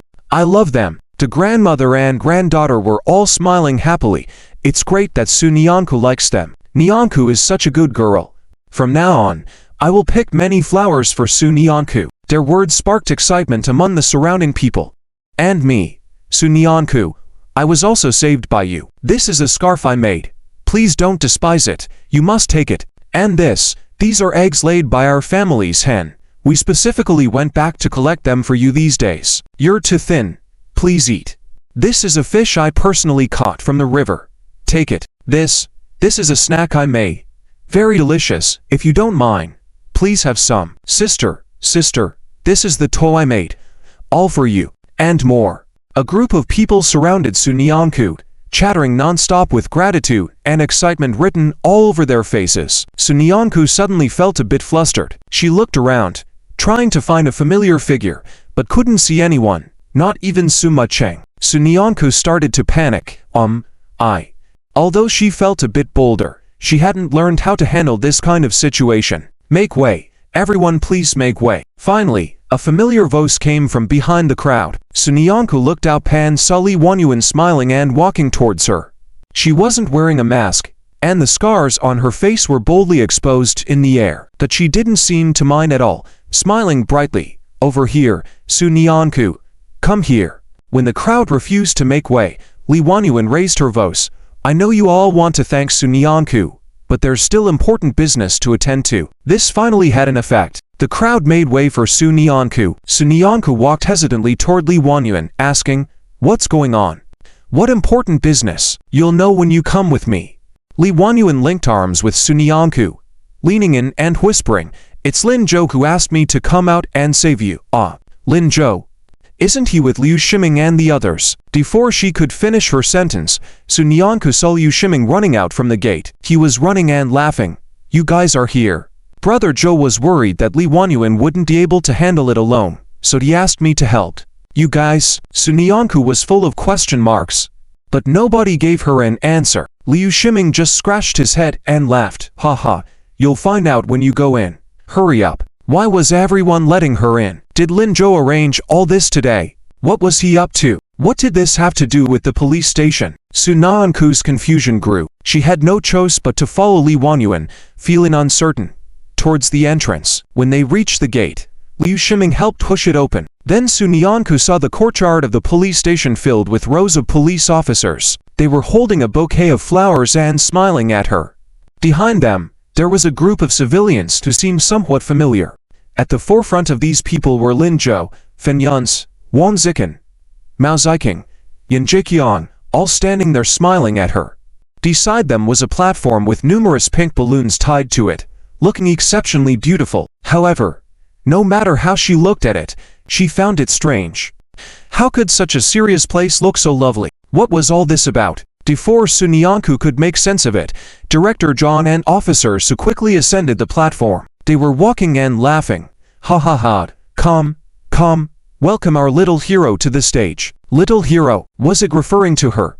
Sunyanku looked puzzled in Lin Zhou's direction. Then the next sentence from Director Zhang rang out. Student Sunyanku, it's about you. Indeed, it was about her. But, just as she was unsure about what to do, she saw Lin Zhou wink at her. Was he telling her to go up? Sunyanku hesitated for a moment, then walked towards the platform in confusion, asking, Director John, Officer Sue, what's happening? Ha ha ha, come up first, then we'll explain. Director John chuckled. Sunyanku had no choice but to walk over.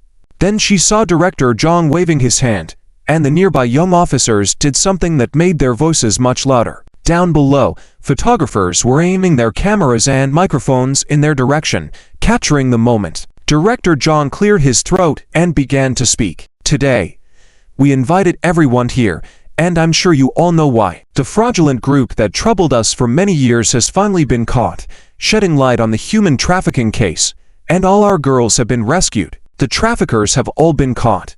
Congratulations. As his voice fell, the applause thundered. Director John gestured everyone to calm down and continued. Of course, the success of this operation cannot be achieved without a certain individual's contribution. He spoke as he moved aside, making room for Sunyanku. That person is our student Sunyanku. As he finished, applause erupted. Sunyanku nervously tightened her fingers, took a step forward, but she felt something was off. She cautiously glanced in Lin Zhou's direction, her perplexity growing. How could he not have told her something so important? Before she could get a response, Director John continued, our student Sunyanku ventured into the heart of the operation, provided us with crucial information, bought us time, and saved hundreds of our girls. Originally, the situation these girls were in, you probably all know. Speaking of this matter, it was our dereliction that allowed a young girl like her to bear such responsibility. But thankfully, everyone is safe. Here, I assure you all that such incidents will not happen again in the future. Our police department will thoroughly review and reflect on this incident, craft the best plan to prevent its recurrence. Of course, our little hero also deserves a reward. As the applause resumed, Director John turned to accept an award from a junior officer nearby. He turned back with a trophy, signaling for quiet. This bravery award has been approved by our superiors to be presented to student Sunyanku. This award is unique in South Chuan, but student Sunyanku deserves this honor. Besides this trophy, we also have a reward of 200,000 yuan to present to student Sunyanku. Now, on behalf of everyone, I'll hand over this trophy to student Sunyanku. After Director Zhang's speech, the crowd cheered. Great, wonderful. Give it to her. She deserves it. Director John smiled as he presented the trophy to Sunyanku, with a warm look in his eyes. But Sunyanku didn't take it. She stared at the trophy, then at the plaque held by another young officer nearby. The strange feeling grew more pronounced. Seeing Sunyanku's hesitation, Director John chuckled. Seems like our student Sunyanku is shy. Ha ha, come on, young lady. Take it, these are rightfully yours. Still, Sunyanku remained unmoved. She looked at Director John, at the crowd below, and finally, once again, gazed in Lin Zhou's direction. When she saw Lin Zhou smiling at her, she suddenly asked, did Lin Zhou arrange this event? This question left everyone stunned. Everyone was looking at each other. Director John also seemed a bit confused. However, as someone who had seen a lot in the world, he quickly nodded and said, odd. Yes, he said you would like these, so we invited him and your classmates to decorate together. Sunyanku nodded, yes, I do like them. That's great, that's great. Now, about this trophy, but I cannot accept this trophy. Sunyanku refused directly. This time, everyone was stunned once again. Only Lin Zhou on the side sighed helplessly. He probably guessed what his deskmate was going to say. But before he could react, the audience below started getting lively. Not accepting. Why wouldn't you accept it? This is an award for bravery. Yes. Yes. Why is she refusing? Is she not satisfied with the reward? But saving so many people, it does seem a bit too little. How about we pool some money for her? Sure. No problem. We can discuss that later. But for now, let her accept the trophy. Yes. Yes. Su student. Before the person shouting finished speaking, Sunyanku shook her head. It's not that I find the reward insufficient. I may not even want these rewards. But, she turned her head and looked in Lin Zhou's direction. Saving you all was not solely my achievement. With a firm gaze, she continued. Perhaps you don't know, but it was Lin Zhou who first infiltrated the fraud organization. It was all part of his plan. But at that time, you were all taken away by Yi Liuli. I just later helped to find Yi Liuli's whereabouts. So, I believe this reward should go to Lin Zhou. With that said, everyone fell silent. But soon after, the clamor resumed. Yes, yes, I remember when we were on the ship, a handsome guy came with a group of people and chased away Yi Liuli's men. Yes. Yes. It seems to be that handsome guy. He's the one who saved all of us from the fraud organization here. How come he doesn't have a trophy? Director John, did you forget one? Someone started shouting. Next to Lin Zhou, Fan Yun saw this scene and looked towards Lin Zhou. I told you this plan wouldn't work, didn't I? Lin Zhou was even more helpless. She's indeed too clever. Instead of directly calling him up on stage, they incited the emotions of the people below. They pressured him to accept the award himself. Initially, he just wanted to give all the rewards to her, let her enjoy this honor, especially the prize money. He didn't lack money, but if he took the prize money and gave it to his deskmate, she definitely wouldn't accept it. It was best to let Director John give all the rewards to his deskmate. Now, it seemed like it wouldn't work. He needed to think of another way. Just as he was thinking, Lin Zhou suddenly heard Director Zhang laugh cheerfully. Laughing, he gestured to everyone. Ha ha. Okay, everyone calm down for a moment. I had prepared a trophy for Lin Zhou as well. While speaking, a young policeman next to him had already come up with another trophy. Director Zhang directly shouted to Lin Zhou, originally, we were thinking of presenting the award separately, but how could we forget our other little hero? Lin Zhou, come up here as well. Lin Zhou could only walk up helplessly. When standing on the stage, he heard Director Zhang whisper to him with a smile. Luckily, I had prepared in advance. Lin Zhou could only silently give Director Zhang a thumbs up. Director Zhang continued to smile. But I can still help you a bit. Huh. Lin Zhou was puzzled. Before he could understand, Director Zhang laughed cheerfully again. All right, now that both our little heroes are on stage, let's start awarding. With that said, he ended the trophy to Su Nianku. Su Nianku was slightly surprised. Director Zhang quickly handed the trophy to Lin Zhou.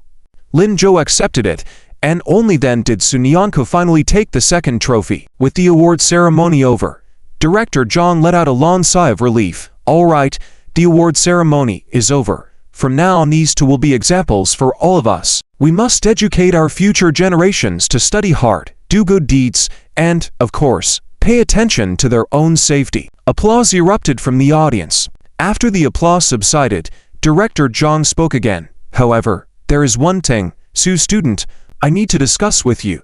Director Zhang, go ahead.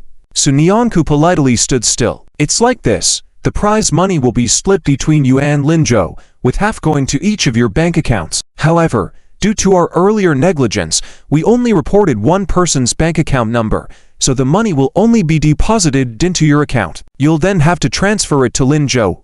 Okay? Su Nianku was caught off guard. She didn't understand how such a major oversight could have occurred. But with many people watching now, she couldn't argue. She could only nod. Okay, all right. With the award ceremony completely finished, let's take a picture. After the photo, they probably still want to talk to you. Stand ready. Director Zhang adjusted his clothes and tapped Lin Zhou.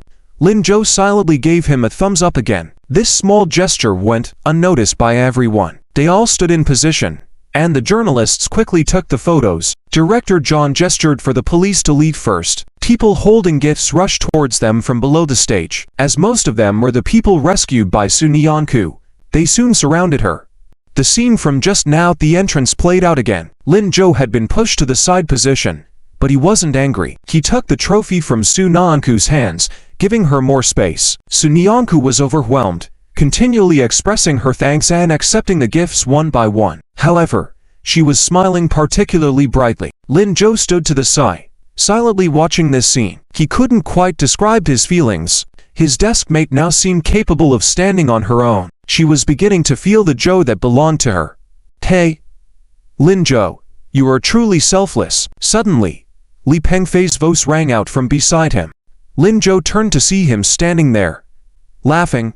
You weren't planning on going up on stage at all, right? Were you planning to give all the honor to Su Nianku? Is it that obvious? Lin Zhou laughed along. Of course, anyone can see that, right? That's 200,000 yuans. You'd have 50,000 if it went to you. Don't you want it? Lin Zhou shook his head. Giving it to her or giving it to me, isn't it the same? Li Pengfei said. All right, forget I asked. You're really always showing off your girlfriend. Aren't you afraid she'll leave you? Her? Lin Zhou looked back at Su Nianku. She won't leave me. I won't allow it either, for her to leave me. When Chen Weiwei arrived at the police station, it was already packed with people. The girls next to her seemed anxious. Weiwei, what should we do? Should we not go in? How can we not go?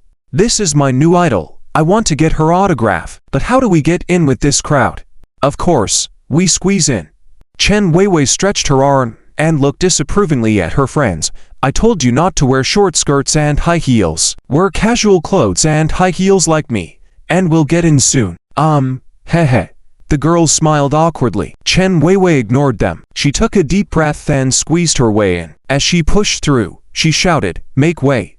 Make way!" As she shouted, Chen Weiwei suddenly felt something was not right. She seemed to recognize someone nearby. Without thinking, she grabbed that person. "Hey! What are you doing here?" Lin Zhou, who was about to go to the bathroom, looked at the girl who had talked to him the day before and then left angrily. He didn't know how to explain. Just as he was thinking, he saw the girl suddenly smile and say, "Oh, I see. You're here to see my idol too, right?" "Idol?" Lin Zhou was puzzled. Chen Weiwei proudly smiled and said, "Yes, the girl who has saved many girls. Most of the people here today are the ones she saved." "Are you talking about the girl from our class? She knows her too?" Lin Zhou nodded with amusement. "Yes, I came to see her." "Well, I didn't expect you to have some appreciation. How about it? Is my idol beautiful?" Before Lin Zhou could answer, the girl quickly changed her question. No, my idol is amazing, right?" Lin Zhou furrowed his brow, seeming not to understand what she was saying. Then he heard her continue. "Let me tell you, beauty alone is not enough. Why do you pamper her so much? Intelligence and character are the most important, and my idol is that kind of person. In my eyes, she's 10 million times better than your girlfriend." Lin Zhou. This girl seems to hold a grudge from yesterday and is intentionally belittling him. It appears she doesn't know that her idol is the girl from their class. Lin Zhou didn't expose her and simply went along with what she was saying. "Yeah, you're right. Huh." The girl seemed taken aback by Lin Zhou's agreement and didn't expect him to admit it so easily. "Are you admitting it?" "Yes. Why wouldn't I admit it to what you said?" Chen Weiwei was confused. Why wasn't he refuting her as she was clearly mocking him for his poor judgment? She tried to say something, but it felt like hitting soft cotton. Chen Weiwei shook her head and ignored Lin Zhou, pushing her way into the crowd. Lin Zhou helplessly watched her before turning and walking away. As Chen Weiwei finally saw the girl in the crowd, she raised her notebook and shouted, "Idol, can you sign for me?" Due to her loud voice, Sun Nianku quickly turned her head and looked at the source of the voice. Then, she froze. Equally frozen was Chen Weiwei. She almost stiffened in place, unbelievably staring at the familiar face in front of her. Her mind was filled with questions. How could it be her? Is she really her idol? The one who saved many girls? She isn't. She isn't that guy's girlfriend, right? However, the scene in front of her answered all her questions. Chen Weiwei was going crazy. Why did she say so much to that boy earlier? Was she making a fool of herself? Why wasn't he refuting her? Was he waiting to see her embarrassment? Chen Weiwei wished she could find a hole to hide in at that moment. Almost instinctively, she lowered her raised hand. Then, without waiting for anyone's reaction, she turned and ran out. Sun Nianku, puzzled, called out, "Wait, are you looking for me?" Chen Weiwei ran even faster. How could she dare to face her now? Somebody beside noticed this and asked, "What's happening, Sun student? Do you know her?" Not really know her. Just, well, it's fine. Don't mind her." "Oh, okay then. Let's continue." "Sun student, let's take a photo together." "Sure." Chen Weiwei squeezed her way out of the crowd, her mind still reeling. Her accompanying friend saw this and curiously asked her, "What's wrong, Weiwei? Why the expression? Didn't get the autograph?" "No." Chen Weiwei answered discontentedly. Her friend asked even more curiously, "Your idol didn't give you her autograph. Maybe I could go ask for it for you." She was about to push back in. Chen Weiwei hurriedly stopped her. No. Let's not go back. We don't want the autograph anymore." "How? Why? Haven't you been shouting to get her autograph for 2 days? Why do we always need a reason? Can't I suddenly not want it anymore?" "Out. What? Let's go. Let's go home." Chen Weiwei quickly packed up the notebook and walked out without hesitation. Just as she reached the door, she saw Lin Zhou walking towards her. Chen Weiwei quickly grabbed her friend and moved aside. Her friend was baffled. What's wrong? Why walk so fast? Oh, how come that guy looks so familiar? Chen Weiwei, hold on a sec. Chen Weiwei didn't stop, walked faster. Lin Zhou chuckled, shook his head, and entered the police station. It took a while for the crowd watching to disperse. Following the police arrangements, they began to leave one by one. Sun Nianku stood in front of a pile of gifts, lost in thought. Lin Zhou walked over, rubbed her head, and asked, "What? Not sure what to do with all this stuff. Yet, with so many things, I can't carry them. We are going home tonight. Haha, don't worry, I have a solution." After saying this, Lin Zhou turned to Su Li and asked, "Officer Su, is there a spare car available?" "Car? Yes. What do you need it for?" "To help with moving stuff. By the way, Officer Su, can you drive?" Su Lin laughed suddenly. "Haha, you little guy, you want to drive too? Huh, if you allow me to drive, I can drive too." "Oh, stop, stop, stop. If you provoke again, I can't guarantee what will happen." Su Li couldn't help but laugh. "Wait a moment, I'll go find a pickup truck. These things of yours can't fit in a police car." "Okay." Lin Zhou didn't refuse. In a while, Su Li drove over. Lin Zhou signaled for Liu Shiming and the others to come help, and they piled all the gifts in front of Su Nianku. Then they left, and Lin Zhou hailed a taxi for Liu Shiming and his group. After instructing the taxi to follow the pickup truck, he got into the back of the pickup truck himself. The group looked puzzled, facing each other. "Bro Zhou, where are we going?" "You will know in a while." The pickup truck could only seat one person, and Su Nianku was arranged to take the taxi. After about 20 minutes, the car stopped. They opened the doors and saw a huge orphanage in front of them. In the yard, many children saw them and were smiling at them as they held on to the fence. The group was stunned. Finally, they understood what Lin Zhou wanted to do. "Bro Zhou, this scale is immense, not just any ordinary large scale. Yet, we are still children ourselves, and he's already thinking about these children." Sima Cheng saw this scene and sniffled. He walked over to Su Nianku and whispered softly, "Sis, you really picked the right person." Su Nianku, who was watching the children, didn't hear clearly what he said. She responded with an awe. Sima Cheng waved his hand. "No, it's nothing. I mean, Bro Lin Zhou is calling you. Quickly go over." "Oh, okay." Su Nianku nodded, quickening her pace towards Lin Zhou. At that moment, Lin Zhou was negotiating with the orphanage staff. When he saw her approaching, he reached out and ruffled her hair. "Are you willing to part with all these?" Su Nianku didn't hesitate and immediately nodded. "Yes. This is the best way. They need these more than I do. Is there anything you want? Pick something to take home." Su Nianku shyly smiled and, after looking for a moment, took out a bunch of woven flowers. She smiled and said, "This one will do." Lin Zhou chuckled, looking at her. "So many real flowers, why did you choose this one?" "Real flowers will wither quickly, but this can be preserved permanently." "Ha ha. Good. The rest of these, give them to the children." "Okay." Lin Zhou gestured for Liu Shiming and the others to come and help. Soon, the group unloaded all the gifts from the car. The orphanage children immediately rushed out, joyfully circling around the gifts with smiles. But none of them reached out to take anything. It was only when the head of the orphanage came out and gestured that the children picked up the gifts happily and walked back inside the orphanage. Lin Zhou and the group also helped out. Before long, everything was unloaded. The orphanage director expressed heartfelt thanks to them. The children were ecstatic, playing happily with Lin Zhou and Su Nianku. They stayed until noon. They were made to stay and finish their meal before finally leaving. As they were leaving, the director looked reluctant. "Odd. What lovely children. I was thinking of letting you stay and play for a few more days." "Sorry, Director, we have to catch the night train back to our hometown for volunteer work. Next time.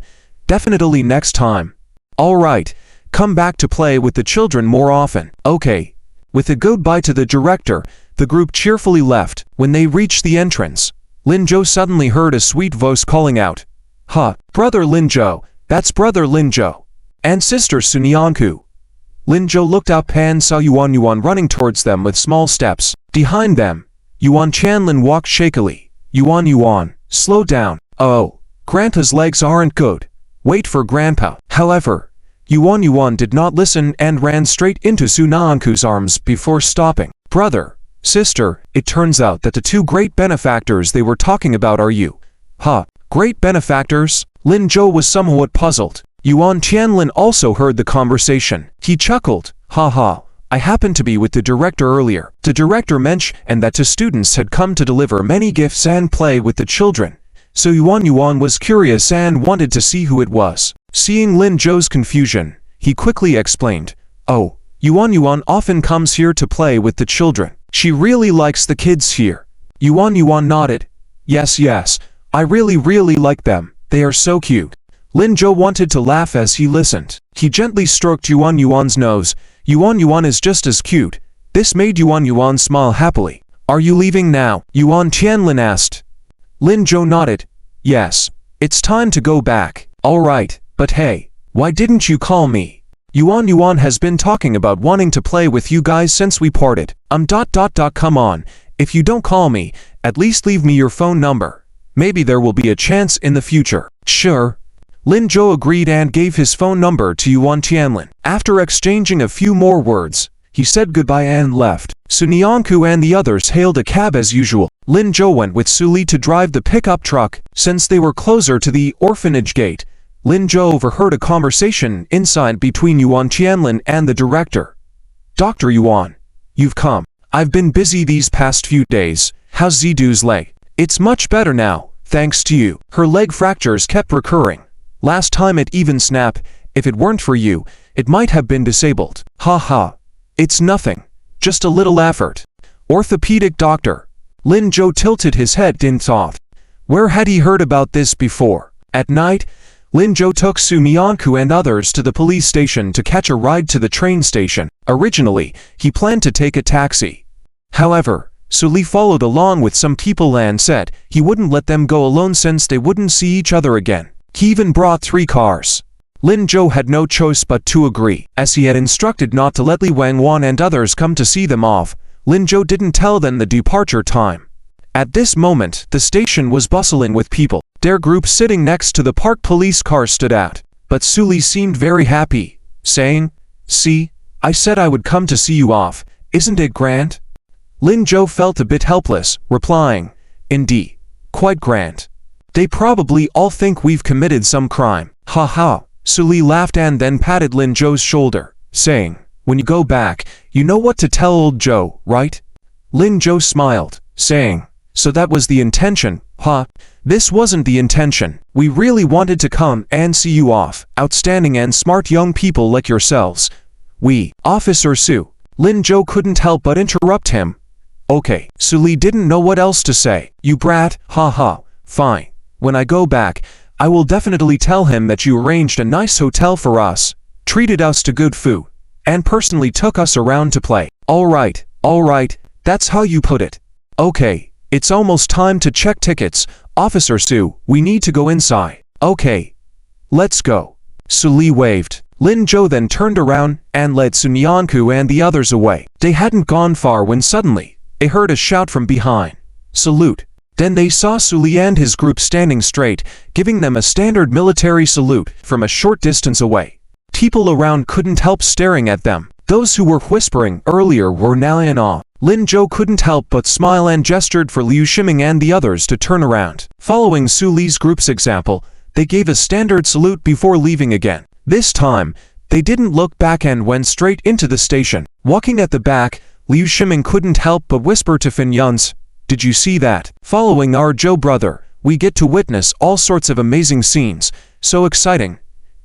Fin Yun's wanted to argue but found he couldn't. It was true. He could only helplessly quicken his pace to keep up with them. Lin Zhou bought sleeping berths for several people, but they weren't adjacent. After boarding the train, Liu Shiming and Su Nianku swapped berths.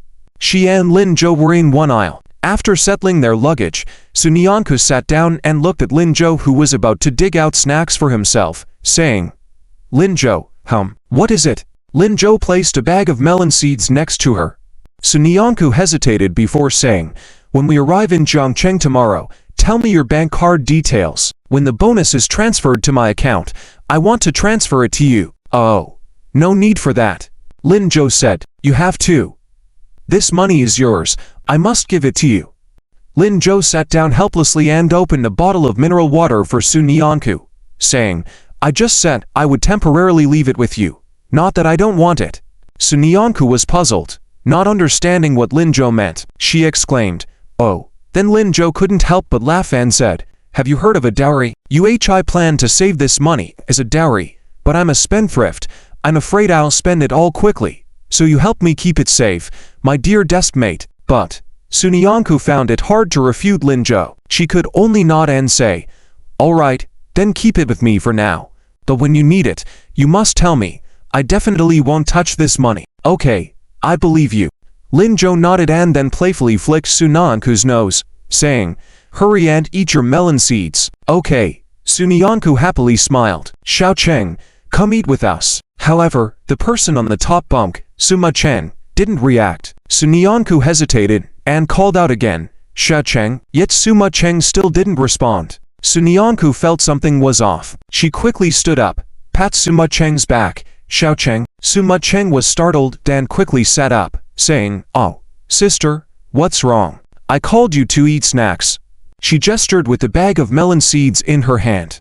Oh, I don't feel like eating. You guys go ahead. After saying that, Sima Cheng lay down again. Su Nianku and Lin Zhou looked at each other. Lin Zhou gestured, and Su Nianku looked at Sima Cheng again. Xiao Cheng, what's wrong with you? Is something bothering you? Nothing. It's nothing, Sima Cheng subconsciously refused. But his voice was trembling. Su Nianku knew he had guessed right. Xiao Cheng, am I your sister? Yes, yes. Sima Cheng was startled by the sudden question. Then Su Nianku continued. So is there something you need to tell your sister? It's okay. Tell us. Both Lin Zhou and I are here. We will help you handle it. Sima Cheng sighed in relief. He sat up somewhat dazedly, speaking in a low voice. I don't know how to face Grandpa and Grandma. They have been so good to me, but I have let them down. If I go back, will they hit me? Sister, I'm a little scared. After he finished speaking, Sima Cheng noticed that Su Nianku didn't react. He cautiously raised his head to see what Su Nianku was doing. Then he heard Su Nianku chuckle. You were worried about that. Sima Cheng felt like hiding in a hole. Oh, sister, I know I'm very immature, but Grandpa and Grandma are so old. I don't want to disappoint them. He had wanted to earn money to go back and honor them. He never expected this outcome. The more he thought about it, the more he felt useless. From the moment he boarded the train back home, he had been troubled. It's okay, Xiao Cheng, don't worry. Grandpa and Grandma won't blame you. How do you know? I just know. They love you so much. How could they bear to blame you? Besides, isn't there a sister to stand up for you if they dare to scold or hit you? When Sima Cheng heard this, he couldn't help but laugh.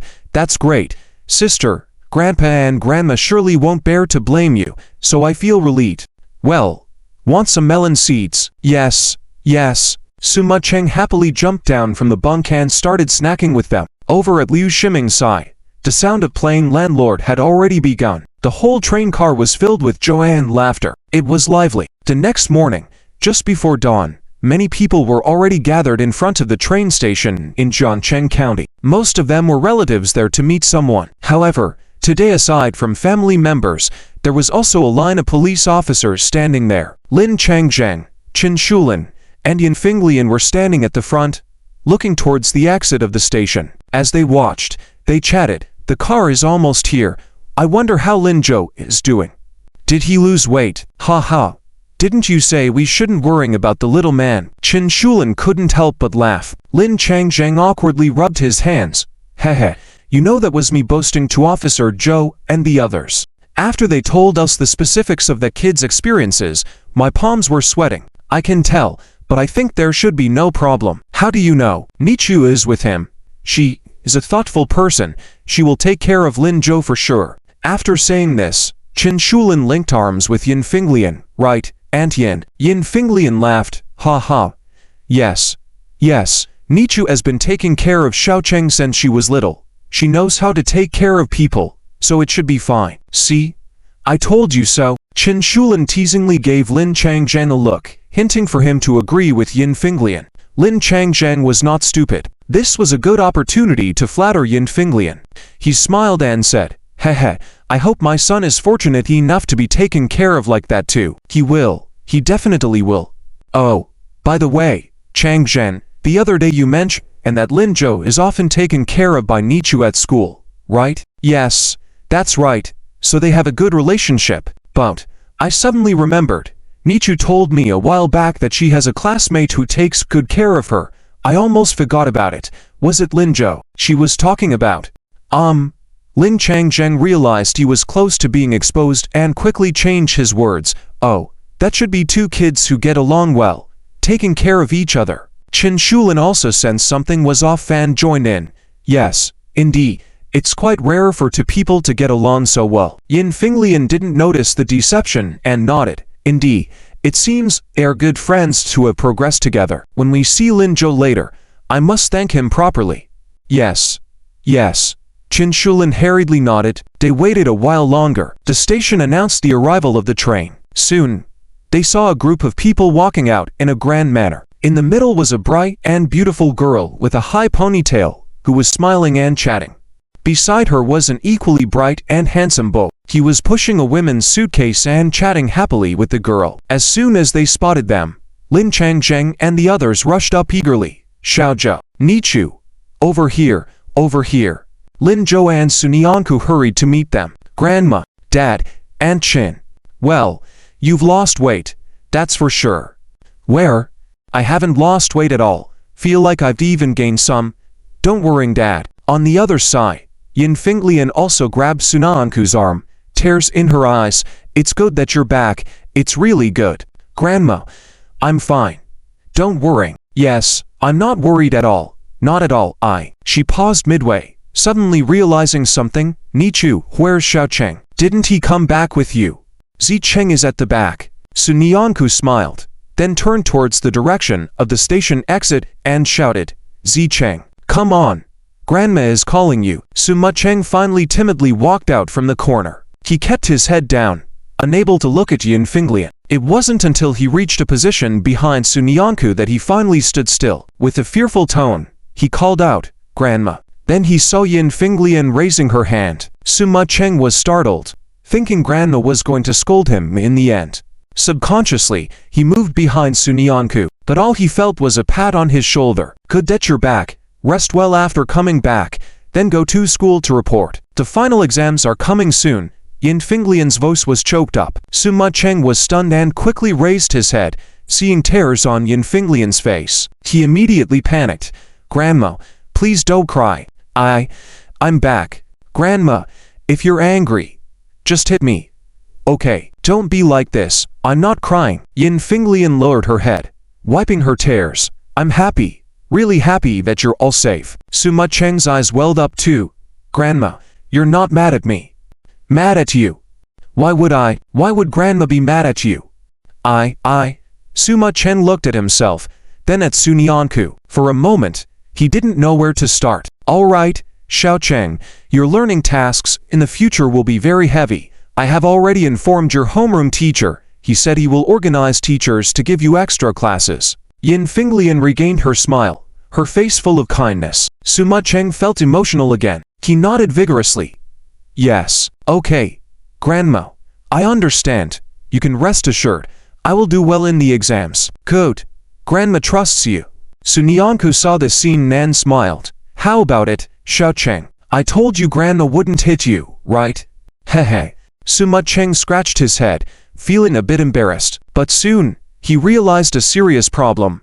Grandma, my grandfather. Before he could finish his sentence, Yin Finglian interrupted. Your grandfather is working, too busy to come and pick you up, so I'm here in his place. I'll let him know you're safe later. Working? Sima Cheng was surprised again. As he was about to say something, he saw Yin Finglian signaling him. Sima Cheng instantly understood her meaning and quickly changed his tone. Work is good. Work is good.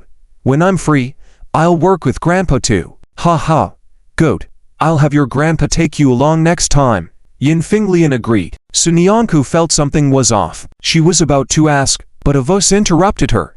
Nyanku, will you join us for lunch later? Looking up, Sunyanku saw Lin Zhongzheng and Qin Shuan approaching. The one speaking was Lin Zhongzhen. Sunyanku instantly felt embarrassed and lowered her head. For some reason, seeing Lin Zhongzheng again made her feel a bit strange. It seemed like their statuses had changed. On the other hand, Yin Finglian went up warmly and said, "Zhongzheng, is this Xiao Zhou, right?" "Yes, Auntie. This is Lin Zhou." "Lin Zhou, call Grandma quickly." Lin Zhou, who was still figuring out how to greet Yin Finglian, was a bit lost. After all, this was his first time meeting Su Naanku's parents. Thinking about it, it seemed he hadn't met anyone with this kind of identity from his past to now. He felt a bit awkward but managed to say, "Hello Grandma. I'm Lin Zhou." "Ha ha. Indeed a talent. Xiaocheng and our Nianku is especially grateful to you, Xiao Zhou. Come. Grandma is taking you all to lunch." Yin Finglian happily held Lin Zhou's hand. She didn't realize that she was holding Su Naanku's hand on the other side, and she shouted to Sima Cheng, who was standing behind in confusion, "Xiao Cheng, hurry up and follow." Ow. For some reason, Sima Cheng felt that the situation was a bit strange, but it was unexpectedly harmonious. He felt a bit out of place. "Xiao Cheng, I'm here. Uncle Su, Aunt, let's go. Let's eat together." Okay. Lin Zhongzheng and Qin Shulin also laughed. As they were about to leave, the group of Liu Shiming looked confused. They had already left. Just like that. Is Zhou Zhe meeting parents now? It looks like it, even though unintentionally. But isn't that too fast? Indeed. Then what about lunch? Find our own. What else can we do? Several people shook their heads wordlessly. Originally, they were thinking of joining Lin Zhou for a meal. However, under the current circumstances, they decided against it. As they were about to walk away, they saw Officer Zhou coming towards them in a hurry. It seemed like he was looking for Lin Zhou. Liu Shiming and the others exchanged looks. They quickly approached Officer Zhou and stopped him. "Officer Zhou, what are you up to?" Officer Zhou looked a bit puzzled. Looking for Lin Zhou and Su Nianku, they were waiting for their families to catch up. They left without a word. "Our team was planning to hold a celebration for him." "Oh, celebrating what?" "The biggest celebration now is the meal Lin Zhou is about to have. You guys disregard that." "Oh, what do you mean?" "I mean our brother Zhou is about to take care of his lifelong matter. Don't cause trouble." "Huh, lifelong matter? Lin Zhou? With whom?"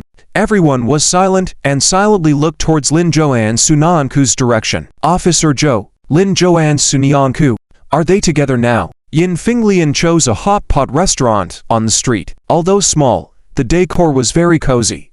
She led Lin Zhou and Su Nianku into the restaurant, wanting to find a place to sit. However, she felt very hesitant. She could only stand in place, looking embarrassedly at the waiter and said, "Excuse me." Before she could finish, Lin Changzheng happily walked in, saying to the waiter, "For 6 people, find a private room." "Okay.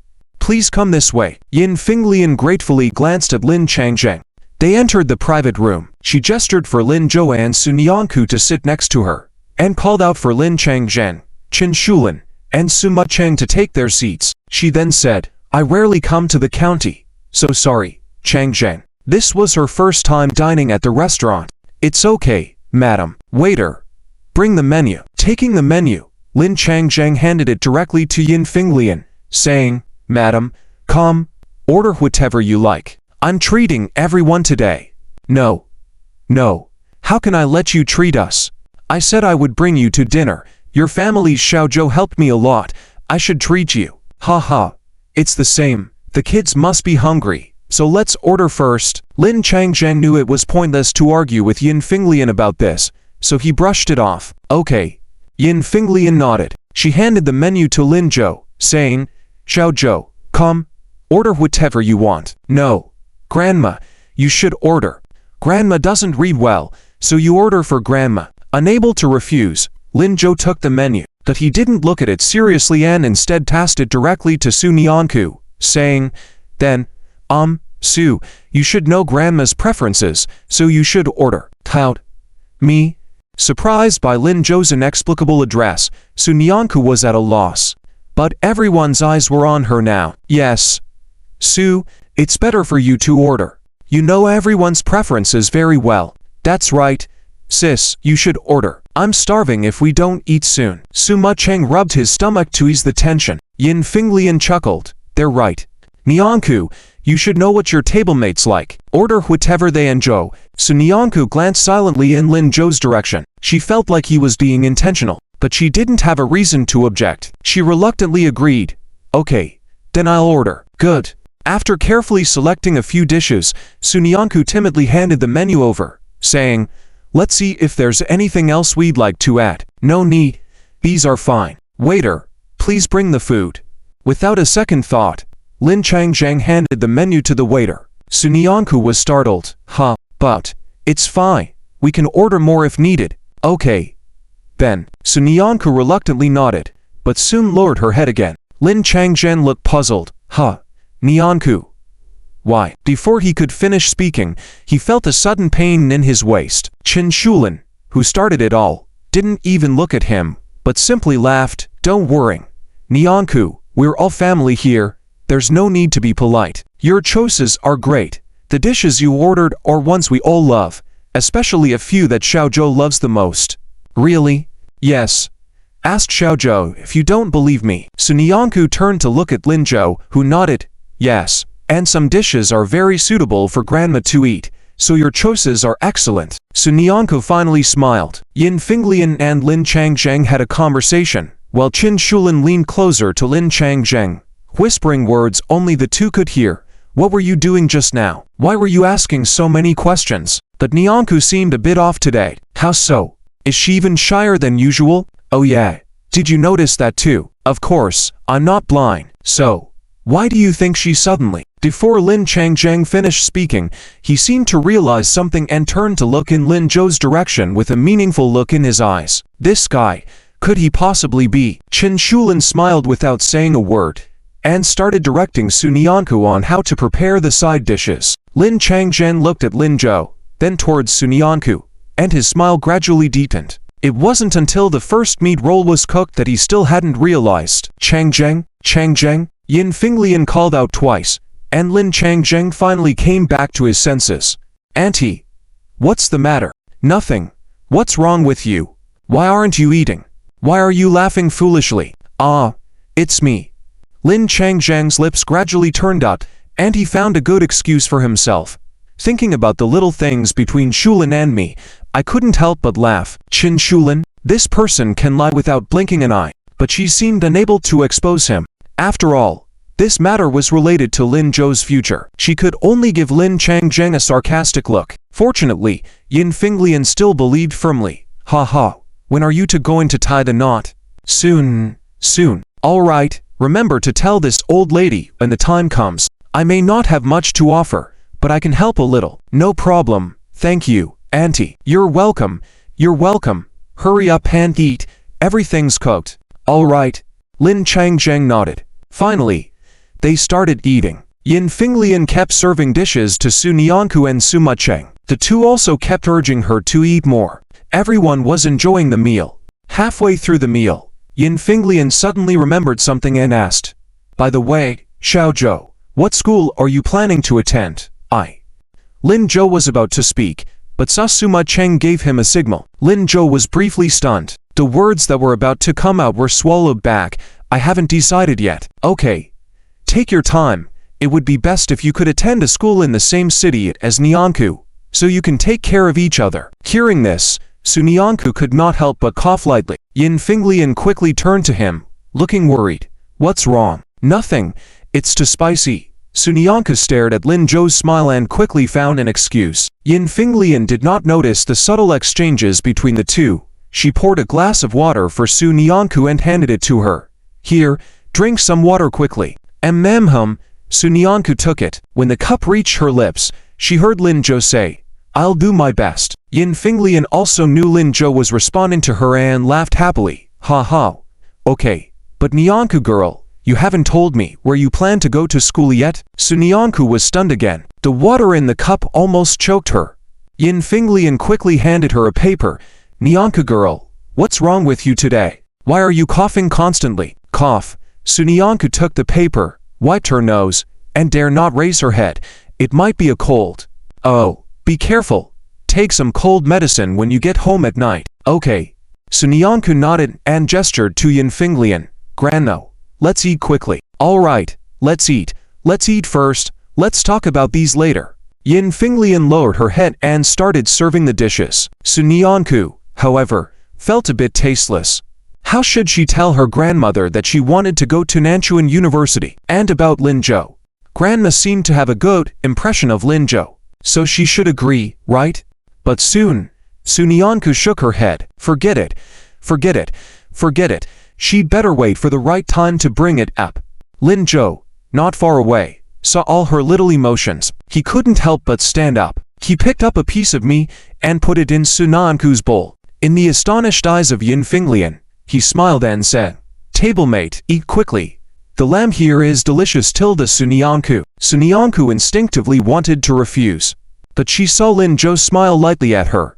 Then, he picked up his chopsticks and picked up a piece of meat for Suma Cheng. "Zi Cheng, have some too." Sunyanku was taken aback. Then she let out a long sigh of relief, but quickly, that sigh returned. She picked up a piece of lamb and looked at Lin Zhou fiercely. This guy, was he just doing this on purpose? He made her afraid of being seen by her grandmother just now. Really, if it weren't for the parents all being here, she would definitely have some serious questions for him. But for now, she could only endure. While puffing up and putting a piece of meat into her mouth, she had to politely say thank you. Lin Zhou pretended not to see the displeasure in her eyes and placed a beef meatball in her bowl. "You're welcome." This time, without waiting for Sunyanku's reaction, he put another meatball from the spoon into Yin Finglian's bowl. This made Yin Finglian laugh in delight. "Ha ha, good kid, such a good kid. Looks like you take care of Nyanku more than usual." "Thank you, young man." "You're welcome, Grandma. Please eat more." "Okay, eat." Yin Finglian became even happier. Sunyanku silently lowered her head, not wanting to look at Lin Zhou anymore. This meal lasted a full hour. As it was about to end, Lin Changzheng suddenly stood up. "Oh, Mrs. Yin, I suddenly remembered. I have something urgent to attend to. Sulan and I have to go back first. Can you finish up here with the kids? Urgent matter. Hurry. Can't let eating delay you. I'll take care of it here. You can rest assured." "All right. Thank you, Mrs. Yin." Lin Changzheng and Qin Shulin exchanged a few words with Lin Zhou and then left. Yin Finglian was still setting the table for Sunyanku, Lin Zhou, and Suma Cheng. Lin Zhou also appeared to be chatting and joking with them. They didn't see that before Lin Changzheng and Qin Shulin left, they headed towards the cashier. After finishing all the food, Yin Finglian burped, looked at Sunyanku and Suma Cheng and asked, "Have you eaten enough?" Both nodded. Yin Finglian then looked in Lin Zhou's direction. "And you, Xiao Zhou?" "I am also full, Grandma." "Great. Shall we go then?" "Yes." The group got up together. Yin Finglian took out the wallet she sewed from her pocket and walked slowly to the cashier. Sunyanku originally wanted to follow, but was stopped by Lin Zhou. "Let Grandma go by herself." "But don't worry, she will be back soon." "Ha." Just as Sunyanku was puzzled, she saw Yin Finglian walking towards them with a worried look on her face. She was stunned, then quickly reacted. Uncle Lin just paid." Lin Zhou did not deny it. After all, the little tablemate was very clever and could not hide it. "Lin Zhou, no.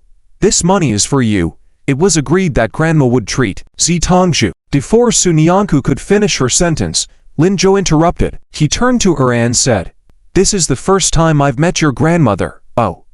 Even though Grandma doesn't know yet, this meal should be our treat. Otherwise, how can I come to your house in the future?" "Ow. So, you can't give me this money, unless you don't want me to come again." Sunyanku didn't know what to say suddenly. She felt like Lin Zhou was teasing her, but she couldn't find a reason to refute him. Suma Cheng, on the other hand, couldn't help but laugh. "Come on, sister, let Lin Zhou go. He's a man. If you pay now, he might not dare to see you again in the future." "Okay then." Sunyanku had to nod. "But next time, it'll be my treat. I'll pay for you." "All right." While they were talking, Yin Finglian had already arrived at their side. She was crying and very anxious. "What do we do? Chang Zheng has paid. Xiao Zhou, where did your dad go? I have to give him the money." "I don't know either, Grandma. He didn't say just now." "Then this.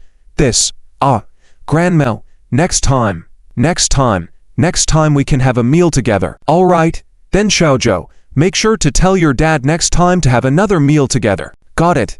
After a few more words, Lin Zhou accompanied Yin Finglian and Sunyanku and Suma Cheng to the roadside station to wait for the bus. They were going back to the mountains. Although Lin Zhou wanted to go with them, He knew it wasn't the right time. The bus arrived soon. Lin Zhou bid farewell to the three of them and made an appointment with Sunyanku to check the results together on the 24th evening before sending them on the bus. Then he rushed back home. He didn't see that through the window, Yin Shumai kept looking at his back. He's such a good kid. Yes, Lin Zhou is very nice, very nice. He's always helping me. In studies, in life, when I used to go out with teachers, he always took care of me. If it wasn't for him, Sunyanku chatted. When halfway through, she suddenly realized Yin Shumai was looking at her. Nyanku, do you have a crush on Lin Zhou? Sunyanku was startled and quickly changed her words. He's my friend. I see. It's nice to be friends with someone like him. Find a time to invite him to our mountain for a visit. I think his dad likes the mountains. He should too. Okay, Sunyanku readily agreed. After chatting with Yin Shumai for a while about Lin Zhou, Sunyanku thought of another question. Grandma, what job did my grandpa go to do? Well, Yin Shumai's expression changed nervously. He went to work as a carpenter. There was someone in the neighboring county who needed some furniture made, and your grandpa is good at that, so he was called in. But his leg, it's okay. His leg has improved a lot. It doesn't affect his work. I see. Sunyanku nodded. That's really great. Yes, don't worry. Just rest well when you get back, and wait for the college application. Okay. Lin Zhou walked for 20 minutes before reaching home. He walked upstairs, pushed the door, and headed straight to his room. Lin Zhou had no intention of turning. These days have been exhausting. He hadn't rested well on the train either. He needed some sleep. But before he got to the door, he heard Lin Changzheng's voice. Xiao Zhou, wait a moment. Lin Zhou turned around and saw a serious expression on Lin Changzheng's face. Lin Zhou furrowed his brows. What's wrong? Lao Lin, there's something I need to tell you. I really don't know how to handle it. Maybe you can help think of a solution. What's the matter? Lin Changzheng fell silent. Just as he was about to speak, the phone rang suddenly. He quickly picked up the phone, and on the other end, an anxious voice said, Mr. Lin, have you taken Grandpa Su back? Lin Changzheng was taken aback. He became nervous all over. No. Why, is he not at the hotel? Yes, I just went upstairs to check, and I found his room door open, but he's not there. What? Where did he go? I don't know either. Mr. Lin, stay calm. I'll check the surveillance, and I'll let you know as soon as there's news. You also look around, see if he's on his way home. The voice on the phone also sounded urgent. Lin Changzheng nodded. Okay, hurry up. I'm going out now to look. After saying that, Lin Changzheng hung up the phone directly. He grabbed Lin Zhou and headed outside. When they got downstairs, without a word, he took out the car keys and signaled Lin Zhou to get in the car. Then he quickly started the car and dashed off. Lin Zhou was still a bit confused. Dad, what's going on? Who are we looking for? Who got lost? As the car sped on, Lin Changzhen's voice was full of urgency. Grandpa Su Naanku's grandfather, Su Tianhua. What? Lin Zhou frowned. Didn't he go out to work? That's just a reason made up by Naanku's grandmother so that he doesn't worry. In fact, he's in the hotel ahead. How come? Why lie to Naanku? Lin Changzheng fell silent. You'll see, when you meet him. Lin Zhou looked ahead, feeling somewhat uneasy. Naanku's grandfather was so beloved by Naanku that he always wanted to save money to ensure his grandparents had a good life. The consequences would be unthinkable if something happened to him. Uncle Lin, please ride faster. The car flew through the crowd like a tram. Soon, they arrived at the entrance of the hotel that Lin Changzheng mentioned. Lin Changzheng got out of the car and rushed into the lobby. Lin Zhou followed closely behind. Pushing the door open, Lin Changzheng shouted anxiously, What's going on? Did you find him? As soon as he spoke, he saw Su Tian who was sitting on the lobby sofa, looking at him anxiously. Changzheng, you're here? I didn't get lost, don't worry. I just went out for a bit. Look at all this, and this.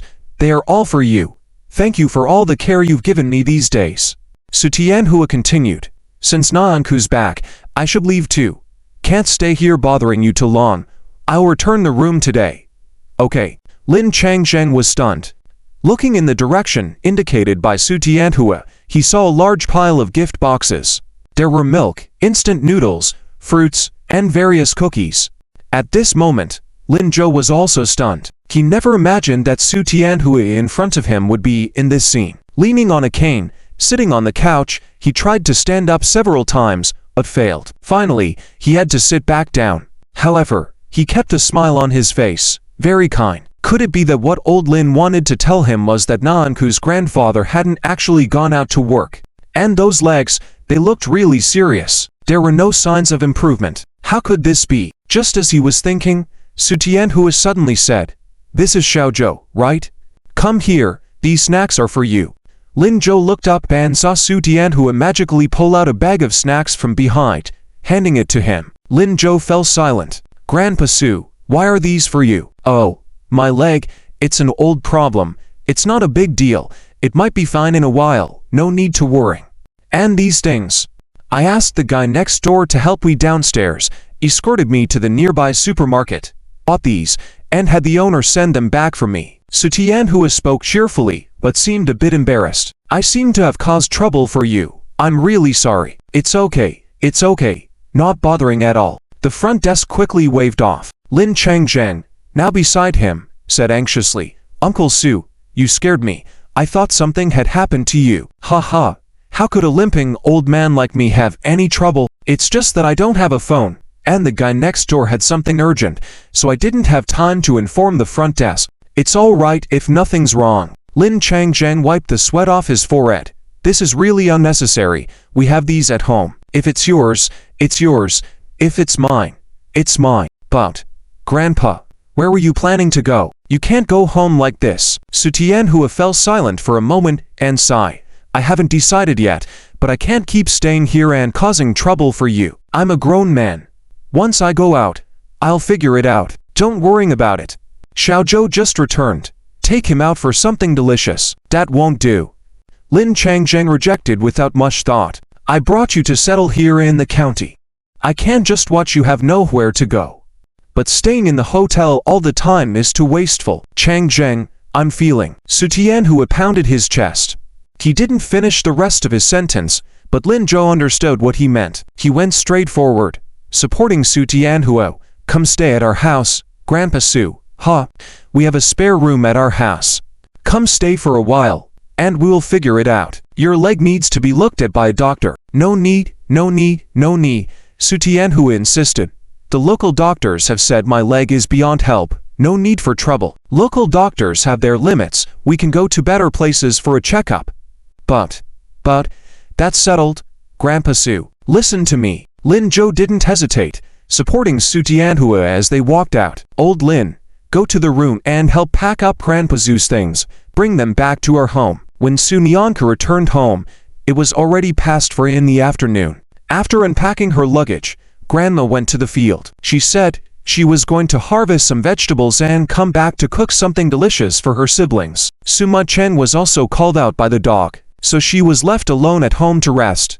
But in reality, she had already slept for 2 hours in the car. After lying down for a while, she found that she couldn't fall asleep. So Nianku got up and decided to clean the house. Just as she picked up the broom and was about to start, she heard a voice from the courtyard calling, "Nianku, Nianku, I heard you're back." It was the voice of Stone Yankuan. So Nianku put down the broom and went out. "Yes, Grandpa Stone, why are you here?" "Oh, I just came to check if everything's okay," he said. "Nothing at all." So Nianku shook her head and got a chair for Stone Yankuan. "Everything's fine. Xiao Cheng is good too. He's back too." That's good. Stone Yankuan took the chair, but didn't sit down. He stood there, seemingly wanting to say something. So Nianku looked puzzled. "What's wrong, Grandpa Stone? Do you have something to say?" "Oh, nothing. I just wanted to ask you, your boyfriend, I mean, that Lin Zhou, is he at your home?" "Lin Zhou? No, he's not here." "Are you looking for him?" Well, I have some business with him." Stone Yankuan became more tangled. "If he's not here, forget it." What's the matter? Why don't you tell me?" "It's nothing. Really, forget about it. You just got back. Rest well. I have to go home quickly to cook." Before Su Nianku could react, Stone Yankuan turned to leave. Su Nianku looked confused. "Grandpa Stone, it's not even dark yet. Isn't it a bit early to cook?" No, I'm hungry already. If you don't want to rest, then spend time with your grandparents." Stone Yankuan didn't stop his steps. My grandma went to work in the field, my grandpa went to work, so they don't need me right now. Sunyanku explained. But as soon as she finished speaking, she saw Stone Yankuin stop in his tracks. Work? Yes. My grandma said Grandpa's legs are a little better, so he found some work to do. Grandpa Stone, didn't you know, Stone Yankuin was once again stunned. Su Tianhua had gone to the county with Lin Changjeng and Yin Finglian yesterday. How come he went to work now?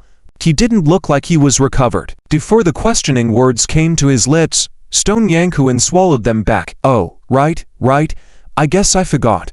Well, your grandpa did go to work, so just spend more time with your grandma. This time, Stone Yankuin didn't give Sunyanku a chance to speak. He walked away briskly. Sunyanku watched his back, feeling puzzled. Why did he suddenly come looking for Lin Zhou when he was angry at him the other day? And the way Grandpa reacted, did he not know that Grandpa had gone out to work? But Stone Yankuin's home was not far from hers, so how did he not know? The more she thought about it, the more uneasy Sunyanku felt. When Suma Cheng and the dog returned, they saw Sunyanku sitting alone in the courtyard, looking solemn. Suma Chen, who was laughing, suddenly stopped. What's wrong, sister? Sunyanku looked up at him. Xiao Chen, tell me the truth. What's wrong with Grandpa? Suma Cheng was confused. Nothing. Didn't Grandpa go out to work? Did he not actually go to work? Sunyanku stood up and walked towards Suma Cheng.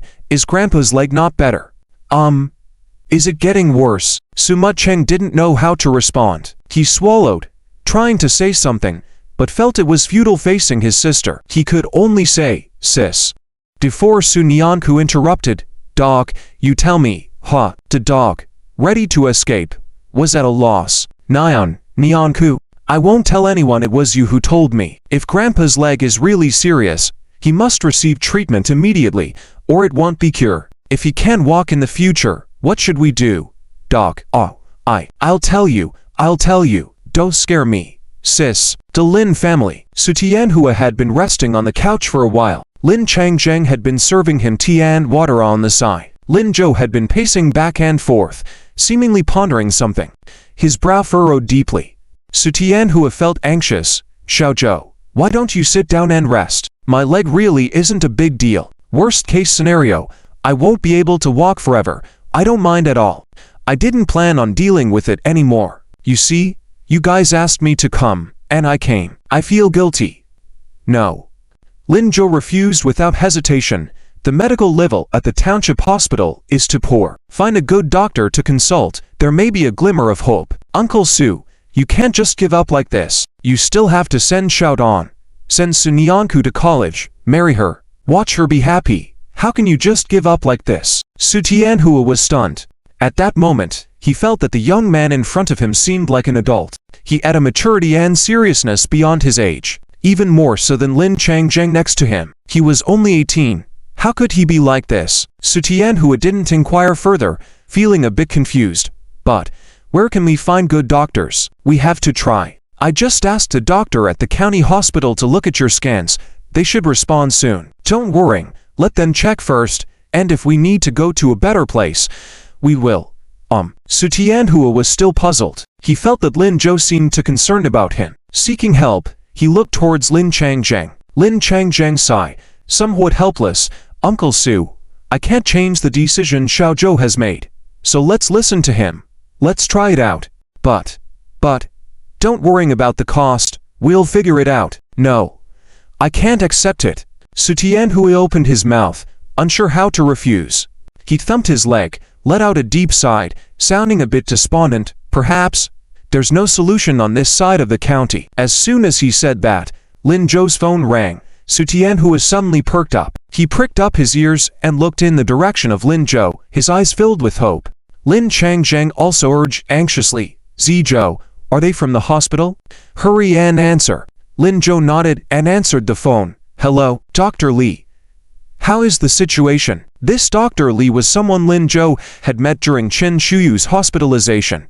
He had specifically asked for his help this time. I have good news and bad news. Which one do you want to hear first? Lin Zhou furrowed his brow. Let's start with the good news. The good news is, Mr. Zhu's leg can still be saved. That's great. Lin Zhou got excited on the spot. And the bad news? The bad news is, our hospital doesn't have the capability for this. Huh, how come? Didn't you just say? Yes, our attending physician said there's hope, but he doesn't have the ability. We might need his teacher. His teacher? Who? Can we contact him? This is where it gets worse. In reality, that person can't really be considered his teacher. He only trained there for 2 months, and there's no way to contact him. Lin Zhou was speechless. Then, who is this expert? What's his name? Oh no. I forgot to ask him. Wait a minute. Let me ask again. Okay. Thank you, Dr. Li. After hanging up, Lin Zhou turned around and informed Lin Changzheng and Su Tianhui of the conversation. Both of them were stunned. Su Tianhui sighed deeply after a moment of silence. Let's just give up, shall we? Even if we find out who it is, we probably won't be able to contact them. This is my fate, Changzheng, Zizhou. You don't need to go through so much trouble. I can accept it. I think we should at least ask first. We should try our best in everything. Grandpa Su, if there really is no way, we can still give up later. What do you think? Lin Zhou's expression was serious. Su Tianhui had no choice but to nod. You're right, Zizhou. Thank you. I don't know how to express my gratitude. No need. No need. Lin Zhou quickly waved his hand. When you allow me to visit your house to find Su Nianku classmate. To hang out together. And also Zi Chen, we are all friends now. All right, no problem. You are warmly welcome. Grandpa Su, you should also think about how to tell Su Nianku about this. Avoiding it all the time is not a solution. Su Tianhui sighed. She grew up without parents since childhood. I raised her with her grandmother. She must be very worried about this. That's why. But what you said is right. We can't keep avoiding it. But I really don't want to make her sad. She's still young. She should be happy. Then let's not say it for now. Let's see if we can find a treatment first. Grandpa Su, let's be more positive. Don't lose heart. Recovery will be faster this way, Lin Zhou said, raising his fist in encouragement. Su Tianhui laughed happily. Ha ha ha, Changzheng, you are a good son. That's right. This kid is good. Don't worry, I will definitely do my best. For Nianku and Zichen, I can't just fall down like this. While the three of them were talking, the phone rang again. Thinking it was the hospital, Lin Changzheng urged Lin Zhou once again. Quick, it should be about the expert. See how it is. But when Lin Zhou picked up the phone, he was stunned. It was Su Nianku. What should we do now? Su Tianhui's smile disappeared instantly, and he became very agitated. Nianku must know now. Lin Zhou quickly stepped forward to calm him down. Grandpa Su, don't worry first. Maybe it's not what you think. Su Nianku classmate may just be looking for me for something. Let me take the call first. Don't say anything, so she won't notice. Okay, you take the call. Su Tianhui barely managed to control his trembling hands. Lin Zhou gestured for Lin Changzheng to comfort him. Then he took the phone and went into the room. The call had already hung up because it had been unanswered for too long. Lin Zhou redialed. Soon, Su Nianku's voice could be heard. Lin Zhou, is my grandpa with you? Realizing he couldn't avoid it anymore, Lin Zhou decided not to hide anymore. He nodded. Yes. How is he? Is his leg still severe? Did you find a doctor? What did the doctor say? Can he still be saved? If it's severe, are there other ways? Su Nianku asked a lot of questions in one breath. After asking, she realized she was being too excited. Quickly changing her tone, she said, I'm sorry. Lin Zhou, I'm just too worried. I understand. Before she could finish, Lin Zhou interrupted her. I know you are very concerned, but as you guessed, I will definitely take your grandpa to see a doctor when I meet him. Don't worry, the doctor said there is still hope. That's great. I'll go to the hospital now. I'll take care of him. No need. Lin Zhou rejected directly. No need, Z classmate. He didn't go to the hospital. Why? Because. Lin Zhou thought for a moment before recounting what the doctor had told him to Su Nianku. Finally, he continued, but don't worry. We are currently inquiring about the expert. As long as we have information, we can figure out a solution. Don't but me. With me here, you can rest assured. I'll do my best. The person on the other end of the phone fell silent before speaking again. I know you will do your best. But, Lin Zhou ... I'm not tired at all. Not at all. Anticipating what the classmate was about to say, Lin Zhou interrupted her again. I willingly do these things. You don't need to have any psychological pressure. Besides, success is not guaranteed, so you have to be prepared for it. Okay. Sunaanku's voice sounded choked. I'll do my best. And one more thing. Classmate. What is it? You better not come to the county town now. Out. Why? If I don't come, what about my grandpa? Old Lin and I will take care of him. Your grandpa is very worried about you. I told him that you were looking for me just for something simple. He was relieved. If you come, it will affect his mood, which is not good for recovery. Then what should I do? So, you stay at home and wait for my good news. I will treat him as my own grandpa. Sunaanku's nose started to feel sour again. Linjo, why are you so kind? I really don't know how to thank you. It's simple. Take good care of yourself. Be happy every day. That's the best thanks from me. Classmate. Sunaanku's eyes gradually filled with tears. After a while, she found her voice. Okay, perhaps you was afraid that Linjo wouldn't believe her. She added, I can do it. All right then. Grandpa Su and Lao Lin are waiting outside for me. Little classmate, I have to go out and explain to them. You have fun at home. I'll let you know if there's any news. Okay. By the way, little classmate, tomorrow afternoon we have to go to school to choose our majors. You know that, right? I know. Don't be late. All right. The call ended. Sunaanku looked up at the sky. The sunset had just fallen. The afterglow and the surrounding trees shone brightly. The clouds in the sky seemed to have warmed up a lot. She sniffled, at a loss about how to describe her current state of mind. She was very worried about Grandpa, but she didn't know why. With Lin Zhou's comforting words, she suddenly felt that she could overcome any difficulties. Nianku, command set the fire. Her grandmother's voice rang out in the yard. Nianku quickly wiped away her tears, turned around, and saw Yinfen Lian holding a basket of vegetables, happily calling out to her. She laughed and shouted, okay, then rushed over. At the same time, Lin Zhou also emerged from his room. Su Tianhua quickly looked up at him, asking, how is it? What did Nianku say? It's nothing. She just asked me about choosing our majors. We agreed to go to school together tomorrow afternoon. Oh, that's good. So she didn't mention me, did she? She did. Lin Zhou casually sat on the sofa, pouring himself a glass of water. In Su Tianhua's shocked gaze, he slowly spoke. She said she misses you. Su Tianhua's expression softened slightly. He sighed deeply. This child. That evening, Lin Changjeng prepared a feast. He even invited Chen Shulin to join them. As the final exams were approaching, Qin Yushan chose to stay at school for revision. But this didn't stop her from wanting to see Lin Zhou and Su Nianku. She entrusted Chen Shulin with her thoughts and told Lin Zhou that she would definitely achieve good results, asking him not to worry. She also mentioned that she had heard about his achievements and hoped to learn more from him in the future. Lin Zhou smiled, then didn't argue. After dinner, Chen Shulin went to clean up the kitchen. Lin Zhou chatted with Su Tianhua for a while, then returned to his room, planning to go to bed early. At that moment, his phone rang again. It was Dr. Li. Without any hesitation, Lin Zhou answered the call. Dr. Li's voice sounded excited. Lin Zhou, guess what? I managed to ask that doctor. Really? Lin Zhou sat up from the bed excitedly. What did you find out? What's his name? Where does he work? Is it easy to contact him? A series of questions came out, but Dr. Li fell silent again. Lin Zhou, feeling worried, asked, what's wrong? Nothing. I forgot to ask the things you mentioned again. Sorry. This afternoon my orthopedic colleague went out for something. I just saw him and asked for you. Don't worry. Although I didn't ask those questions, I got a great piece of news. What good news? That teacher, my colleague's friend, is coming to Jiangcheng County to play tomorrow. What? Lin Zhou perked up again. Coming to Jiangcheng to play. He couldn't recall any interesting places in Jiangcheng County. It seemed like a poor and remote place, with very few visitors usually. Ha. You should know the reason. How? Me? Yes.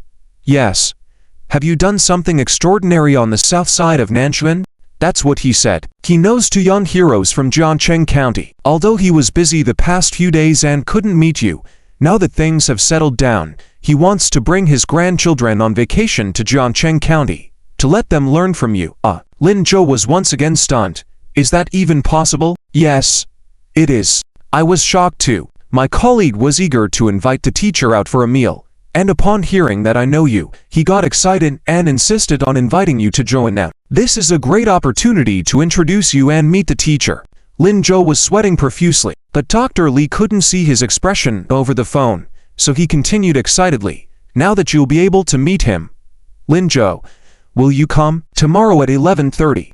Tian Hotel. Lin Zhou, feeling helpless, said, all right, I'll bring Grandpa Su along. It's a good chance for a consultation too. Sure. No problem. They discussed more details before hanging up the call. Lin Zhou thought about calling Su Nianku, but decided to put his phone away. He would talk to her once things had progressed, to spare her potential disappointment. That night, Lin Zhou slept lightly. Little did he know that at that moment, on the train from Nanchuan to Zhangcheng, an old man was peeling oranges for the chubby little girl in his arms. Hey! There's more to this chapter. Click on the next page to continue reading for more excitement. As the girl happily ate the oranges, the young boy sitting across from them was speechless. Grandpa, you spoil Yuan too much. Look how chubby she's gotten. Huh, you brat, can't you speak nicely? What's wrong with Yuan being a little chubby? A bit of plumpness looks good. Our little Yuan is so adorable. The boy rolled his eyes. Whatever. Have you ever seen a pretty girl who's overweight? If you keep this up, Yuan will grow up looking like a clown. This time, before the old man could speak, Yuan puffed up her cheeks and said angrily, Big brother is bad. Yuan won't. Yuan wants to grow up to be a beautiful sister like Nianku. Big brother is mean. Big brother is an ugly little scoundrel. Yuan won't become a clown. Tabo, feeling somewhat exasperated, said, Yuan, Big brother is doing this for your own good. No. Big brother isn't doing it for Yuan's good. Big brother is bad. Lin Zhou is a good big brother. This time, Yuan wants to go play with Lin Zhou and Nianku. Yuan doesn't want big brother anymore. Debo was at a loss for words. I've been hearing about Lin Zhou and Su Nianku from you every day for the past few days. Are they really that great? Yes. Yuan vigorously nodded. They're better than big brother. Debo was speechless. I'm telling you, Yuan, in the past few days, you've been talking non-stop about Lin Zhou and Su Nianku in my ear. Are they really that good? Yes. Yuan nodded emphatically. Better than big brother. Debo was stunned. I say, Yuan, these days you've been obsessing over Lin Zhou and Su Nianku. Are they really that good? MMHM. Yuan nodded vigorously. Better than big brother. Debo was speechless. Grandpa, look at her. Ha. This is what you get for saying that about Yuan. You. This scoundrel. No wonder you finished high school and still haven't had a romance. Look at Lin Zhou. His girlfriend is so beautiful and kind-hearted. How nice. Hey, Grandpa, my parents don't allow me to date. How can you? Why don't they allow it? You're 18 now. If you can find a beautiful and kind girlfriend, I'll talk to your parents on your behalf. Can't find one? Why? Can't find one. Ha. I think you should go and learn from them more. There are two young heroes this time. I hope we have the chance to meet them. I have to say, the youth in Zhangcheng County are truly outstanding. The nights in the mountains are always particularly quiet. Occasionally, the sound of insects chirping could be heard, like a lullaby. Sima Chen lay in bed, unable to fall asleep. After tossing and turning several times, he simply got up. He carefully got out of bed, opened the door, and walked to the next room. He gently knocked on the next room's door. Sis, are you asleep?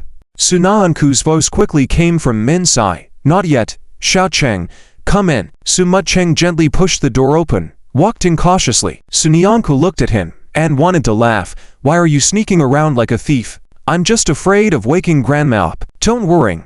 Grandma usually sleeps very soundly. She won't be woken up. That's good. Sima Cheng touched his head and walked to Su Nianku's side. Sat down, hesitated to speak. Sis, Su Nianku put away her notebook and looked at him. Do you have something to say? Yes. Sima Cheng nodded, but after a while, he still didn't say anything. Su Nianku looked puzzled. Why aren't you speaking? Sima Cheng opened his mouth, but didn't know how to ask. Instead, Su Nianku understood his thoughts and stood up. Are you wondering why I'm not taking action about Grandpa's situation? Yes. Why aren't you doing anything? In the afternoon, After the dog mentioned Grandpa's situation, Sunyanku felt very discouraged. At that time, Suma Cheng was still thinking about how to comfort her. But soon, he noticed that Sunyanku seemed to be in a good mood. It's as if that incident never happened. She even helped Grandma cook, ate without mentioning anything about Grandpa. Now, it was already 10 o'clock at night. She was still here writing something. It seemed as if she didn't care about Grandpa's situation at all. Suma Cheng felt something was wrong. His sister was not someone who didn't care about Grandpa, so why would she react like this? Sunyanku quickly answered his confusion. Grandpa is at the Lin Zhou's house. Lin Zhou will take care of him. Since Grandpa doesn't want me to know and worries, I'll be concerned. If I really know, he would be even more worried. So, I'm not planning to know yet. Suma Cheng listened, feeling confused. Sis, you're making me dizzy. Ha ha. What I mean is not to worrying for now. Lin Zhou is finding a doctor for Grandpa. Maybe it'll help. A doctor? But didn't the doctor say? That's why we should try, just in case. What if Lin Zhou can't find a doctor either? Sunyanku paused for a moment. Soon, she regained her smile. My intuition tells me he can. But even if he can't find one, it's okay. I can take care of Grandpa for a lifetime. I'll find a chance to meet Grandpa without making him worry. Hearing these words, Suma Cheng couldn't describe the feeling in his heart. After a moment, he also smiled. Sis, you seem completely different from before. Is that so? Have I changed for the better or worse? Of course for the better. Now you're confident, strong, beautiful, and capable. That's good. Sunyanku smiled again. It's getting late. Xiao Cheng, go rest early. You have to return to school tomorrow. Sleep early. Okay. Suma Cheng nodded, got up and left. When he reached the door, he couldn't help but look back at Sunyanku. Are these changes because of Lin Zhou? Sunyanku hesitated for a moment, then smiled. There's probably a big part due to him. That's great. Sis, I also want to learn more from Lin Zhou and strive to become a person like him. Ha ha. Good. Sunyanku laughed again. After Suma Cheng left, she also lay down and quickly fell asleep. The next day, at dawn, Sunyanku got up, sent Suma Cheng to school. She reminded him to pay the tuition fees, then took a car to the county town herself. The college entrance exam scores were about to come out. They needed to go to school to fill out their preferable choices based on their estimated scores. This was the last lesson in their high school life. Suddenly, Sunyanku felt a bit nervous. She decided that once she arrived in the county town, she would call Lin Zhou. They were going to school together to support each other. It was already noon when the car finally stopped at the school gate. Sunyanku got off the car, dialed Lin Zhou's number immediately. When she heard the phone connect, without waiting for Lin Zhou to speak, she exclaimed excitedly, I'm at the school gate. Where are you? Do you want me to come find you? The person at the other end of the phone fell silent for a moment, then chuckled. Don't worry, Xiaodongju a cute nickname. You go to school first. I have some things to do at noon, so I might not be able to come until the afternoon. You go have lunch with Qian Guoguo, Liu Shiming, and others. Oh. Okay. I'll wait for you at school then. All right. Lin Zhou's voice sounded slightly indulgent. I'll come early. Okay. After hanging up the phone, Sunyanku looked at her phone in a dilemma. In fact, she wanted to ask Lin Zhou if he needed any help with something.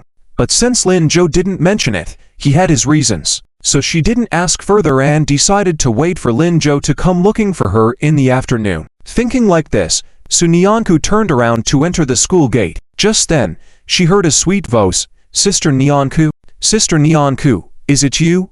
Sunyanku turned her head and saw a chubby little girl running happily towards her. As she ran, she opened her arms, ready to give her a hug. Sister Nyanku, it's really you. Sunyanku smiled. She quickly squatted down, opened her arms, and hugged the little girl. Yuanyuan, what are you doing here? Yuanyuan threw herself into Sunyanku's embrace. After hugging her and rubbing her a few times, she said, I came with Grandpa and my brother. Grandpa brought me to play. Sister Nyanku, we were planning to call you this afternoon to hang out. Hehe. I see. Sunyanku then noticed that behind Yuanyuan, there were Yuan Tianlin and a young man following her. The young man was around the same age as her. At the moment, for some reason, he kept his head down and seemed reluctant to look at her. Sunyanku greeted politely. Hello, Grandpa Yuan. Ha ha. Nyanku girl, come, let me introduce you. This is my eldest grandson, Yuan Xiaoyang, the same age as you and Linzhou. Oh, hello, student Yuan, Sun Yanku said politely. Unexpectedly, after she spoke, the young man's head lowered even more. Hello, I'm Yuan Xiaoyang, 18 years old this year, studying at Nanchuan No. 1 high school. I just graduated. No. I just graduated. Sun Yanku listened, looking puzzled. Desai. Yuan Chanlin burst into laughter. Ha ha, this kid, he can't say anything now. Yuan couldn't stop laughing. Brother is shy. Yuan Xiaoyang, it's like stirring up trouble. How did he know that Sun Yanku is so pretty? In Nanchuan, he has never met such a girl. Even from a distance, he saw her. Originally, he wanted Yuan to see a beautiful sister, but it turns out it's her. What's even more annoying is that she already has a boyfriend. This.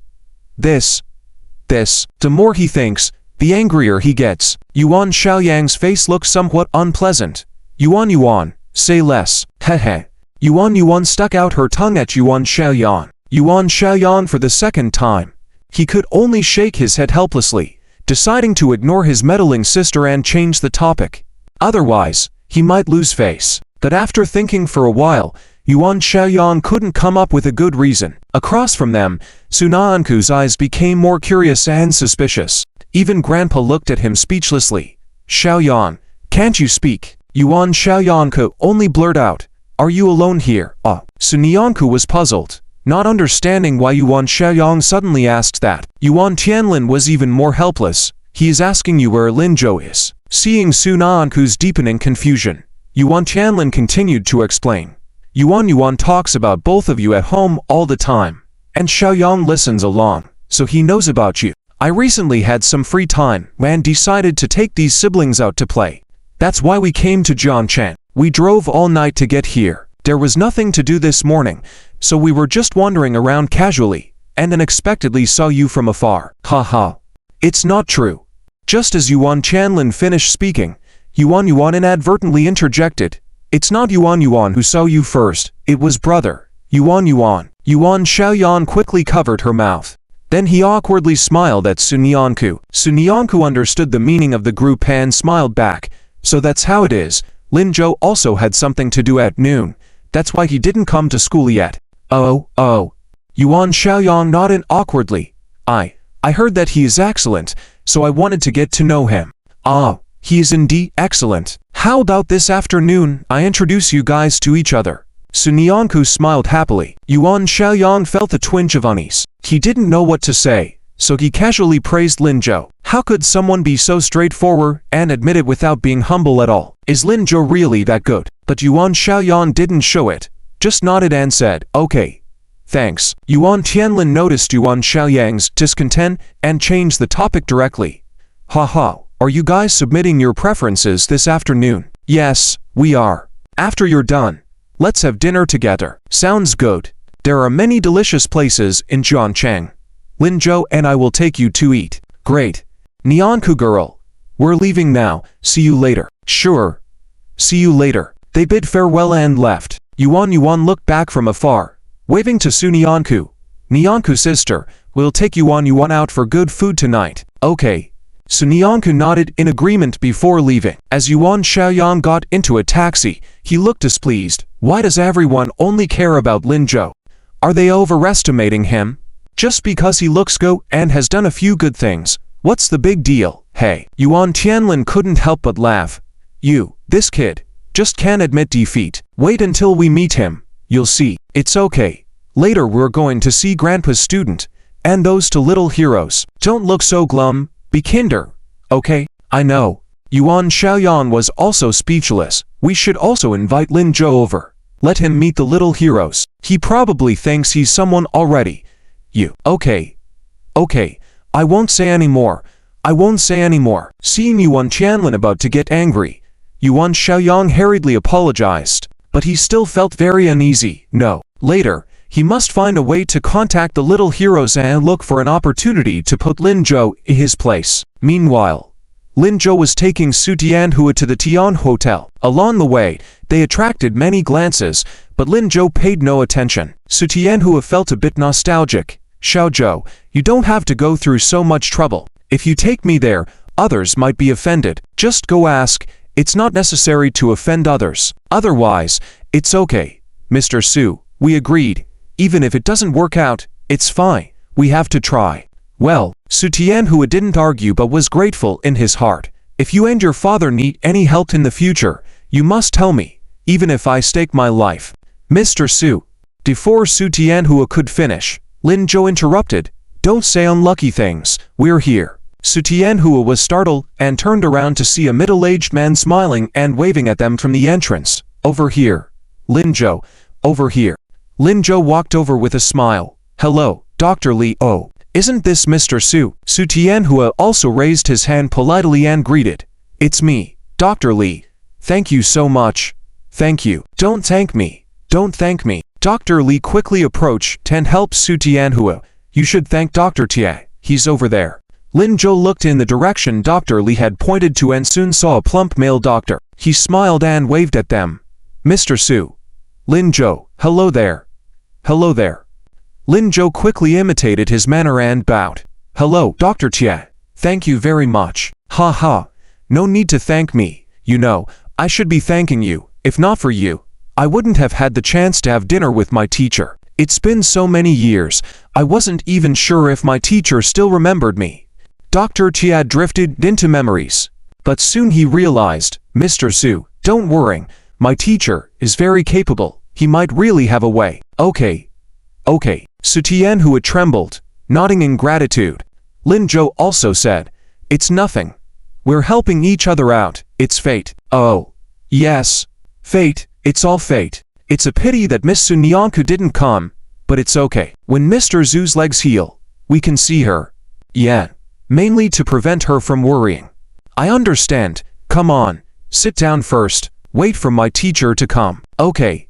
The group politely sat down. The waiter brought tea.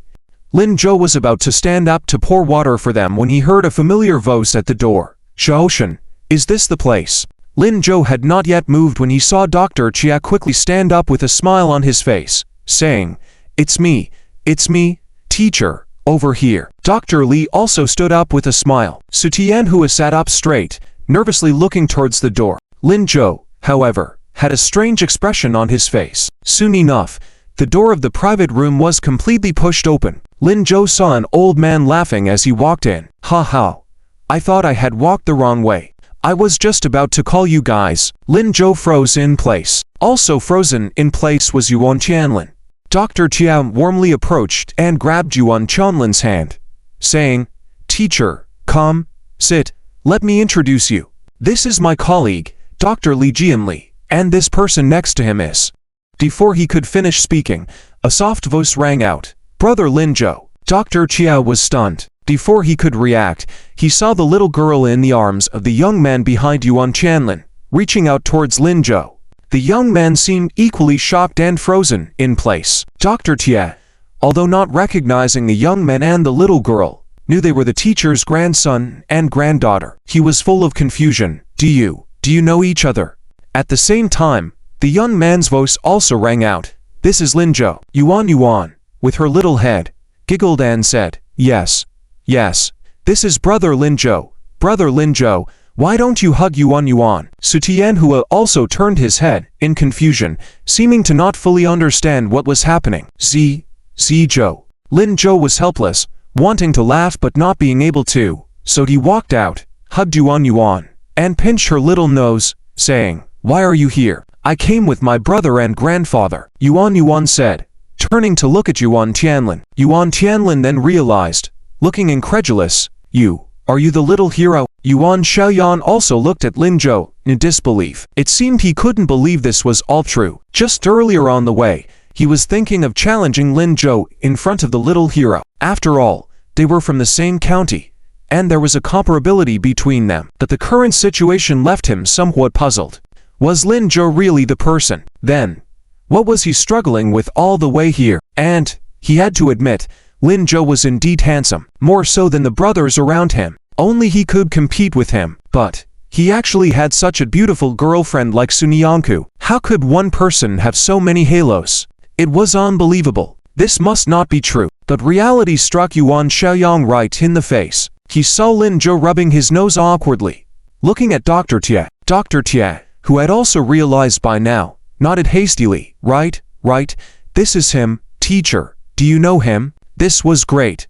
It seemed like he could bask more in Lin Zhou's glory.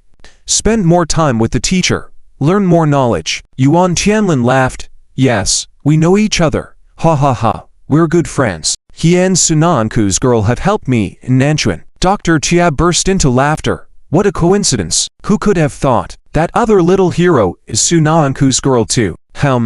Should be. Lin Zhou answered somewhat helplessly. Ha ha ha. Look at me. I should have figured it out earlier. You both happen to be in Nanchuan. The things that happened those days, you must have been involved. Otherwise, how could it be so coincidental? And you went to the welfare home to donate things. Those were their tokens of appreciation. Ha ha ha. I know. Otherwise, it wouldn't be convenient for you to bring them back. Good kids. Yuan Tianlin gave Lin Zhou a thumbs up and turned to his grandson. Xiaoyan, what do you think? Impressed or not? Yuan Xiaoyan. At this moment, he found that he couldn't refute even if he wanted to. He could only shout angrily. Grandpa. Yuan Tianlin ignored him and directly took Lin Zhou's hand. Well, really good. Indeed very good. Just as little Tia said, we have such fate. Lin Zhou also nodded and smiled. Indeed. Ha ha. Just now we met Su girl at the gate of the first middle school. Wish I had asked her to come for dinner. Really? Yes. Lin Zhou, why don't you give her a call now? Ask her to come. We can order her favorite dishes. Lin Zhou hesitated. Yuan Tianlin only then realized that something was amiss. He quickly looked behind Lin Zhou and then frowned as he walked over. Who is this big brother? This is Sunanku's grandfather. Lin Zhou didn't intend to conceal it and introduced directly. He hurt his leg and originally wanted you to help take a look. Mr. Yuan, what do you think? Before he could finish his sentence, he saw Yuan Tianlin directly squat down.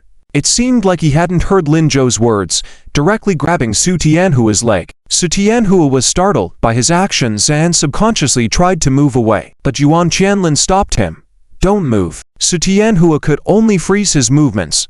Everyone held their breath, waiting earnestly. Even Yuan covered her mouth and stopped talking. After who knows how long, they saw Yuan Tianlin stand up. His expression was somewhat serious. Lin Zhou looked at him anxiously. How is it, Mr. Yuan? Is there still a way? Su Tianhua also perked up his ears. He nervously looked towards Yuan Tianlin. Yuan Tianlin quickly nodded. Oh, it can be treated. Don't worry, it will be fine. That's great, really great. Thank you so much. I'm so grateful. Su Tianhua happily slapped his leg, getting all excited. Lin Zhou also nodded, but he felt that something was a bit strange. Yuan Tianlin seemed to have something unsaid, not wanting them to know. Could it be that although it can be treated, there are difficulties? Just as he was about to ask, he saw Yuan Tianlin grab Su Tianhua's hand. No need to thank me. I'm a doctor. It's my duty. My duty.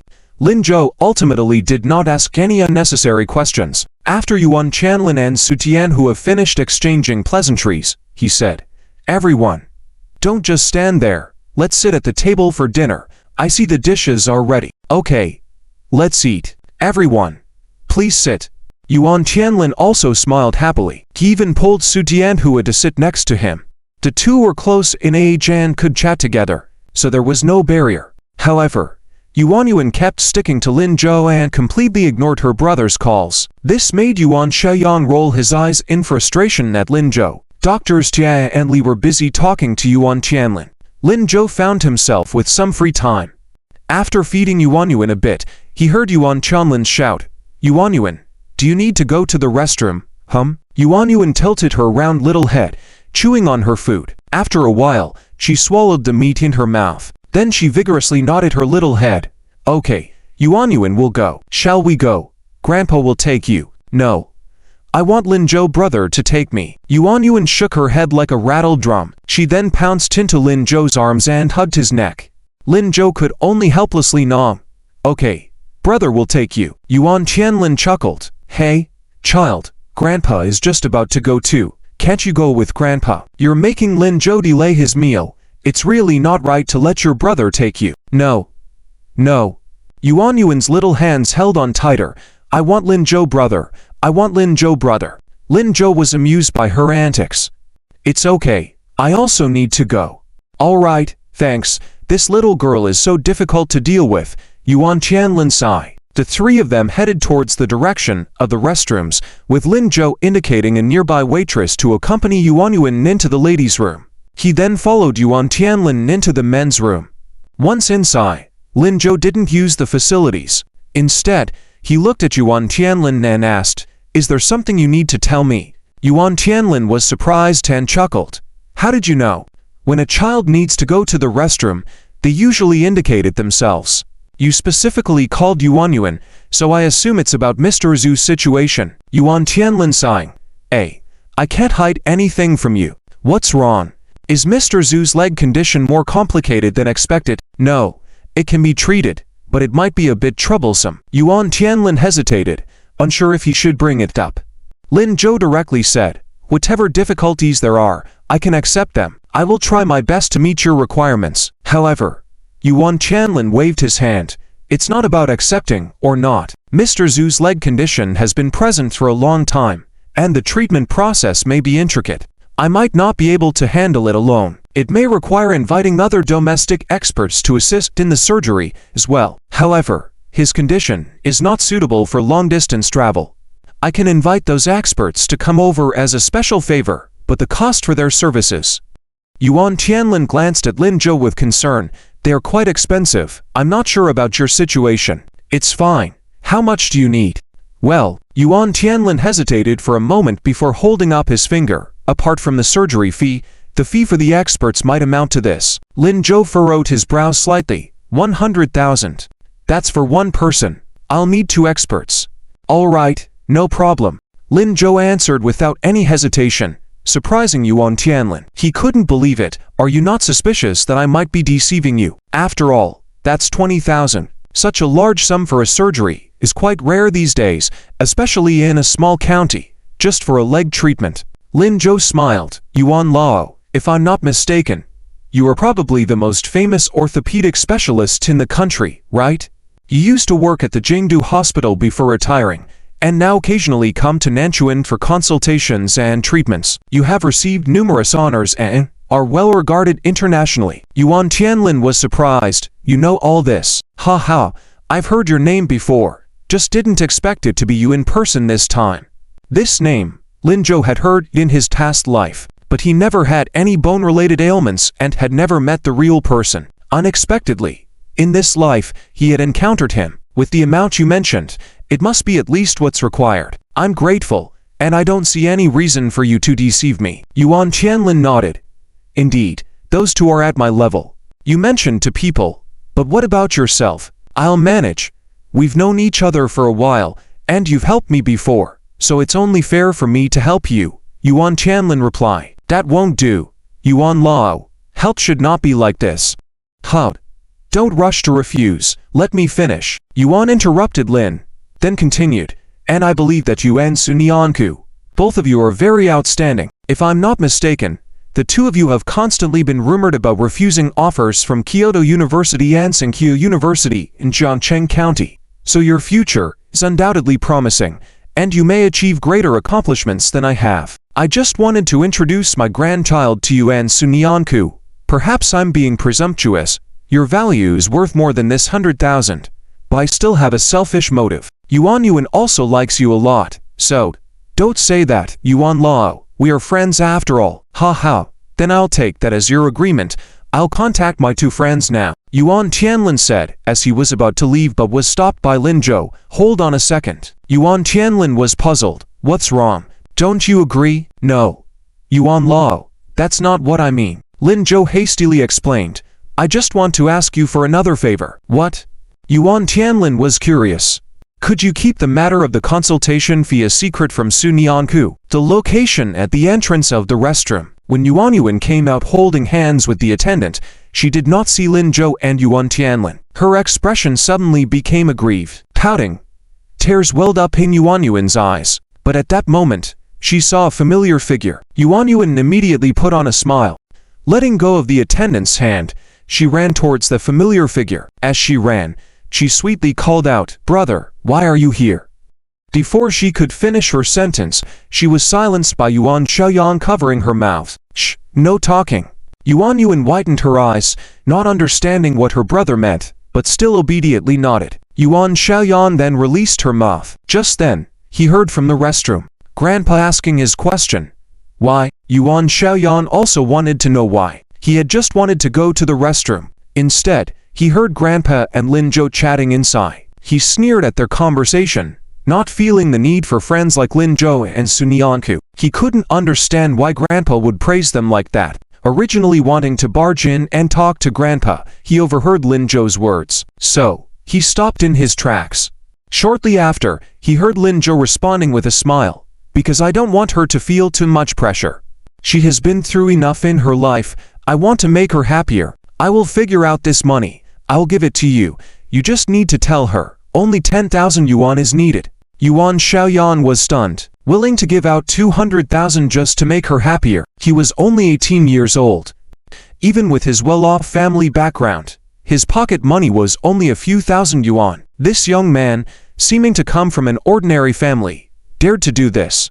Equally shocked was Yuan Tianlin. However, he quickly reacted. Haha, I understand your thinking, but will your family agree to such a large sum of money? I don't need to involve my family. Lin Zhou said directly, I will give this money to you. Last time in Nanchuan, they hadn't finished spending the money they gave to him. Combined with their previous savings, asking Wan Hanli and Li Chuansheng again wouldn't be too difficult. Lao Lin probably won't stop me either. Well, you're giving it. I remember that prize was actually. The prize money doesn't matter. All of that was given to Sunyanku as a dowry. I will gather enough money in the coming days to send to you.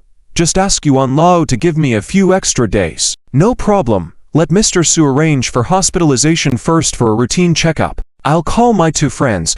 They'll be here after tomorrow. The surgery can wait until the day after. Okay. Thank you, Yuan Lao. You're welcome, but if you're really short of money, I can lend you some. No need. Having received such kindness from you, how can I still be willing to borrow money from you? Yuan Lao, rest assured, if there is anything in the future, as long as I can do it, I will definitely help you. Ha ha. Good. It's a deal. It's a deal. They chatted for a while, before remembering an important question. Oh no. Where is Yuan Yuan? After saying this, the two rushed out the door together. It wasn't until they saw Yuan Yuan in Yuan Xiaoyang's arms that they finally breathed a sigh of relief. However, for some reason, Lin Zhou felt that Yuan Xiaoyang's face looked a bit unpleasant. Before he could ask the reason, Yuan Yuan reached out her hand towards him. Lin Zhou could only take Yuan Yuan, leading her away first. Yuan Xiaoyan watched his retreating figure, deep in thought. Yuan Tianlin looked at him, sighed quietly. What's wrong? Envious? Envious of what? Yuan Xiaoyan frowned slightly, his tone somewhat unkind. Yuan Tianlin smiled.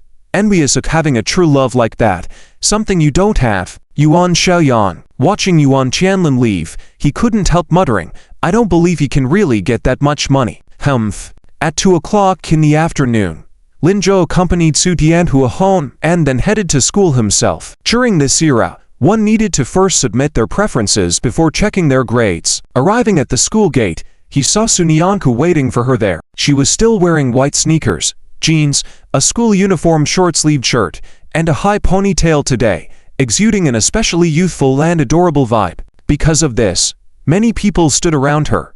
The passing students were all casting side glances, mostly male students. Seeing this, Lin Zhou quickly walked over to her side. Without hesitation, he took her hand. Sunyanku was startled just as she was about to greet him. Not fully accustomed to the situation, she instinctively wanted to push him away, but then heard him say, Don't move. Sunyanku was a bit puzzled. What's wrong? It's nothing. I just want to hold your hand, so the people around don't all drop their eyeballs. It's necessary to claim ownership. We are already boyfriend and girlfriend. Little Deskmate, this is very normal. Oh. Sunyanku dispelled the thought of letting go of him, feeling a bit embarrassed as she moved behind Lin Zhou. Well, Grandpa Su is fine. Ha. At noon, I went to see Dr. Li and found that big shot. Lin Zhou quickly recounted the events of the afternoon, including telling Sunyanku about Yuan Tianlin needing 10,000 yuan for surgery. Sunyanku looked shocked. What? Isn't this too coincidental? Exactly. That's why maybe the heavens are helping us. That's great. That's really great. Sunyanku was particularly excited. Even she herself didn't realize that she had already linked arms with Lin Zhou at that moment, ignoring the glances of the people around them. She was smiling sweetly. Lin Zhou was enjoying the moment. He laughed. Yes. So don't worry. When Mr. Yuan's friends arrive in the next 2 days, Grandpa can have the surgery. Okay. Sunyanku nodded vigorously. Gratefully, she said. Thank you. Little Deskmate, didn't we agree not to say thank you between us? Your grandpa is my grandpa. Helping him is only natural. No. It's not because of that. Sunyanku stood in front of Lin Zhou, facing him. Thank you for not telling me about all this in the morning to prevent me from worrying, bearing this pressure alone. It's what I should do. Lin Zhou reached out and ruffled Sunyanku's hair. It's nothing. Yeah. But, Sunyanku bit her lip and continued. I still hope that next time if there are any problems, you tell me. I want to face them together with you. You promise me. Sunyanku lifted her head, looking seriously at Lin Zhou. In that case, there was an unprecedented stubbornness. Lin Zhou felt a pang in his heart. He wanted to say he would shoulder these issues alone, but he knew Sunyanku wasn't that type of person. After thinking for a moment, he nodded. Okay. Only then did Sunyanku smile. Well then, let's go. Let's choose our preferences. Yad. The two of them entered the school gate together. The male students at the entrance felt a sense of regret. However, when they saw Lin Zhou, no one dared to approach. Inside the campus, at the entrance close to the classrooms, stood various enrollment booths of different schools. Groups of students stood in front of each sign, staring blankly at the schools, wondering which school to choose or which major to pursue. Some in front of their desired schools couldn't help but burst into tears, but nobody comforted them. The college entrance examination was a major turning point for students. From then on, they embarked on different paths, beginning their journey towards their own futures. Lin Zhou and Sunyanku didn't linger much. Instead, walking quickly towards the innermost area, there was a long corridor with a few scattered booths inside, with few people around. Staff members were in small groups chatting and paying little attention to the students, not introducing anything. They let the students choose for themselves. When Lin Zhou and Sunyanku approached, the people finally turned their attention towards them. A few people even quickly approached. Are you Lin Zhou and Sunyanku? Lin Zhou and Sunyanku nodded. Yes, that's us. That's great. I'm the admissions officer from Sai University. Are you interested in our school? Come and enroll at Sai. As soon as this person finished speaking, another person walked over. Hello. I'm the admissions officer from Lingnan Polytechnic. Are you interested in joining our school? Lin Zhou and Sunyanku were puzzled. They wanted to answer, but found themselves quickly surrounded by people. They could only explain repeatedly. We hadn't decided yet. Sorry? Could you give us some space? Oh? No. Understand our school a bit. This is our school's brochure. Take a look. Their hands were quickly filled with various materials. The two had to pretend to look closely. What they didn't see was, at that moment in the corner, He Kun from Nanchuan University was urging Qiu Xingwang from Jiannan University. Director Qiu, hurry up. They are all here. If we don't go over now, they will be taken away. Qiu Xingwang remained unmoved, rolling his eyes with disdain. They are not stupid. Let them go where they want. Our Jiannan University is not comparable to those subpar universities. How could these two choose them? They will come to our school on their own soon. But what? Don't forget our status. Sit down quickly. He Kun was momentarily at a loss for words. Unable to persuade Qiu Xingwang, he decided to stand up himself. If you won't go, I will. I don't want to miss this opportunity. These two students are truly outstanding. All right, then you go. I'll wait here. Qiu Xingwang still remained indifferent. When He Kun walked away, he started muttering disdainfully. I don't know what you are so busy with. Apart from Tsinghua and Peking University, our Jiannan University ranks third. Why would these two not choose Tsinghua and Peking? They must be choosing our school. Why bother scrambling? After muttering to himself, he found a corner to sit down, waiting to watch the show. He Kun came this time on a mission. Originally, the enrollment did not require leaders like them to participate, but because the two students from Jiangcheng County were too outstanding. Moreover, They rejected Qingbai and Kyoto University. This was a very rare occurrence in the education industry. Of course, this also gave opportunities to their schools. If they could recruit them to their school, it might be helpful for the future of their school. Just that he didn't expect that after he arrived, he found that leaders from various universities were sent, and they were all targeting them. He felt anxious, but no matter how anxious he was, he felt that he needed to give it a try. He-kun quickened his pace. Soon, he saw that the small square ahead was crowded with people. They were chattering non-stop.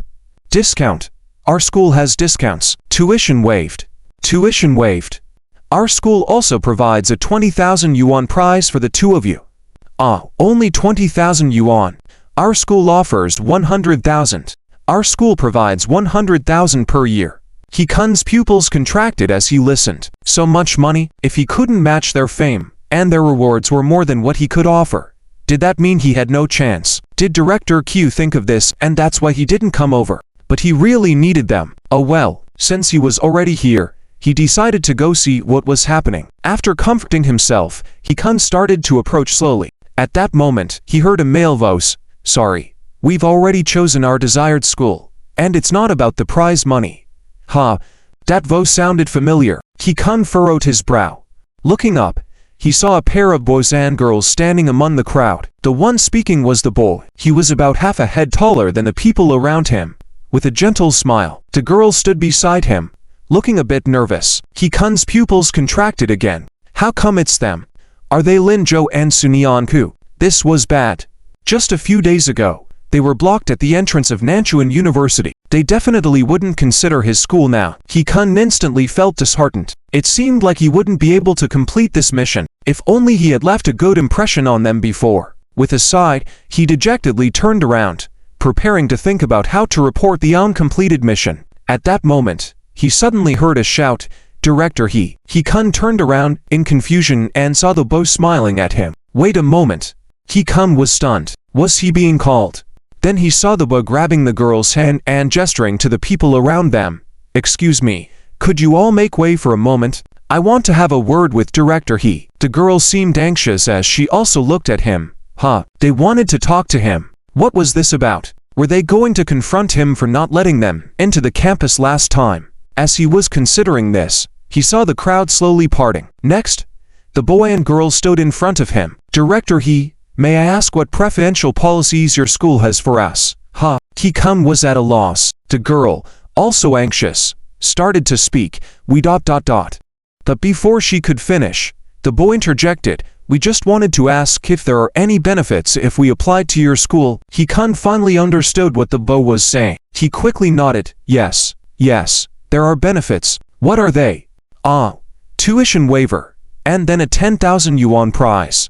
He-kun awkwardly stated his reward, feeling extremely uneasy. After all, others were offering up to 100,000. His offer seemed quite modest in comparison. However, as soon as he finished speaking, the boy said, Okay, can you give us two registration forms? He-kun? The people around him were also puzzled. What? Are you choosing their school? Their school isn't as good as ours. Exactly. And the prize is only 10,000. Aren't you reconsidering? These questions also crossed He-kun's mind. Considering his situation, why would they choose his school if they were smart? The boy quickly answered his perplexity. Sorry, we've actually already decided on Nanchuan University. The prize money and all that are not important. I can earn that money myself. We just want to study there. The crowd, they didn't know what to say.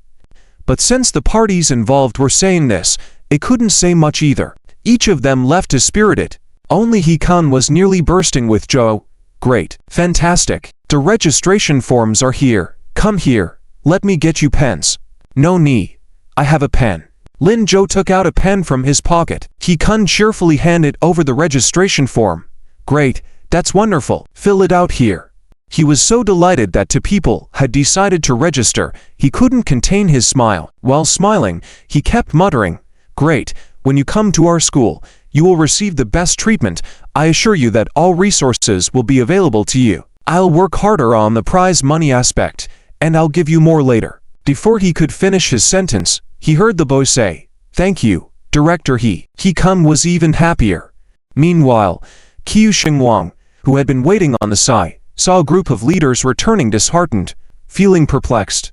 What's going on? Why are you all back? Oh, they've chosen their school already. So of course they're back. No hope. Let's go. Let's pack up and leave. Qiu Xingwan was even more confused. They've already chosen their school. I haven't seen them yet. How did they decide so quickly? Seen them? Director Qiu, don't be silly. Weren't you waiting here for them to come to you? They've already made their choice, and they look down on us. Huh? This doesn't seem right, right? Except for Kyoto University and Tsinghua University, our school should be the best. How could they have already chosen? Then you should ask them. Qiu Xingwan was speechless. As he saw the people around him starting to pack up, he felt increasingly uneasy. Turning around with his hands behind his back, he walked out. No, I need to see. What kind of school is this? So amazing that they've already chosen it. They couldn't have made a mistake, could they? Qiu Xingwan quickened his pace involuntarily. When he walked to the middle of the square, he saw He-kun smiling, shouting in a hurry. What are you doing, old He? They've already chosen a school, and you're still here grinning foolishly. Let's go. Find someone. He-kun saw him, raising the registration form in his hand high, beaming even more happily. No need to find anyone.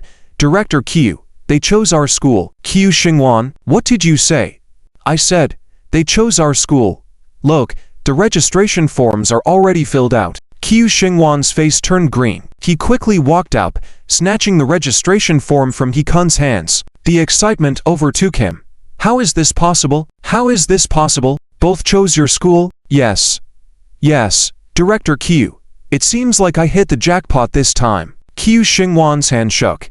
No, they must have made a mistake. Even if they wanted to go to your school, how could both of them have chosen your school? I'll go ask. Where are they? Where are they? Just as Qiu Xingwan was speaking, a voice of a young man behind them rang out. Director He, remember what you said. Go back and apply for some extra rewards for us. Ha ha ha, for sure. He-kun responded with a smile. Qiu Xingwan, however, was frozen in disbelief. He couldn't believe the young man and woman in front of him. His voice filled with shock. You two are Ah, Director Qiu, they are Lin Zhou and Sunyanku. They're a couple, so don't even think about it. They won't separate. They must both be in our school. Qiu Xingwan's face turned even greener. He wanted to say something, but couldn't find the words. How could these two be Lin Zhou and Sunyanku? Which means, when they went to Nanchuan University that day, were they just scoping things out? And he actually scolded them? Qiu Xingwan only felt embarrassed. Lin Zhou and Sunyanku didn't pay him any attention. After bidding farewell to He-kun, they turned and left. He-kun, seeing Qiu Xingwan not moving, chuckled and tugged him lightly. Director Qiu, let's go. Time to go back and finish our work.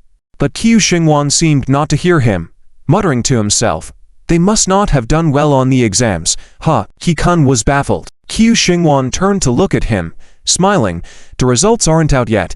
They must not have done well. They probably thought they could only get into your school by choosing you. Yeah, it must be like that. Otherwise, only idiots would give up our school to go to Nanchuan. With that said, Qiu Xingwan didn't wait for He-kun's reaction, turning around and leaving. He-kun, he could only silently tidy up the documents and leave, humming a tune. But just then, he suddenly heard a girl's voice not far away. Director He, hello, I also want to apply to your school. Could you give me a registration form? After Lin Zhou and Sunyanku completed the registration forms, they went to greet Liu Qingyan. Knowing Xianji and Zheng Yang were already planning to get married, they agreed to bring gifts to them. Then they left. They were initially planning to go straight to shopping, but before even reaching the school gate, they were stopped by Liu Shiming. Hey, Zhou. Wait, please help me decide what school to apply to. I'm really in a dilemma. Just apply to whatever you can get into. Aim high. But I'm just a bit behind Qian Guoguo's scores. Afraid we can't go to the same school. Then just apply to schools in the same city. Fine. If you go to a different city, it usually doesn't turn out well. Think carefully. Lin Zhou patted Liu Shiming on the shoulder, signaling Sunyanku to walk outside together. Liu Shiming stood still, lost in thought. At 6 in the afternoon, all their choices were made. Liu Shiming happily held Qian Guoguo's hand and walked outside. Li Xian watched them from behind, smiling. Wang Zikin grabbed Fan Yun's shoulder, sighing deeply. Oh, I envy them. Not only did they do well on the exams, they have someone to accompany them. This time, I messed up the exams. I don't even know if I'll get into a school.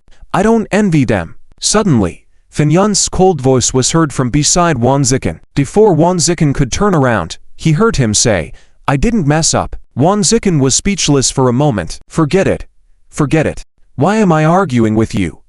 Let's go. Meet at the barbecue stall at 7 o'clock. We'll check the results at the internet cafe. I'll go invite Lin Zhou and the others. Wang Zikin quickly waved his hand and ran off. Fan Yun's looked at his shoulder, which was wrinkled from being grabbed. Feeling conflicted, he hesitantly reached out and smoothed his clothes, feeling satisfied. Just as he was about to leave, he heard Li Xiaowan's voice from the next class. Ruoxi, you want to apply to Nanchuan University. Are you crazy?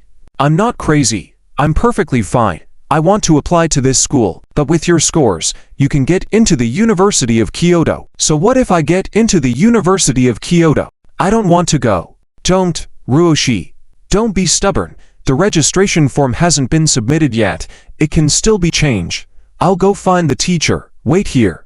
Wait. Following that, Fan Yun saw Li Xiaowan rush out of the classroom door. Yun Ruoxi tried to stop her but failed. She anxiously stomped her foot in place. Without hesitation, she picked up her bag and ran towards the school gate. As she ran, she muttered to herself, why can't I apply to Nanchuan University? If he can apply, why can't I? I'm not changing. She didn't even notice Fan Yun's trying to stop her.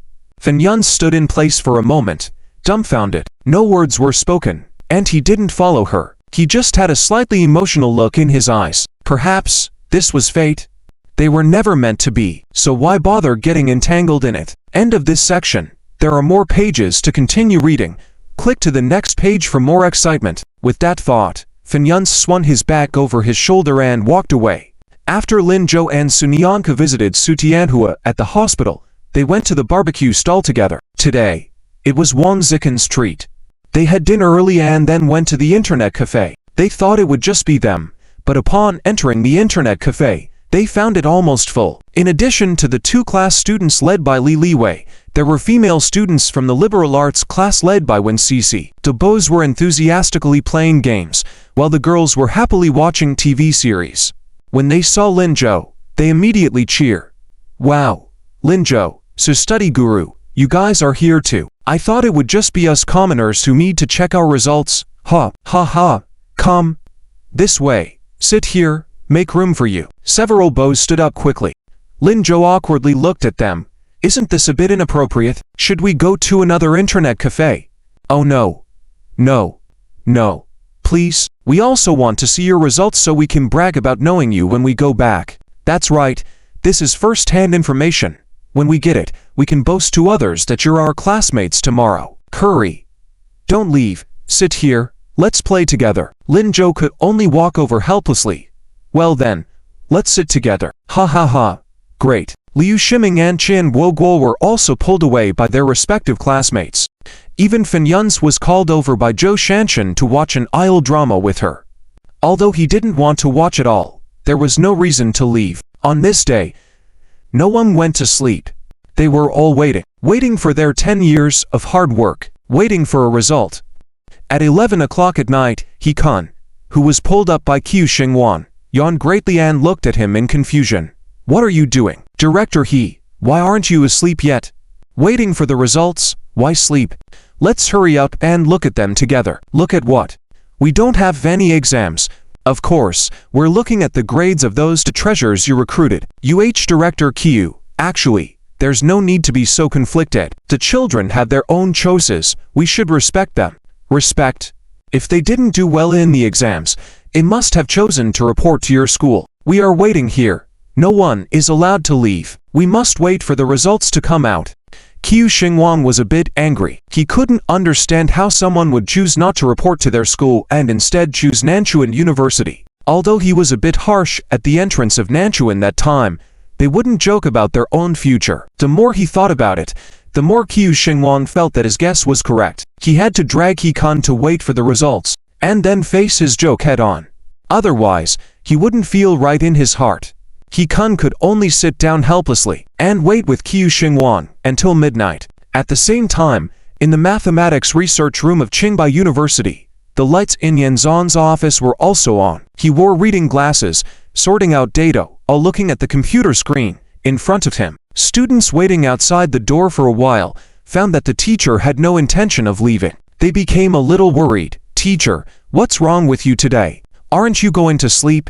Since the last meeting on the topic of the Moscow project, and after the complete victory of the Qinghai project team, Yanzhan had been happy every day, leaving work early. He claimed to be savoring life. This was the first time he had sat until this late. Yanzhan looked up at them, smiled, waiting for the results. "What exam results?" "Yes, I want to see Lin Zhou's grades." "But they rejected our school, didn't they?" "They did, but I'm curious." "Just wait, it's almost coming out. Maybe he's going to shock the whole education world again. Ha ha ha." Yanzhan looked very happy. The students looked at each other, but no one stopped him. They knew the position Lin Zhou and Sunyanku held in the teacher's mind. Regardless of whether they came to Qinghai or not, the teacher considered them as his proudest students. High school students taking the college entrance exam naturally had to pay attention to it. In Jiangcheng County, the hospital ward, people crowded around the only phone. Su Tianhua sat in a wheelchair, looking at the clock on the hospital wall and sighed. I wonder how Nianku did on the exam." Lin Changzheng next to him quickly comforted him. "Don't worry, both of them, must have done well, very well." He didn't notice that his own voice was trembling a bit. Qin Shulin wanted to laugh. She quietly handed him a piece of paper. Lin Changzheng subconsciously took the tissue she handed him and wiped the sweat from his palms. Su Tianhua didn't see his action and just nodded. I also think they should have done well. Let's wait. The results will be out soon." "Yes, they will be out soon. They will be out soon," Lin Changzheng repeated. Not far from them, on the public seating, Hu Chanfeng slapped Hu Yuan, who was nodding off beside him. "What are you doing? Why are you still sleeping at this hour?" Hu Yuan instantly woke up, looking reluctant. "Oh Dad, why did you hit me?" "My cousin and my sister. I'm sure Nianku's sister has no problem. I just finished the exam not long ago. Why are you not nervous at all?" "Nervous about what? Even if you retake the exam, it will be the same." Hu Yuan suddenly felt like he wasn't his real son, but he could understand Hu Chanfeng's behavior. "Okay, Dad, we're all here waiting with my uncle. There must be no problem. He and my sister are definitely the pride of our school." In the end, with a lowered voice, Hu Yuan added, "They're probably the biggest pride of the school." Hearing this, Hu Chanfeng nodded. "That's about right. You learn more from your cousin." When he said that, Hu Yuan mischievously approached Hu Chanfeng.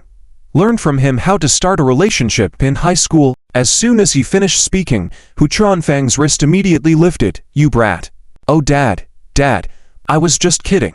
Don't really hit me. If you hit my head, my grades will suffer." Their banter slightly eased the tension of Lin Changzheng and Su Tianhua. Qin Shulin also chuckled. "I wonder how Sweetie is doing. She hasn't even started her break in high school. She must be anxious." At that moment, the girl Qin Yushin, whom she was talking about, unconsciously sneezed. She touched her nose and opened her eyes, looking beside her. There was the computer Qin Shulin had just bought for her. However, Qin Shulin had a rule that she must go to bed after 10 o'clock at night, no computer allowed. She had always followed it because she wanted to learn from her older siblings. But today, she just couldn't fall asleep. If it weren't for classes the next day, she would definitely have gone to the hospital with her mother. After tossing and turning for a while, Qin Yuexi found that she still had no sleep. She quietly got up, sneaked to the computer, and turned it on. Like a thief, she logged into QQ. Seeing Lin Zhou and Su Nianku online, she happily opened Lin Zhou's chat box and typed a line. "Brother, not sleeping yet?" Lin Zhou, who was contemplating whether to take a short nap, heard the message alert from the penguin. He opened the chat box and saw it was from Qin Yushin. He couldn't help but smile, then reply, "Why are you still awake? What time is it?" "Oh brother, don't scold me. I'm just worried about you." "Worried about me for what?" "About the results. Aren't they coming out soon?" "Don't worry, everything will be fine." Okay, then I'll worry about my sister Nianku." "Why worrying about her?" After sending this message, Lin Zhou waited but didn't get a response. He pondered for a moment, then looked at Su Nianku beside him. He found her smiling at the screen. Curious, Lin Zhou looked over and saw that her message list was full of Qin Yushin's words. Sister, sister, how are you? Sister, brother is so fierce. Sister, it's been a while since I've seen you. I miss you. Sister, I want to be a top student like you too. Lin Zhou felt a bit helpless. Seeing Sunyanku about to reply, he quickly held her hand. Ignore her, otherwise she won't stop talking. Won't sleep all night, and still go to class tomorrow. Sunyanku agreed, and retracted her hand. Oh, then I'll pretend I didn't see it. Yes, you should sleep for a while. I'll call you when the results are out. Okay. Sunyanku obediently nodded. Hugging Lin Zhou's arm, she lay down. This action made Lin Zhou dazed for a moment, but he didn't pull his arm back. Instead, he looked at the girl in front of him and smiled. The guard of the little table had gradually lowered around her. It's really good. Unconsciously, the girl entered dreamland. Beside her, someone shouted, Lin Zhou, want to play a game? Before the person could finish, Lin Zhou put his index finger to his lips, signaling to be quiet. Shh, why shout? Are you playing games? The person didn't finish his sentence, as he saw Lin Zhou's eyes turn cold. He quickly shut up. Following Lin Zhou's gaze, he couldn't help but curse, oh my. In a villa in Jiangcheng County, Zhou Ziwei sat in front of the computer. Behind him, his parents and grandparents surrounded him. They were all very nervous. No one said a word. It was almost 11:59. Zhou's father finally anxiously said, hurry, refresh the page, see if the results are out. The sudden sound startled Zhou Ziwei. Dad, what are you doing? It's not time yet. Why check now? Isn't there just 1 minute left? 1 minute is not a long time. Zhou's father wanted to say something, but he was stopped by a glance from Zhou's mother. He had to hold his words. Today was important. The child's future should not be rushed. No one disturbed Zhou Ziwei anymore. He took a deep breath. Clasping his hands tightly together, he cracked his fingers forcefully. Hearing the cracking sound, he carefully put his hands down, grabbing the mouse next to him. Soon, it was 12 o'clock. Without waiting for the reactions of those around him, Zhou Ziwei clicked the refresh button first, then quickly entered his exam admission number and ID number in the corresponding boxes. Then, holding his breath, his family behind him also held their breaths. They stared at the screen without blinking. But Zhou Ziwei didn't move. Zhou's father was very anxious. Without hesitation, he reached out and grabbed Zhou Ziwei's hand. Let me do it. Then, he quickly clicked the search button. Zhou Ziwei didn't have time to react.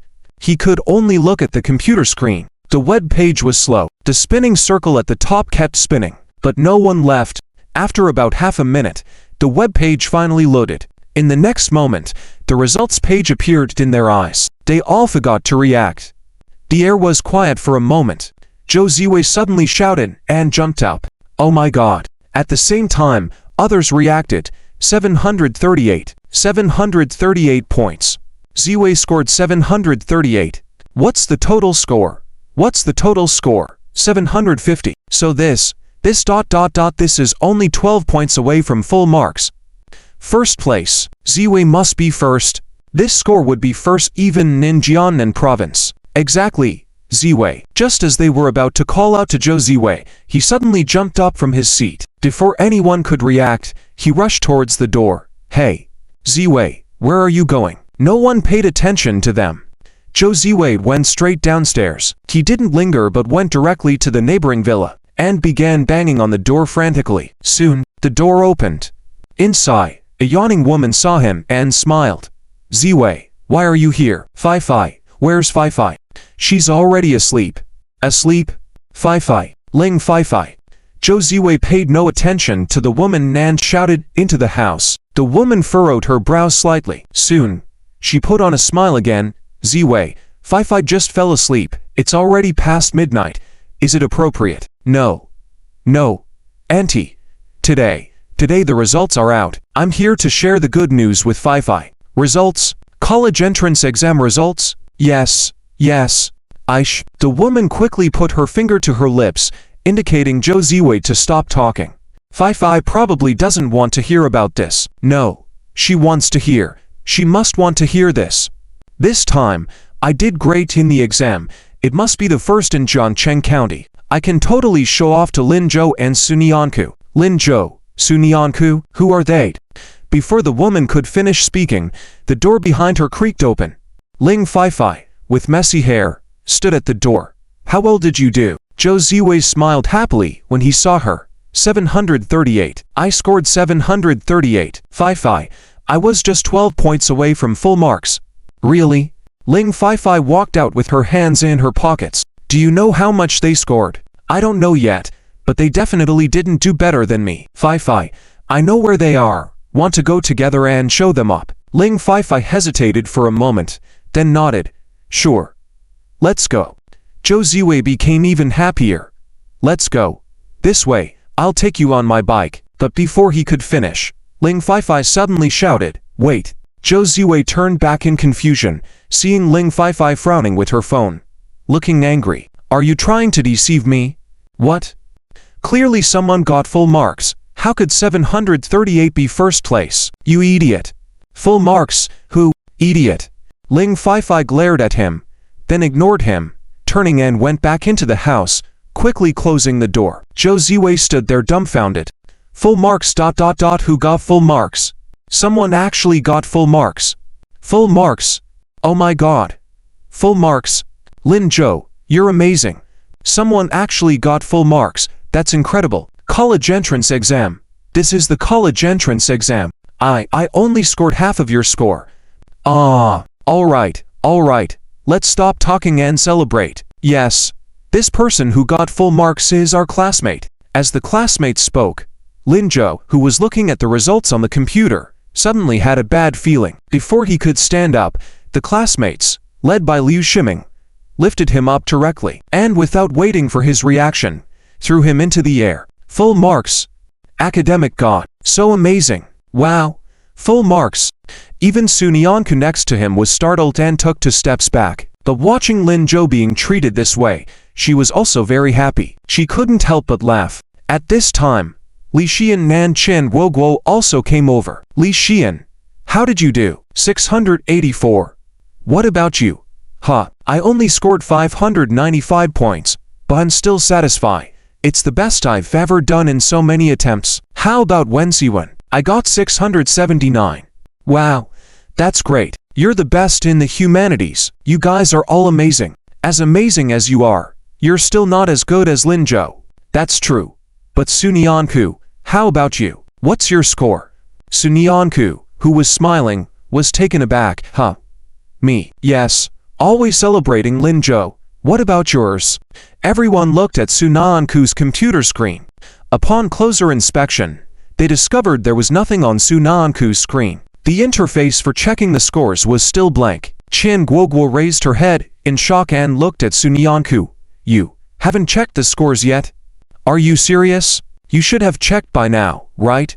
How much did you get? After all, the scores had been out for 10 minutes already. How could someone resist checking? Sunyanku felt a little embarrassed all of a sudden. I was just too busy celebrating for Lin Zhou, so At 12 o'clock just now, she quickly sat up straight from leaning on Lin Zhou's shoulder. Her eyes stared straight at Lin Zhou's screen. Then she saw Lin Zhou's perfect score. She was very happy, so she laughed foolishly with everyone else, completely forgetting that she hadn't checked her own score yet. Chen Guoguo, Li Xian, and Wenxi. Sunyanku. Luckily Lin Zhou is good to you too. What do you mean? No big deal. Just saying, if it wasn't Lin Zhou, you'd probably have no dignity left. Hurry up and check your scores. Oh. Okay. Sunyanku quickly sat back at her own seat. At the same time, the classmates who had been hanging out with Lin Zhou also came to their senses, right? What about Studious Su's score? Studious Su usually does better than Lin Zhou in exams. This time Lin Zhou got full marks. Is Studious Su gonna get full marks too? How is that possible? Do you think full marks are easily achieved? That easy to score top marks? To perfect scores from one school? Everyone quieted down. The classmate who spoke seemed to realize they had said something inappropriate and quickly chuckled to ease the awkwardness. Well, Studious Su, don't worry, you must have done well too. This time Lin Zhou really shone. You don't need to compare yourself to him. Sunyanku felt warm hearing this. She smiled and nodded. Yeah, not comparing myself to him. Lin Zhou, who had finally escaped from the classmates' clutches, couldn't help but smile when he saw this.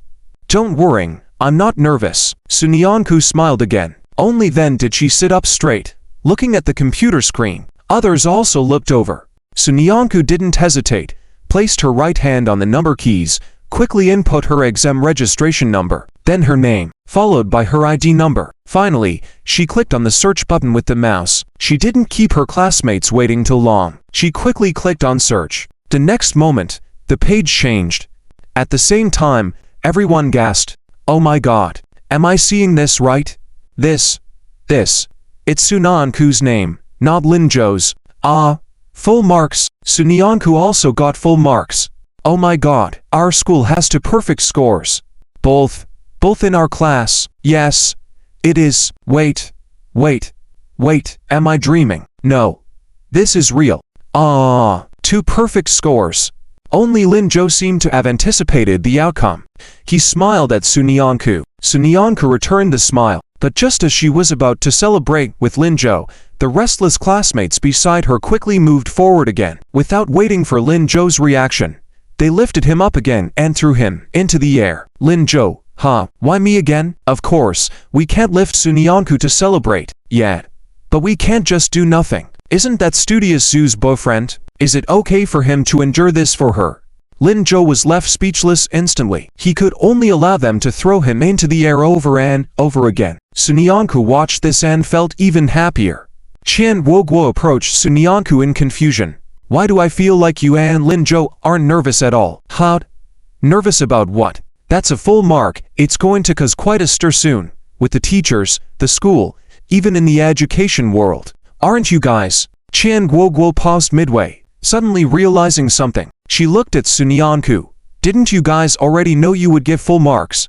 Sunyanku remained silent, just smiling at Qian Guoguo. But that smile made Qian Guoguo understand immediately. No wonder you weren't comparing answers with us before. I thought you guys were just busy, but it turns out ... Ha ha. Guoguo, it's okay. You guys did well too. Yeah. Really well. Everyone did great.